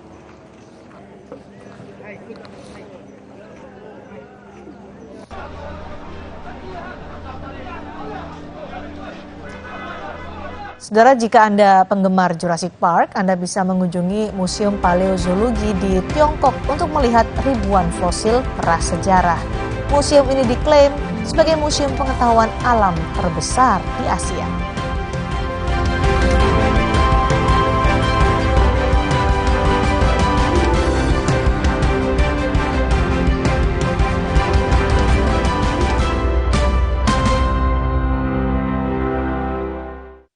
Distribusi bansos jelang Pilpres menuai polemik.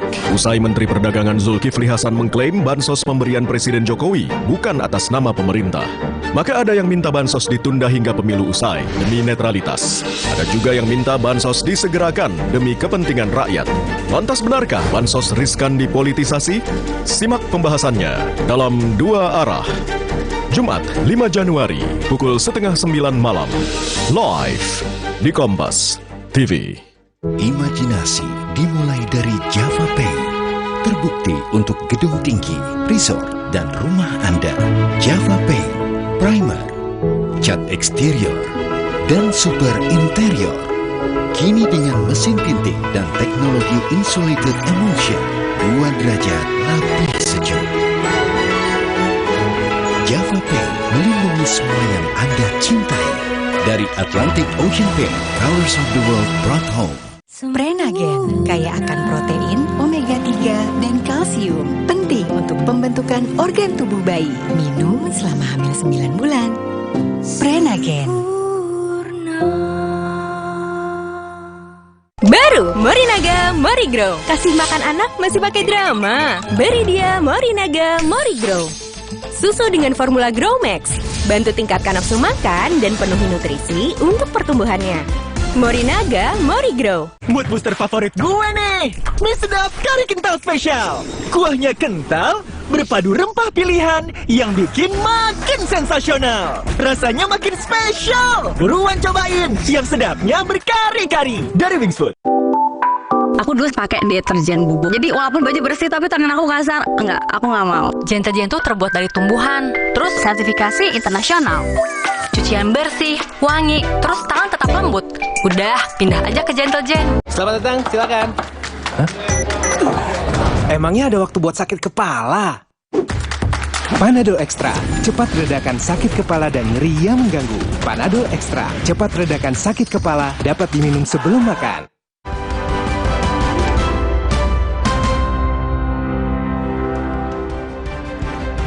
Museum ala film Jurassic Park atau paleozoologi yang berada di Hebei, Tiongkok kini dibuka untuk umum.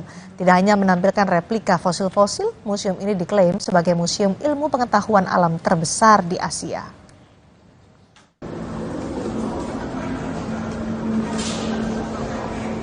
Museum Paleozoologi di Tiongkok berdiri di atas lahan sekitar 80.000 meter persegi. Dengan total luas bangunan mencapai 73.000 meter persegi. Dengan bangunan seluas itu, museum ini punya lebih dari 6.000 koleksi pameran. Termasuk satu-satunya kerangka Velociraptor khas Tiongkok yang merupakan predator dari era dinosaurus.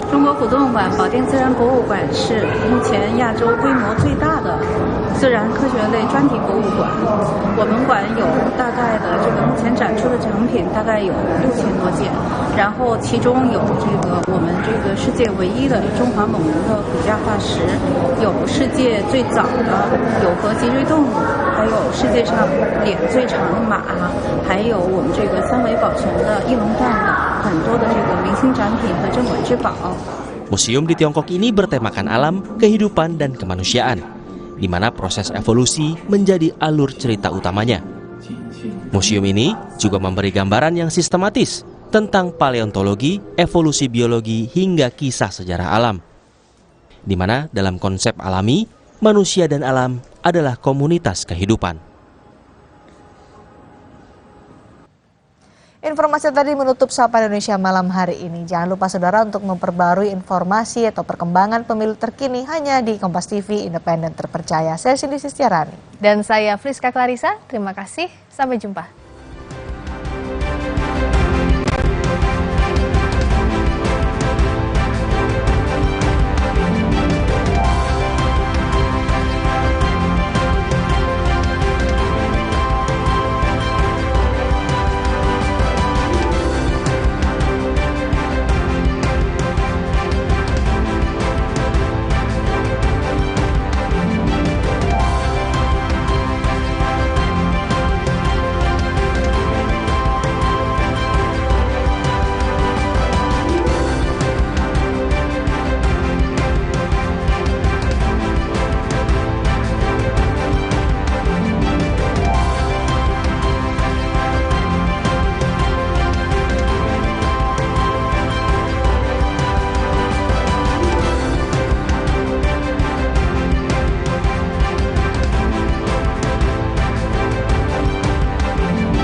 Distribusi bansos jelang Pilpres menuai polemik. Usai Menteri Perdagangan Zulkifli Hasan mengklaim bansos pemberian Presiden Jokowi bukan atas nama pemerintah. Maka ada yang minta bansos ditunda hingga pemilu usai demi netralitas. Ada juga yang minta bansos disegerakan demi kepentingan rakyat. Lantas benarkah bansos riskan dipolitisasi? Simak pembahasannya dalam Dua Arah. Jumat 5 Januari pukul 8:30 malam. Live di Kompas TV. Sesaat lagi Anda akan menyaksikan berita utama yang didukung oleh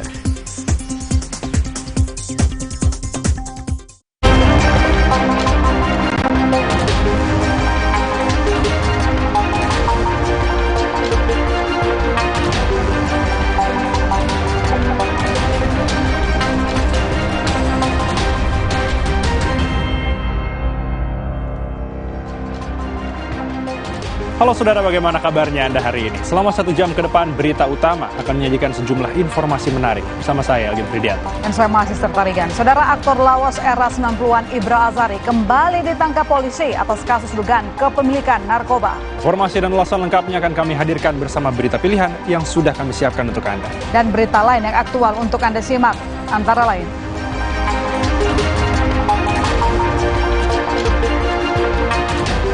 Bawaslu Jakarta Pusat menyatakan tindakan Gibran Rakabuming Raka saat bagi-bagi susu di acara Car Free Day sebagai pelanggaran hukum. Namun, tim Prabowo Gibran ancam akan melaporkan Bawaslu Jakarta Pusat ke DKPP.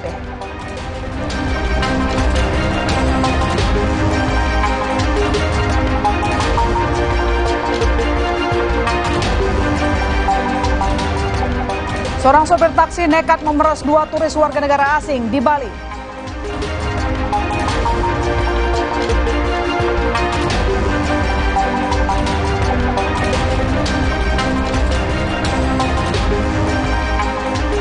Di akhir acara kami juga memiliki video pilihan satu rumah warga yang tertimpa longsor di Desa Sungai Dalam, Kabupaten Kerinci, Provinsi Jambi.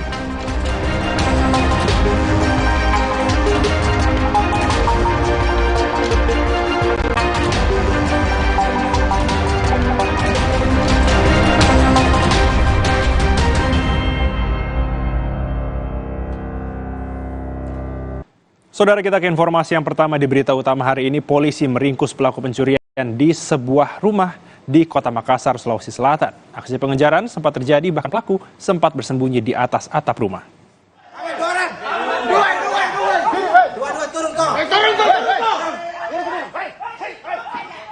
Pelaku yang kabur sempat naik ke atap rumah warga untuk bersembunyi. Setelah dikepung, pelaku akhirnya dapat ditangkap polisi. Pelaku berhasil diidentifikasi usai polisi menemukan keberadaan mobil yang dicuri pelaku berada tidak jauh dari lokasi pencurian. Pelaku baru beraksi usai pemilik rumah meninggalkan rumahnya. Ambil.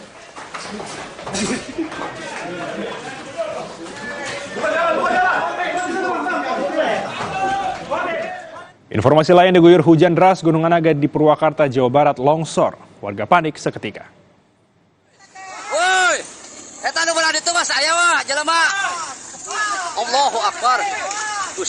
Dari video amatir warga, terlihat kepanikan warga saat terjadi longsor Gunung Anaga di Kampung Pamalayan, Desa Sukamulya, Kecamatan Tegalwaru, Kamis sore. Warga saling mengingatkan untuk menyelamatkan diri ke lokasi yang aman dari longsoran Gunung Anaga. Tanah longsor menyebabkan sejumlah rumah warga, rumah ibadah, dan fasilitas umum rusak. Setidaknya 140 warga dari 1 RW yang terdampak longsor Gunung Anaga dievakuasi ke lokasi pengungsian di gedung sekolah.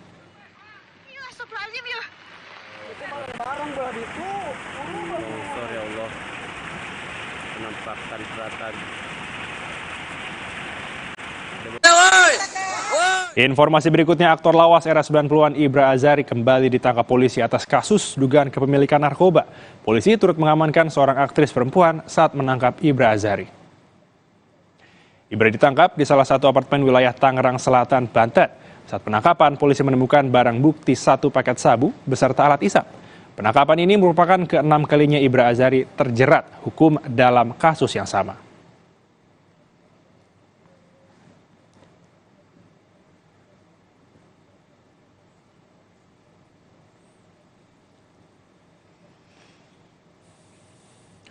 Saudara, upaya evakuasi korban dan gerbong kereta terus dilakukan pasca tabrakan kereta api Turangga dan kereta api lokal Bandung Raya Jumat pagi.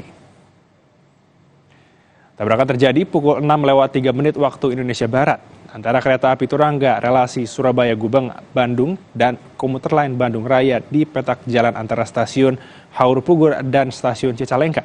Akibat kecelakaan ini, 4 petugas kereta meninggal dunia, yakni masinis, asisten masinis, pramugara, dan security. Setidaknya 40 orang terluka. KAI akan melakukan investigasi bersama KNKT untuk mengetahui penyebab kecelakaan.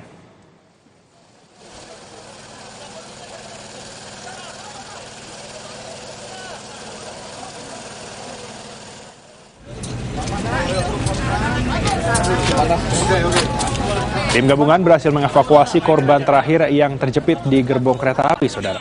Petugas membutuhkan waktu hingga korban dapat dievakuasi Jumat sore. Petugas harus memindahkan gerbong terlebih dahulu untuk mengevakuasi korban. Jenazah korban langsung dibawa ke Rumah Sakit Sartika Asih. Polisi memastikan sudah tidak ada lagi korban di lokasi kejadian tabrakan.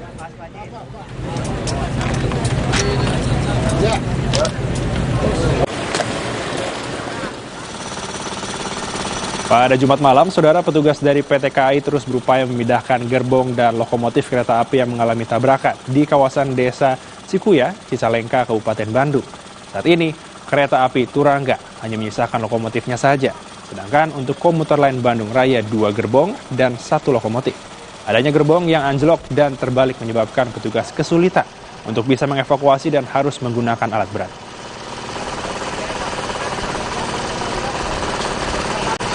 Yang tersisa untuk kereta api Turangga hanya lokomotifnya saja yang masih dalam proses evakuasi. Kemudian untuk rangkaian komuter lain Bandung Raya saat ini yang masih dalam proses evakuasi itu 1 lokomotif dan ditambah 2 gerbong. Nah, kami menargetkan ya secepatnya ini bisa dilalui oleh kereta api jalur ini, dan insya Allah kami targetkan besok pagi sudah bisa dilalui oleh kereta kembali jalur ini. Sebanyak 31 korban luka dari tabrakan kereta di Cicalengka, Bandung, Kabupaten Bandung dilarikan di Rumah Sakit Umum Daerah Cicalengka. Korban yang adalah penumpang kereta menderita luka ringan dan sedang akibat benturan di bagian tangan, kaki, dan wajah. Hingga pukul 6 malam, 3 orang masih dirawat di RSUD Cicalengka, sedangkan sisanya sudah diperbolehkan untuk pulang. Salah satu penumpang kereta lokal Bandung Raya yang menjadi korban, Rudi Purwadi, mengatakan dirinya dan anaknya berusaha menyelamatkan diri pasca tabrakan. Saat kejadian, Rudi juga merasa janggal dengan urutan lintas kereta Bandung Raya dan Turangga. Jadi merayap. Posisinya dari Kaur Pugu itu ya Pak ya? Kaur Pugu. Mau ke Cicalengka tapi ya, masuk. Makanya anak saya ngebangunin saya. Ya bangun. Sampai Cicalengka, mau sampai Cicalengka. Saya bilang belum deh. Kereta Surabaya juga belum masuk. Makanya udah suruh jalan. Kok jalan? Padahal prioritas biasanya tiap pagi itu, tiap jam segitu Surabaya dulu ya. Beralih ke informasi lain, saudara, petugas Dinas Perhubungan Kota Medan terlibat keributan dengan tim kampanye daerah Anies Muhaimin Sumatera Utara. Udah selesai kita. Pendelnya kasihkan. Pendelnya kasihkan. Parkir jelas tuh. Di kempes itu di sana. Ya, nanti kita kesana. Keributan ini terjadi diduga akibat relawan Anies Muhaimin yang parkir di tepi jalan dan di atas trotoar. Petugas di Sub kemudian melakukan penindakan dengan mengembosi ban mobil. Namun pemilik mobil tak terima sehingga keduanya sempat adu mulut. Jubir tim kampanye daerah Amin Sumatera Utara menyesalkan tindakan petugas yang tidak berkomunikasi terlebih dahulu kepada pihaknya. Sementara Kadis Perhubungan Kota Medan menegaskan pihaknya bekerja sesuai Undang-Undang Lalu Lintas dan tak ada kaitannya dengan politik. Pendelnya aja, udah selesai kita. Pendelnya kasihkan. Kita tidak berkeberatan mereka menindak secara aturan, tapi kita sangat keberatan mereka menindak secara diskriminatif dan bengis, tidak humanis. Gitu. Bang, posisi mobil memang di trotoar atau di pinggir jalan, Bang? Ada yang di trotoar. Di sini ada beberapa, di sini ada 2 atau 3 mobil, memang di pinggir jalan. Tapi mobil saat itu tidak sama sekali tidak menghambat arus lalu lintas. Ketika itu terjadi, di Koras itu tidak ada pelanggaran lalu lintas, maka berlakulah aturan yang berlaku di Undang-Undang Lalu Lintas Angkutan Jalan. Sehingga pada saat itu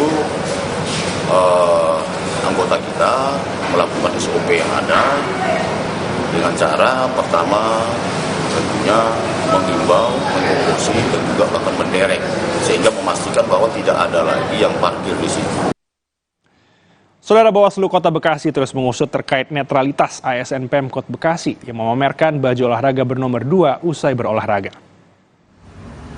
Setelah menerima laporan dugaan netralitas ASN Pemkot Bekasi yang memamerkan baju olahraga atau jersey bernomor 2, Bawaslu Kota Bekasi melakukan rapat pleno. Selanjutnya, Bawaslu akan memanggil pelapor dan terlapor untuk dimintai klarifikasi. Sebanyak 13 ASN yang dilaporkan yakni PJ Wali Kota Bekasi, Kepala Satpol PP, 10 camat, dan pimpinan cabang Bank BJB Kota Bekasi selaku sponsor dari baju olahraga yang digunakan ASN. Kita dalam Perbawaslu 15 juga nanti akan melakukan klarifikasi terhadap pihak-pihak yang diduga melanggar netralitas dan dilaporkan oleh terlapor. Ada 13 terlapor. Termasuk dengan Detailnya gitu. Termasuk dengan Gimana? PJ. Dari 13 terlapor. Jadi 13 itu ada PJ, ada Bank BJB sebagai penyelenggara, dan ada 11 camat. Informasi lain, Saudara, Capres nomor urut 1 Anies Baswedan menanggapi masuknya 2 nama panelis debat ketiga yang berasal dari Universitas Pertahanan. Anies Baswedan menanggapi secara santai masuknya 2 nama panelis debat ketiga yang berasal dari Universitas Pertahanan, yakni Kusanto Anggoto dan Ketua Dewan Guru Besar Universitas Pertahanan Laksmana TNI Purnawirawan Marsetio. Anies bilang seluruh paslon akan diuji menyampaikan gagasan atas pernyataan dari para panelis secara objektif. Yang menegaskan siap menghadapi segala pertanyaan panelis dalam debat hari Minggu 7 Januari 2024. Ya kalau buat saya sih nggak terlalu masalah. Buat saya ya, toh pada akhirnya yang dibicarakan adalah hal-hal yang kita semua harus merespon dengan objektif. Jadi nggak akan takut kalau pertanyaannya dalam bentuk tertentu dan gimana nanti dihadapi saja semuanya begitu Mas ya? Hadapi aja, memang didesak Anies juga kita hadapin kok, apalagi panel. Berdialog dengan Persatuan Wartawan Indonesia PWI, Capres nomor urut 2 Prabowo Subianto kembali menegaskan program makan siang dan susu gratis jadi program unggulan bersama Cawapres Gibran Rakabuming Raka. Capres nomor urut 2 Prabowo Subianto yakin program makan siang dan susu gratis untuk seluruh anak Indonesia menjadi jawaban menurunkan angka stunting. Realisasi program tersebut juga diklaim bakal meningkatkan kesejahteraan petani dengan janji bahan pangan akan bersumber dari petani lokal. Prabowo mengatakan program ini juga akan mengoptimalkan daya saing sumber daya manusia dalam negeri. Program unggulan saya adalah memberi makan kepada semua anak Indonesia. Dan protein, susu terutama. Ini kami yakin adalah jawaban untuk segera menuntaskan masalah stunting, masalah kurang gizi. Informasi lain, calon presiden nomor urut 3 Ganjar Pranowo menegaskan akan menjaga Jawa Tengah sebagai kandang banteng dari serbuan calon lain. Calon presiden nomor urut 3 Ganjar Pranowo menggelar kampanyenya dengan bertemu relawan dan kader partai di Blora, Jawa Tengah. Ganjar bilang pertarungan besar saat Pilpres akan terjadi di wilayah Jawa. Ganjar menegaskan akan menjaga Jawa Tengah dari incaran paslon lain. Kebetulan saya sudah lama tidak di Jawa Tengah, maka saya bilang oke, saya akan keliling. Kita akan menjaga Jawa Tengah bersama-sama. Gitu ya. Dan memang battleground-nya selalu ada di Jawa, wabil khusus Jawa Barat, Jawa Tengah, dan Jawa Timur. Nah, Jawa Timur ini kandang yang banteng, maka kita jaga, kita kuatkan banteng-bantengnya. Berita utama akan segera kembali usai jeda, Saudara, dengan informasi Bawaslu Jakarta Pusat menyatakan tindakan Gibran Rakabuming Raka saat bagi-bagi susu di acara Car Free Day sebagai pelanggaran hukum. Namun tim Prabowo Gibran ancam akan melaporkan Bawaslu Jakarta Pusat ke DKPP.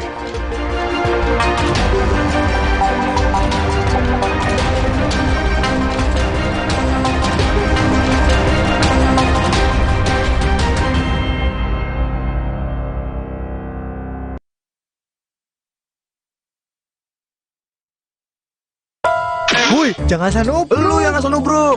Nih, yang gak asal nubruk, gula aren instan nomor 1 di Indonesia ada versi tubruknya. Top Coffee susu gula aren tubruk. Paduan kopi tubruk, susu dan gula aren. Gile. Ampasnya lebih halus, brother. Gak sembarang kopi susu nih. Ampasnya aja enak. Berkelas nih, bos. Rasanya pengen lagi. Top Coffee susu gula aren tubruk. Puas tubruknya, legit gula arennya. Dari Wingstop, top enaknya. Grip over buy one get one free for eyewear. Syarat dan ketentuan berlaku. Optik Melawai.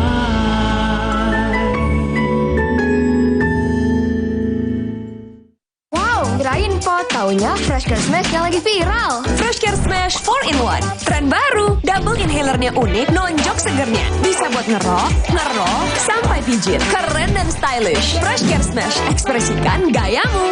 Inovasi baru dari Hotin. Hotin Go. Oles, go. Roll on, go. Pijat, go. Nggak sentuh langsung, nggak bikin tangan panas. Hotin Go. Hotnya in, langsung go. Di tanganmu, botol plastik bekas bisa jadi baru lagi. Seperti tas, baju, hingga sepatu ini. Bersama Gerakan Ekonomi Sirkular Nasional Le Mineral, mari mulai kebiasaan baru memilah sampah plastik dari rumah, menyalurkan lewat aplikasi, pemulung, ataupun bank sampah. Sampah plastikmu memberi nilai tambah untukmu dan juga untuk mereka. Dengan langkah sederhana, pisahkan sampah sesuai jenisnya, sampah organik, plastik termasuk PET, kertas, dan kaleng, lalu salurkan. Sampah plastik yang terpilah bisa didaur ulang. Mulai kebiasaan baru dan buat botol plastik bekasmu jadi baru lagi.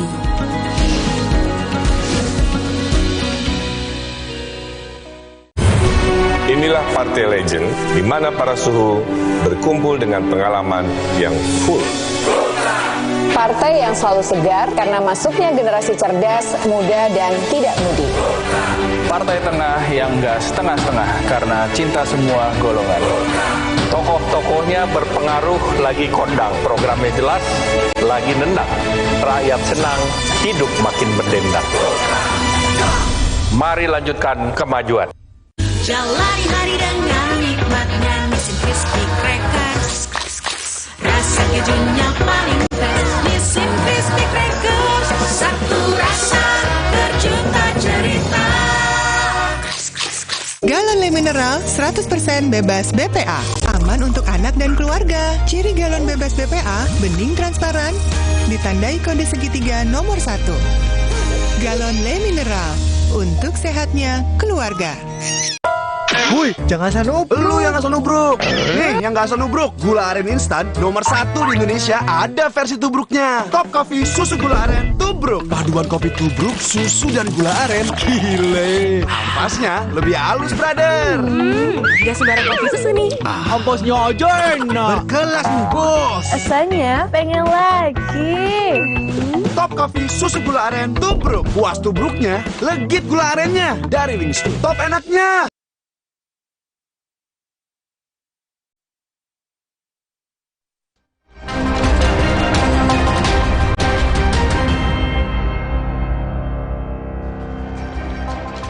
Saudara, siapa sangka kegiatan bagi-bagi susu gratis dilakukan oleh calon wakil presiden nomor urut 2 Gibran Rakabuming Raka di Car Free Day pada awal Desember lalu menuai polemik panjang.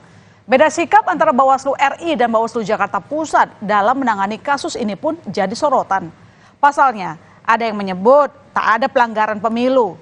Namun di pihak lain ditemukan ada unsur kegiatan partai politik di balik bagi-bagi susu ini.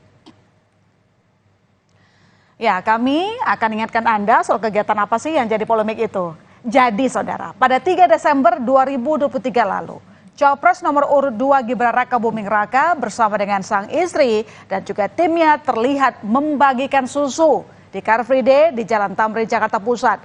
Meski susu gratis adalah bagian dari program kerja Prabowo Gibran, saat itu Gibran mengklaim bagi-bagi susu yang dilakukannya bukanlah bagian dari kampanye. Karena tak ada alat peraga dan ajakan untuk mencoblos. Kenapa pilih bagi-bagi susu di CFD, Mas? Ya, kita pilih lokasi yang paling dekat aja dan paling banyak masanya. Kita sebenarnya di kan tanpa APK, ini kosong, ya. Dan kita kan nggak ini apa melakukan pengajakan untuk apa mencoblos. Ya, meski Gibran mengklaim tak ada unsur kegiatan kampanye di CFD, toh kegiatan bagi-bagi susu yang dilakukan Gibran ini kemudian dilaporkan ke Bawaslu RI. Ada 2 laporan yang masuk. Setelah dibahas bersama dengan Gakumdu, Bawaslu RI menyatakan tidak ada dugaan pelanggaran pidana pemilu. Bawaslu Pusat menyatakan laporan dugaan pelanggaran kampanye melibatkan anak-anak Gibran Rakabuming Raka di Sepdi tak cukup bukti. Maka secara otomatis status laporan dinyatakan gugur dan tidak dapat ditindaklanjuti.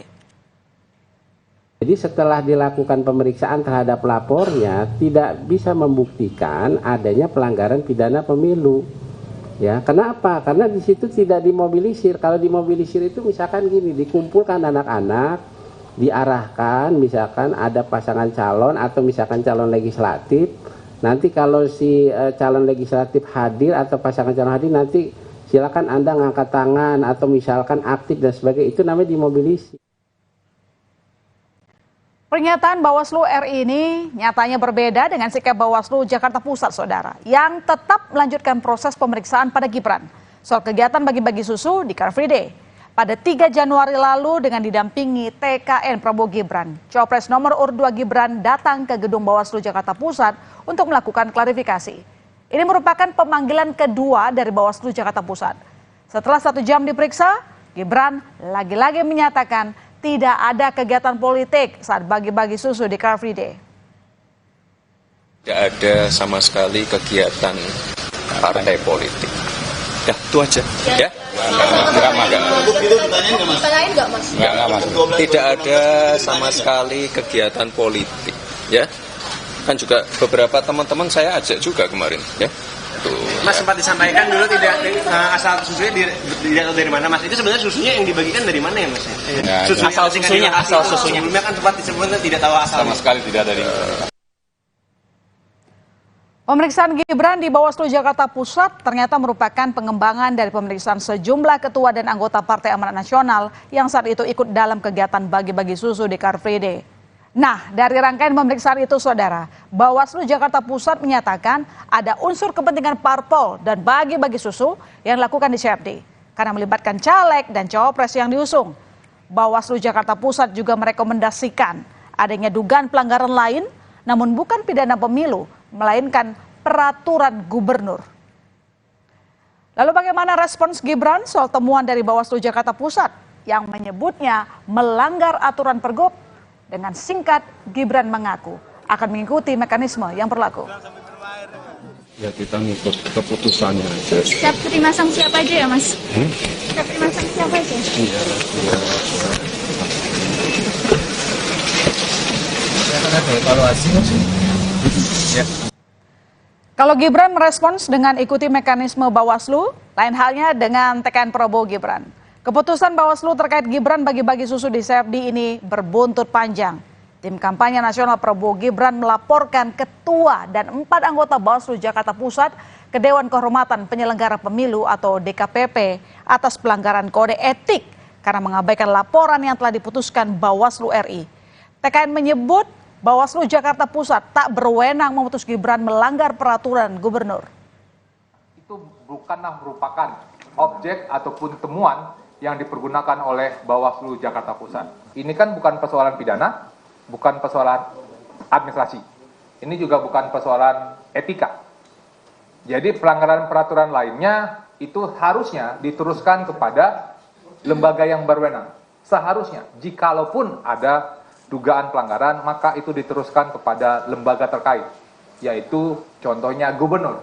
Jadi bukan dilaporkan kepada Bawaslu DKI Jakarta misalnya. Terkait temuan Bawaslu Jakarta Pusat soal Gibran Rakabuming Raka yang melanggar Pergub soal bagi-bagi susu di Car Free Day, Capres nomor urut 1 Anies Baswedan menyebut Bawaslu punya mekanisme dan prosedur yang berlaku. Anies meminta jangan ada pihak yang memanfaatkan kewenangan untuk melakukan sesuatu yang melanggar ketentuan. Saya tidak bisa mengomentari keputusan Bawaslu ya. Saya rasa Bawaslu punya mekanismenya. Dan biarkan Bawaslu menggunakan prosedur yang ada, ketentuan yang ada. Yang penting pemilunya berjalan dengan lancar, kampanyenya juga fair.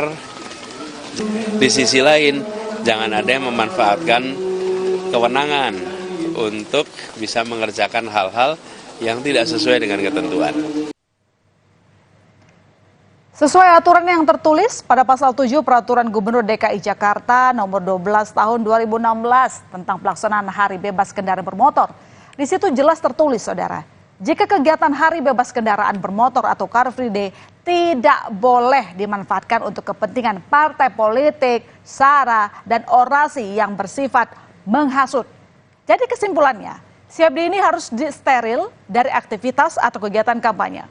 Meski aturannya sudah jelas, ternyata dalam pergub ini tidak diatur soal sanksi yang diberikan jika melakukan kampanye di CFD. Sejauh ini belum ada tanggapan dari Pemprov DKI Jakarta soal pernyataan Bawaslu Jakarta Pusat. Jadi, apakah nanti akan ada sanksi yang dikenakan pada Gibran buntut dari bagi-bagi susu di CFD ini? Kita akan pantau perkembangannya. Saudara, usai jeda ada informasi seorang sopir taksi nekat memeras 2 turis warga negara asing di Bali. Informasinya kami sajikan usai jeda.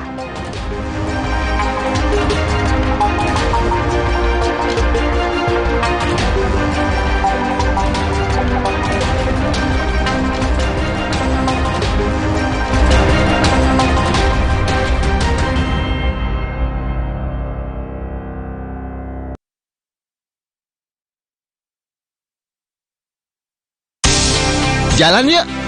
Usia nambah, gerak susah ya. Kesehatan sendi harus diperhatikan. Rajin gerak badan tak berlebihan. Bila perlu, minum Wellmove. Diproduksi dengan teknologi modern, higienis, dan halal. Wellmove, bergerak itu nikmat. Untuk membantu atasi capek, pegal, dan nyeri otot, pakai Hotin Cream. Kalau untuk meredakan nyeri sendi, rematik dan keseleo, nah, itu pakai Hotin DCL baru. Bahan aktif DCL-nya efektif mengobati rematik, linu, dan nyeri sendi. hotnya Hotin banget deh. Kompas dipersembahkan oleh Morinaga Cilgo. Morinaga Cilgo, nutrisi berkualitas, harganya terjangkau. Cilgo. Anda menyaksikan Kompas Update, saudara, bersama saya Algin Fridianto. Pelaku pembunuhan perempuan yang jasadnya ditemukan di tempat pembuatan kayu bata, batu bata maksud kami, atau tobong batat berhasil ditangkap oleh Satuan Reserse Kriminal Polresta Banyumas. Sahlur Ramdan, tersangka pembunuhan, ditangkap pada saat berkendara hendak pulang ke wilayah Kabupaten Banyumas usai pelariannya di Yogyakarta. Petugas menyergap pelaku di Jalan Raya Kaliwagor, Kabupaten Banyumas. Dari hasil pemeriksaan, pelaku mengakui telah membunuh korban usai memerkosanya di lokasi Tobong Bata. Usai melakukan pembunuhan, pelaku yang merupakan teman dekat korban sempat kabur ke Yogyakarta selama beberapa hari. Pelaku dijerat pasal berlapis tentang pembunuhan berencana dengan ancaman hukuman mati atau penjara minimal 20 tahun.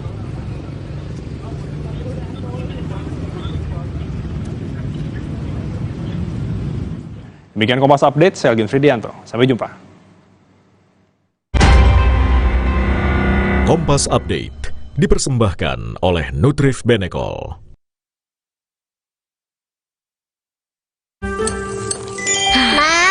Minum dulu biar nggak capek. Senang kan melihat anak tumbuh dengan baik bersama Morinaga Cilgo, nutrisi berkualitas untuk dukung daya tahan tubuh, bantu tumbuh kembangnya. Morinaga Cilgo. Wah, makan.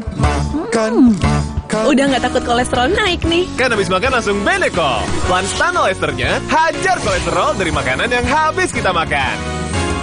Nutrif Benecol. Jalani hari dengan nikmatnya Nissin Crispy Crackers. Rasa kejunya paling fresh. Nissin Crispy Crackers. Satu rasa terjuta cerita. Dunia terus berputar. Begitu banyak hal yang berakhir, namun banyak juga yang kembali dalam bentuk baru, memberi harapan baru. Seperti botol plastikmu yang dapat menjadi barang baru lagi melalui gerakan ekonomi sirkular nasional Le Mineral. Kini, plastik tidak lagi menjadi sampah, namun terus berputar dengan dipilah dan didaur ulang menjadi baru. Semua bisa mengambil peran penting dalam perputaran itu dari hulu ke hilir. Mulai dari kamu yang memilah sampah dari rumah, pemulung yang mengumpulkannya, hingga pekerja pabrik yang mendaur ulang. Bersama gerakan ekonomi sirkular nasional Le Mineral, mari jadikan botol plastikmu jadi baru lagi.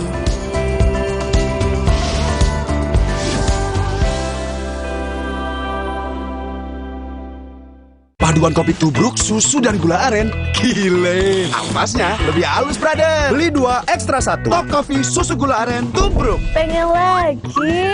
Beli 2, ekstra 1. Puas tubruknya, legit gula arennya. Beli 2, ekstra 1. Alergi jontor nih. Aku biduran, obatnya yang depannya Indal CTN. Bisa dibeli tanpa resep dokter. Indal CTN, komposisi anti alerginya Redakan alergi. Indal CTN. Luka, memar di kulit. Sakit. Pegal ini nyeri sendi, butuh dipijit. Sakit. Gak usah ngeluh kalau sakit, pakai Herba Wahid. Herba Wahid, minyak herbal berkhasiat. Herba Wahid, minyak gosok, urut dan pijit. Wahid.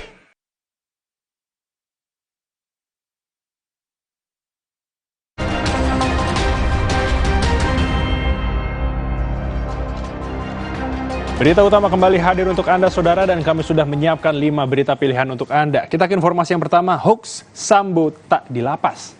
Terpidana kasus pembunuhan berencana Ferdy Sambo disebut-sebut tidak pernah ditahan di lapas Salemba.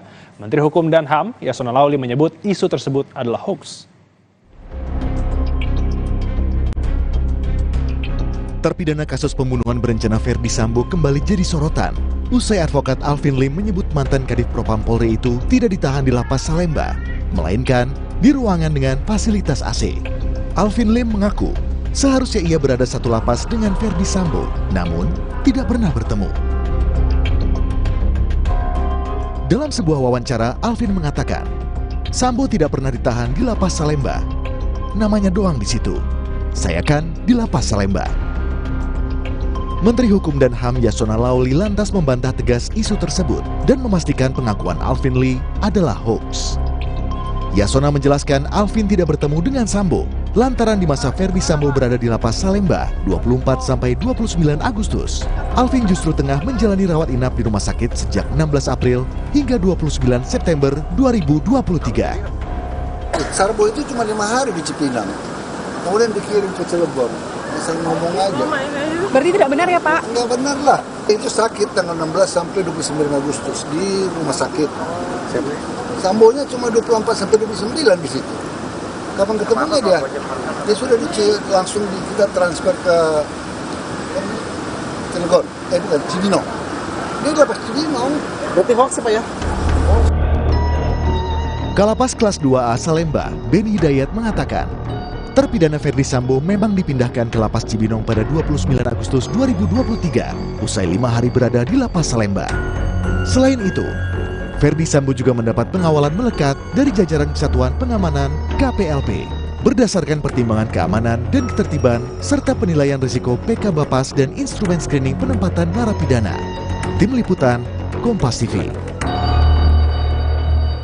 Informasi berikutnya, Saudara, sopir ancam penumpang. Seorang sopir taksi nekat mengancam dan memeras 2 warga negara asing di Badung, Bali. Meski sempat kabur, pelaku akhirnya bisa ditangkap di Surabaya saat akan kabur ke Nusa Tenggara Timur. Video pemerasan dan pengancaman yang dilakukan sopir taksi terhadap 2 penumpang yang merupakan warga negara asing viral di media sosial. Dalam video ini, sang sopir dan warga negara asing berselisih terkait pembayaran taksi. Pelaku meminta seharga $50 Amerika Serikat, sedangkan penumpang menawarkan uang senilai Rp50.000. Karena korban mengancam akan melaporkan kepada polisi, pelaku pun emosi dan mengeluarkan senjata tajam. 2 WNA ini pun ketakutan hingga berteriak dan turun dari taksi. Polisi langsung memburu pelaku yang diketahui telah kabur meninggalkan Bali. Ia akhirnya ditangkap di Bandara Juanda, Surabaya saat akan kabur ke Nusa Tenggara Timur. Pada saat yang bersangkutan hendak menaiki pesawat, ya, diduga akan keluar dari Surabaya, ya, kemudian diamankan, ya, teman-teman aspek menyerahkan ke Polda Jatim dan saat ini sedang dalam perjalanan dari Jawa Timur, ya, akan dibawa ke Polresta Denpasar untuk dilakukan proses hukum lebih lanjut. Sementara itu, sopir taksi yang mengancam dan memeras 2 WNA ini bukanlah anggota taksi Ngurah Rai Bali. Mobil yang digunakan pelaku merupakan mobil keluaran lama dan sudah tidak layak jalan. Dia hanya memakai mobil yang sudah tidak layak jalan atau lebih daripada 10 tahun yang warnanya masih melekat. itu yang dipakai mencari kesempatan mencari penumpang dan melakukan hal di luar dari dunia pertaksian. Polisi bekerja sama dengan imigrasi mengimbau korban membuat laporan agar proses hukum pidana bisa berjalan. Tim Liputan, Kompas TV, Denpasar, Bali. Berita pilihan berikutnya, saudara, karyawan bobol toko. Tergiur tumpukan uang hasil usaha toko, seorang karyawan nekat mencuri. Kasirnya terekam CCTV saat mencuri sejumlah barang toko hingga uang tunai. Tertangkap basah, seorang pria ketahuan mencuri di sebuah toko sembako di kawasan Pekon Sukarame, Kecamatan Talang Padang, Kabupaten Tanggamus, Lampung. Dengan menutup wajahnya, pria yang ternyata karyawan di toko tersebut mencuri sejumlah barang dagangan hingga uang tunai 12 juta rupiah. Meski sempat melarikan diri ke Bekasi, Jawa Barat, tersangka berhasil ditangkap polisi. Sampai dalam, terduga pelaku ini memutus saluran CCTV dan selanjutnya mengambil sejumlah beberapa barang yang ada di toko tersebut. Pemilik toko menduga karyawannya yang baru bekerja 5 bulan di toko sudah berkali-kali mencuri. Namun baru ketahuan saat tersangka menjalankan aksinya untuk keempat kalinya. Yang diambil itu pada waktu itu kejadian beberapa kali, cuman yang terakhir ini yang ketahuan. Yang diambil itu ada minyak, terus itu uang cash, terus handphone, CCTV, terus barang-barang lainnya yang macam-macam. Kalau barang itu ada berupa rokok dan lain-lain. Tersangka nekat mencuri di tempat kerjanya sendiri lantaran tergiur kerap melihat tumpukan uang hasil usaha toko milik korban. Atas perbuatannya, tersangka terancam hukuman 9 tahun kurungan penjara. Rian F. Winarta, Kompas TV, Lampung. Berikutnya, saudara, murid demo kepala sekolah. Siswa SMA Negeri 1 Situbondo menggelar demo menuntut kepala sekolah dicopot dari jabatannya. Akibatnya, jam belajar mengajar sempat terhambat.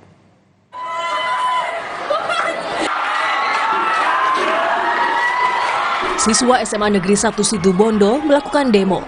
Demo diawali aksi jalan kaki di lingkungan sekolah dan menempel poster berisi tuntutan dan protes di jendela kelas. Para siswa menuntut agar kepala sekolah segera dicopot lantaran seringkali membuat kebijakan secara otoriter. Kebijakan kepala sekolah dinilai merugikan siswa seperti tidak mendukung prestasi di jalur non-akademik hingga adanya pelarangan azan di lingkungan sekolah. Kepala SMA Negeri 1 Situbondo menilai aksi ini terjadi karena adanya miskomunikasi antara pihak sekolah dan siswa. Dan itu ada jadwalnya kok. Ini sepertinya ada miskomunikasi yang tidak sampai ke anak-anak. Tadi anak-anak baru klarifikasi juga, jangan lihat sendiri bahwa anak-anak ternyata ada komunikasi yang terputus antara anak-anak dengan saya sehingga seolah-olah itu adalah merupakan kebijakan kami. Dari saya seorang, padahal kebijakan di SMA 1 itu kami selalu bersama. Siswa mengancam akan terus menggelar aksi di sekolah dan akan menanam pohon di lahan tandus akibat kebijakan penebangan pohon. Dwi Rendra, Kompas TV, Situbondo, Jawa Timur. Dan berita pilihan terakhir, saudara, banjir anak terjebak di Lotek. Sungai Kampar Riau meluap. Tingginya genangan air membuat anak-anak terpaksa berlindung di lotek rumah untuk menghindari banjir.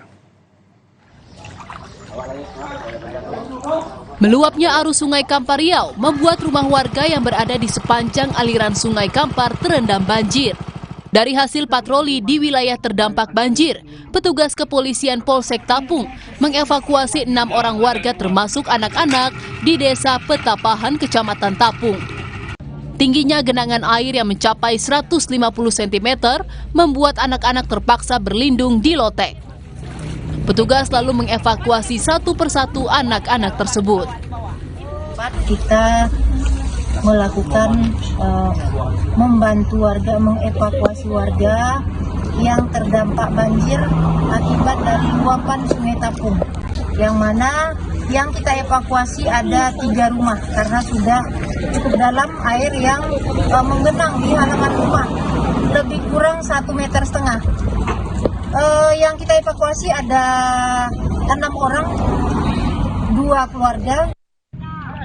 2 keluarga yang berhasil dievakuasi sudah dibawa ke posko pengungsian untuk mendapatkan bantuan sembako. Citra Indriani, Kompas TV, Kampar Riau. Satu rumah warga di Desa Sungai Dalam, Kecamatan Kayu Aro, Kabupaten Kerinci, Provinsi Jambi hancur tertimpa longsor. Selengkapnya sesaat lagi di Berita Utama.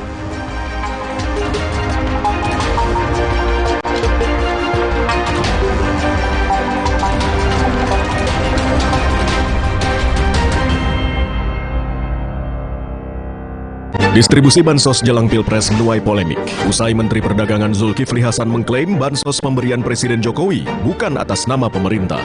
Maka ada yang minta bansos ditunda hingga pemilu usai demi netralitas. Ada juga yang minta bansos disegerakan demi kepentingan rakyat. Lantas benarkah bansos riskan dipolitisasi? Simak pembahasannya dalam 2 arah. Jumat 5 Januari pukul 8:30 malam. Live di Kompas TV. Nippon Elastex 3-in-1 dengan teknologi Hydroflex, perlindungan lebih maksimal, gampang meresap ke pori-pori tembok, daya sebarnya luas, pasti beres pakai Nippon Elastex. Mandi pakai sabun saja, kuman kotorannya masih ada. Baru ProGuard Daily Purifying, si mineral angkat kotoran sampai pori terdalam. Antibacterial Plus lawan 99,9% kuman. Kulit bersih maksimal dengan ProGuard Daily Purifying. Wingscare. Paduan kopi tubruk, susu, dan gula aren. Gile. Ampasnya lebih halus, brother. Beli 2 ekstra 1. Top Coffee, susu gula aren, tubruk. Pengen lagi. Beli 2 ekstra 1. Puas tubruknya, legit gula arennya. Beli 2 ekstra 1. Anak batuk minum Ikadril, redakan batuk karena alergi dan influenza, serta legakan pernafasan. Ikadril, ibu senang anak tidur pulas. Ikuti perjalanan Dion Wiyoko dan Inka Fitria di Desa Ketapan Rame, Kecamatan Trawas, Mojokerto. Meningkatkan potensi sumber daya alam dan sumber daya manusia, sehingga menjadi desa wisata brilian yang menarik banyak wisatawan. Petualangan Brilian, The Series, Season 3, mengembangkan potensi desa, menggerakkan ekonomi masyarakat. Sabtu 6 Januari pukul 6 petang di Kompas TV. Dipersembahkan oleh Di penghujung malam, lengkapi referensi Anda dengan update berita terkini Oknum polisi lalu lintas di Bukit Tinggi menerobos serta perlintasan perkembangan peristiwa penting di dalam negeri dan mancanegara. Polisi telah memeriksa 4 Raih orang informasi sebelum hari berganti bersama Kompas Malam pada jam-jam berikut. Live di Kompas TV. Didukung oleh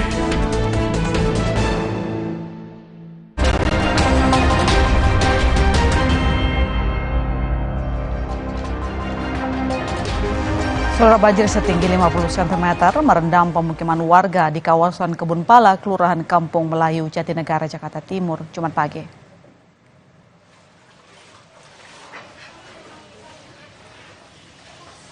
Banjir terjadi akibat meluapnya Kali Ciliwung yang mendapat air kiriman dari kawasan Depok dan Bogor.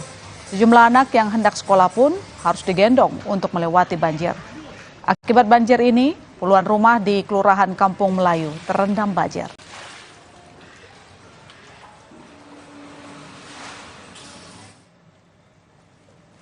Sementara itu, Pemprov DKI Jakarta menyiapkan pompa untuk mengatasi banjir yang melanda beberapa titik di Jakarta. PJ Gubernur DKI Jakarta berharap agar pompa air bisa berjalan dengan baik selama hujan mengguyur Jakarta. Sebelumnya, BMKG memprediksi Jakarta akan diguyur hujan lebat sejak tanggal 4 hingga 10 Januari 2024.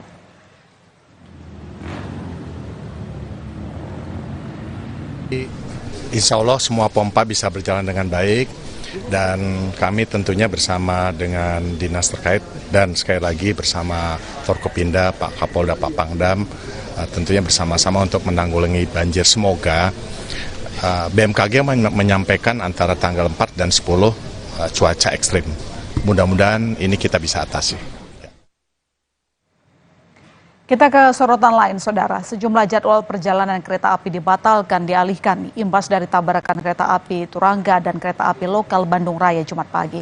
Sejumlah calon penumpang di stasiun Pasar Senen Jakarta Pusat memilih mengajukan pembatalan tiket. Kecelakaan berimbas kepada dibatalkannya perjalanan kereta api 268 Cikuray relasi Pasar Senen Garut. Selain itu, untuk kereta api jarak jauh 252 dan 256 Serayu relasi Pasar Senen Purwokerto dilakukan rekayasa pola operasi dengan jalan memutar melalui Cikampek, Cirebon, Perujakan, Prupuk, Purwokerto. Sebagian besar calon penumpang langsung mengajukan pembatalan tiket. Mereka memilih untuk mencari transportasi alternatif lain seperti bus atau travel agar bisa sampai ke tempat tujuan. Pemesanan tiket sudah dari ada seminggu atau 2 minggu yang lalu. Nah ini gimana Bu? Dengan pembatalan ini Ya akhirnya repot ya Mas ya, karena kan kita harus mencari alternatif lain karena memang harus ke sana gitu, karena memang ada acara, undangan, jadi mau tidak mau harus menggunakan alternatif kendaraan yang lain, transportasi yang lain. Dampak kecelakaan kereta di wilayah Daup 2 Bandung, 2 perjalanan kereta dari Daup 8 Surabaya mengalami gangguan. 2 perjalanan kereta terpaksa dialihkan dan mengakibatkan keterlambatan kedatangan di kota tujuan. Kecelakaan antar kereta api Turangga dan kereta api lokal Bandung Jumat pagi mengakibatkan 2 perjalanan kereta api jarak jauh di wilayah operasi Daup 8 Surabaya terganggu. 2 perjalanan kereta api dari Daup 8 Surabaya dengan tujuan Bandung, yaitu kereta Argo Wilis dan kereta Pasundan. Kedua perjalanan kereta yang berangkat dari stasiun Surabaya Gubeng Jumat pagi terpaksa dialihkan perjalanannya melalui jalur Kroya Purwokerto, Cirebon, Cikampek, Bandung. Akibat pengalihan perjalanan ini, kereta harus mengalami keterlambatan tiba di kota tujuan.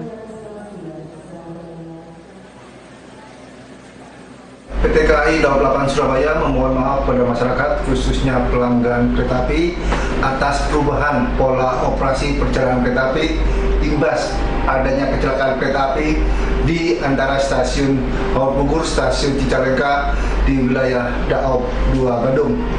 Terdapat 2 kereta api jarak jauh keberangkatan Daup 8 Surabaya yang hari ini mengalami perubahan pola operasi.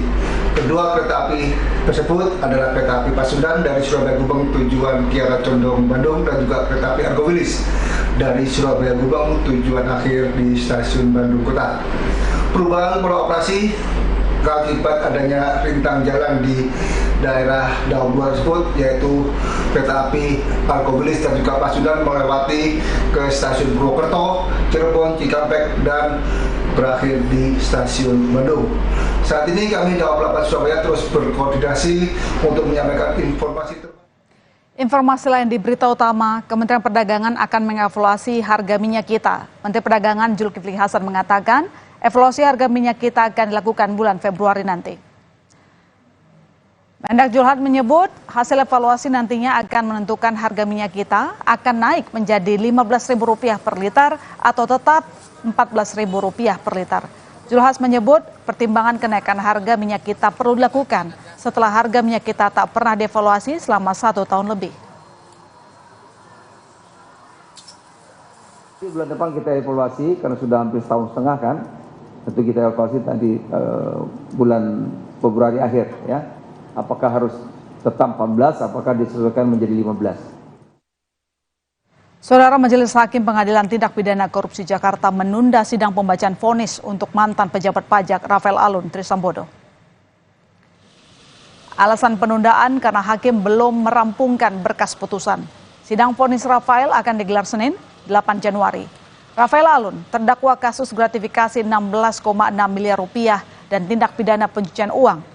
Sebelumnya, Rafael Alun dituntut 14 tahun penjara dan denda 1 miliar rupiah serta membayar uang pengganti 18,9 miliar rupiah atau harta bendanya disita dan dilelang. Dalam waktu 2 hari inilah kami menyusun putusannya. Saya ini bukan curhat, saya menjelaskan aja ya, menjelaskan keadaannya. Jadi sehingga sampai detik sekarang ini ternyata kami belum bisa rampungkan daripada kita menunggu sampai sore. Dengan terpaksa kami tunda untuk pembacaan putusan pada hari Senin tanggal 8 Januari. Kita beralih ke informasi lainnya. Pemerintah Indonesia segera mengirim kapal rumah sakit ke Gaza, Palestina. Indonesia terus berupaya mencari cara penyelesaian konflik Palestina-Israel. Hal ini merupakan disampaikan Menteri Luar Negeri Retno Marsudi. Selain akan mengirimkan bantuan kapal rumah sakit ke Gaza, pemerintah Indonesia menegaskan terus berada di garda terdepan bersama bangsa Palestina. Sikap Indonesia sangat jelas, berada di garis depan bersama dengan bangsa Palestina memperjuangkan hak-haknya. Siapkan pengiriman kapal rumah sakit. Kita masih menunggu clearance dari beberapa otoritas terkait. Militer Israel merilis video serangan udara militer ke jalur Gaza. Menurut Israel, serangan itu menargetkan Hamas di Gaza. Dalam rekaman terlihat Israel menargetkan sesar manusia yang bergerak di antara bangunan. Dalam pernyataannya, militer Israel mengklaim membunuh jaringan bersenjata Hamas di Camp Bruis, jalur Gaza yang berusaha menyerang tank Israel. Hingga saat ini, belum dapat diketahui korban merupakan warga sipil atau militan Hamas.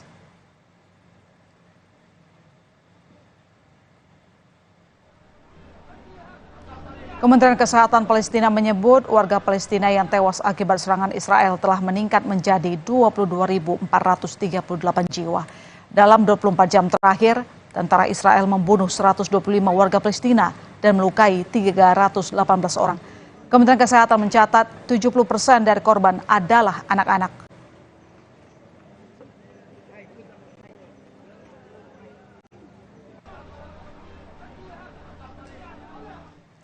Satu rumah warga di Desa Sungai Dalam, Kecamatan Kayu Aro, Kabupaten Kerinci, Provinsi Jambi hancur tertimpa longsor. Selengkapnya sesaat lagi di Berita Utama.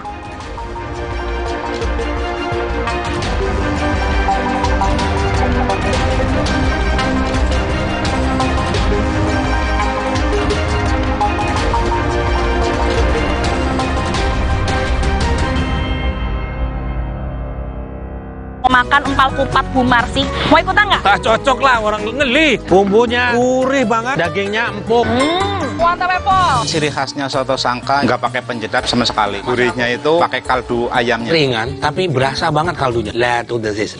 Omah wedus itu menunya nih resepnya dari Mbah. Ini dagingnya empuk banget. Dikerakot-kerakot tuh enak banget. Mumtaz. Cerita Rasa, Sabtu 6 Januari, pukul 10:30 siang di Kompas TV. PSI menang, pasti menang. PSI partaiku. PSI menang, pasti menang. PSI partaiku. Suatu hari sekeluarga nonton TV, tiba-tiba tembok rembes, plafon netes. Nippon Elastex 3-in-1 siap beresin dengan teknologi Hydroplex. Pasti beres pakai Nippon Elastex. Mandi pakai sabun saja, kuman kotorannya masih ada. Baru ProGuard Daily Purifying, si mineral angkat kotoran sampai pori terdalam. Antibacterial Plus lawan 99,9% kuman. Kulit bersih maksimal dengan ProGuard Daily Purifying. Wingscare. Prenagen kaya akan protein, omega 3, dan kalsium. Penting untuk pembentukan organ tubuh bayi. Minum selama hamil 9 bulan. Prenagen. Baru Morinaga Morigrow. Kasih makan anak masih pakai drama. Beri dia Morinaga Morigrow. Susu dengan formula Growmax. Bantu tingkatkan nafsu makan dan penuhi nutrisi untuk pertumbuhannya. Morinaga Morigrow. Mood booster favorit gue nih, mie sedap kari kental spesial. Kuahnya kental, berpadu rempah pilihan yang bikin makin sensasional. Rasanya makin spesial. Buruan cobain, yang sedapnya berkari-kari. Dari Wings Food. Kopiko ekstra besar. Ini lebih mantap kopinya. Enaknya, gak habis-habis, gak habis-habis, gak habis-habis. Kopiko. Distribusi bansos jelang Pilpres menuai polemik. Usai Menteri Perdagangan Zulkifli Hasan mengklaim bansos pemberian Presiden Jokowi bukan atas nama pemerintah. Maka ada yang minta bansos ditunda hingga pemilu usai demi netralitas. Ada juga yang minta bansos disegerakan demi kepentingan rakyat. Lantas benarkah bansos riskan dipolitisasi? Simak pembahasannya dalam Dua Arah. Jumat 5 Januari pukul 8:30 malam. Live di Kompas TV.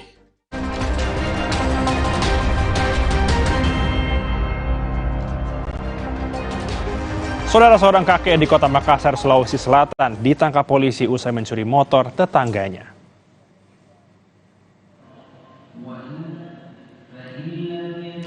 Inilah rekaman CCTV saat pelaku melintas di sekitar lokasi sebelum mencuri sepeda motor yang terparkir pada Jumat dini hari. Tak butuh waktu lama, pelaku ditangkap polisi beserta barang bukti sepeda motor yang dicurinya. Pelaku mengatakan nekat mencuri lantaran faktor ekonomi.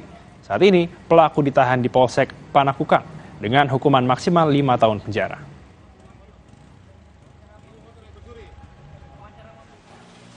Awalnya ini sepeda motor korban itu korban parkir atau simpan di sebuah gang di dekat rumah korban. Bahwa pelaku pada saat melintas di gang tersebut melihat sepeda motor itu terparkir, maka dia dengan menggunakan kunci yang dibawa, kunci sepeda motor milik pelaku sendiri yang dibawa, coba untuk menghidupkan sepeda motor itu dengan menggunakan kunci. Informasi lain, sebuah truk terguling ke dalam saluran air setelah tertabrak truk pengangkut kontainer di Cilincing, Jakarta Utara. Seorang sopir mengalami luka-luka akibat kejadian ini.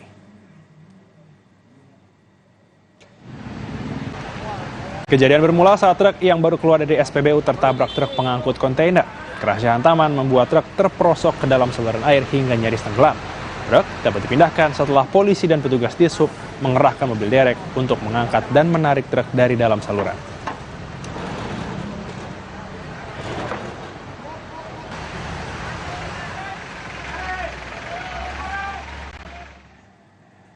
Saudara, seekor gajah terlihat masuk ke pemukiman warga di Kabupaten Ogan Komering Ilir dan merusak kebun.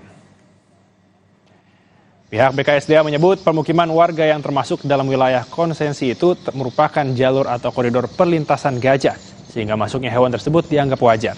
Namun untuk kali ini, waktu gajah berdiam di pemukiman lebih lama dari biasanya. Hal ini diperkirakan ada tanaman di kebun warga yang disukai gajah. BKSDA Sumsel juga memberikan edukasi dan mendampingi warga agar tidak salah dalam penanganannya, serta berupaya menggiring gajah keluar pemukiman.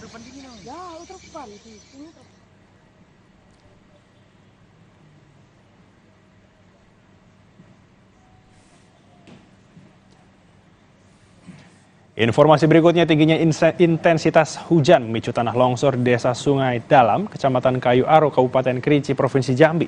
Satu rumah warga yang berada di tepi tebing hancur tertimpa longsor hingga rata dengan tanah.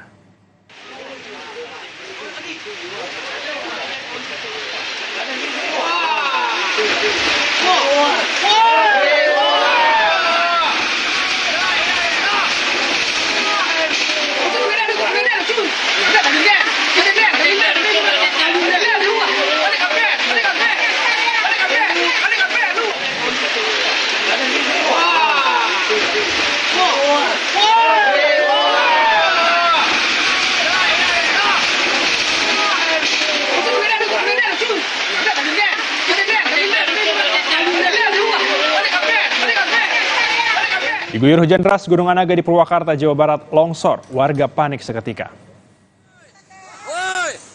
Dari video amatir warga terlihat kepanikan warga saat terjadi longsor Gunung Anaga di Kampung Pamalayan, Desa Sukamulya, Kecamatan Tegalwaru, Kamis sore. Warga saling mengingatkan untuk menyelamatkan diri ke lokasi yang aman dari longsoran Gunung Anaga. Karena longsor menyebabkan sejumlah rumah warga, rumah ibadah, dan fasilitas umum rusak. Setidaknya 140 warga dari 1 RW yang terdampak longsor Gunung Anaga dievakuasi ke lokasi pengungsian di gedung sekolah.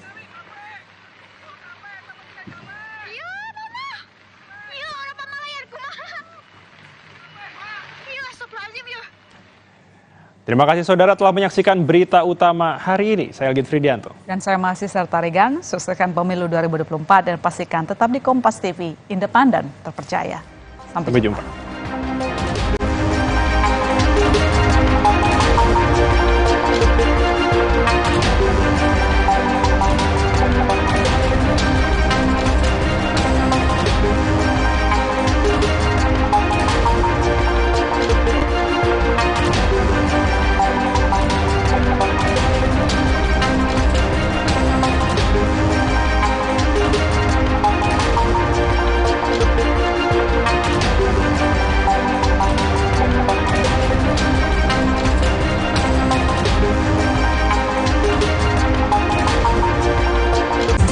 Terima kasih Anda telah menyaksikan Berita Utama yang didukung oleh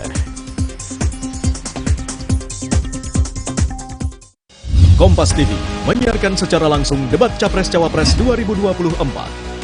Ikuti dialog dengan tim sukses dan perwakilan generasi muda. Live report dari titik-titik nobar dan markas kemenangan para kontestan hingga pembahasan pasca debat dengan tema pertahanan, keamanan, hubungan internasional.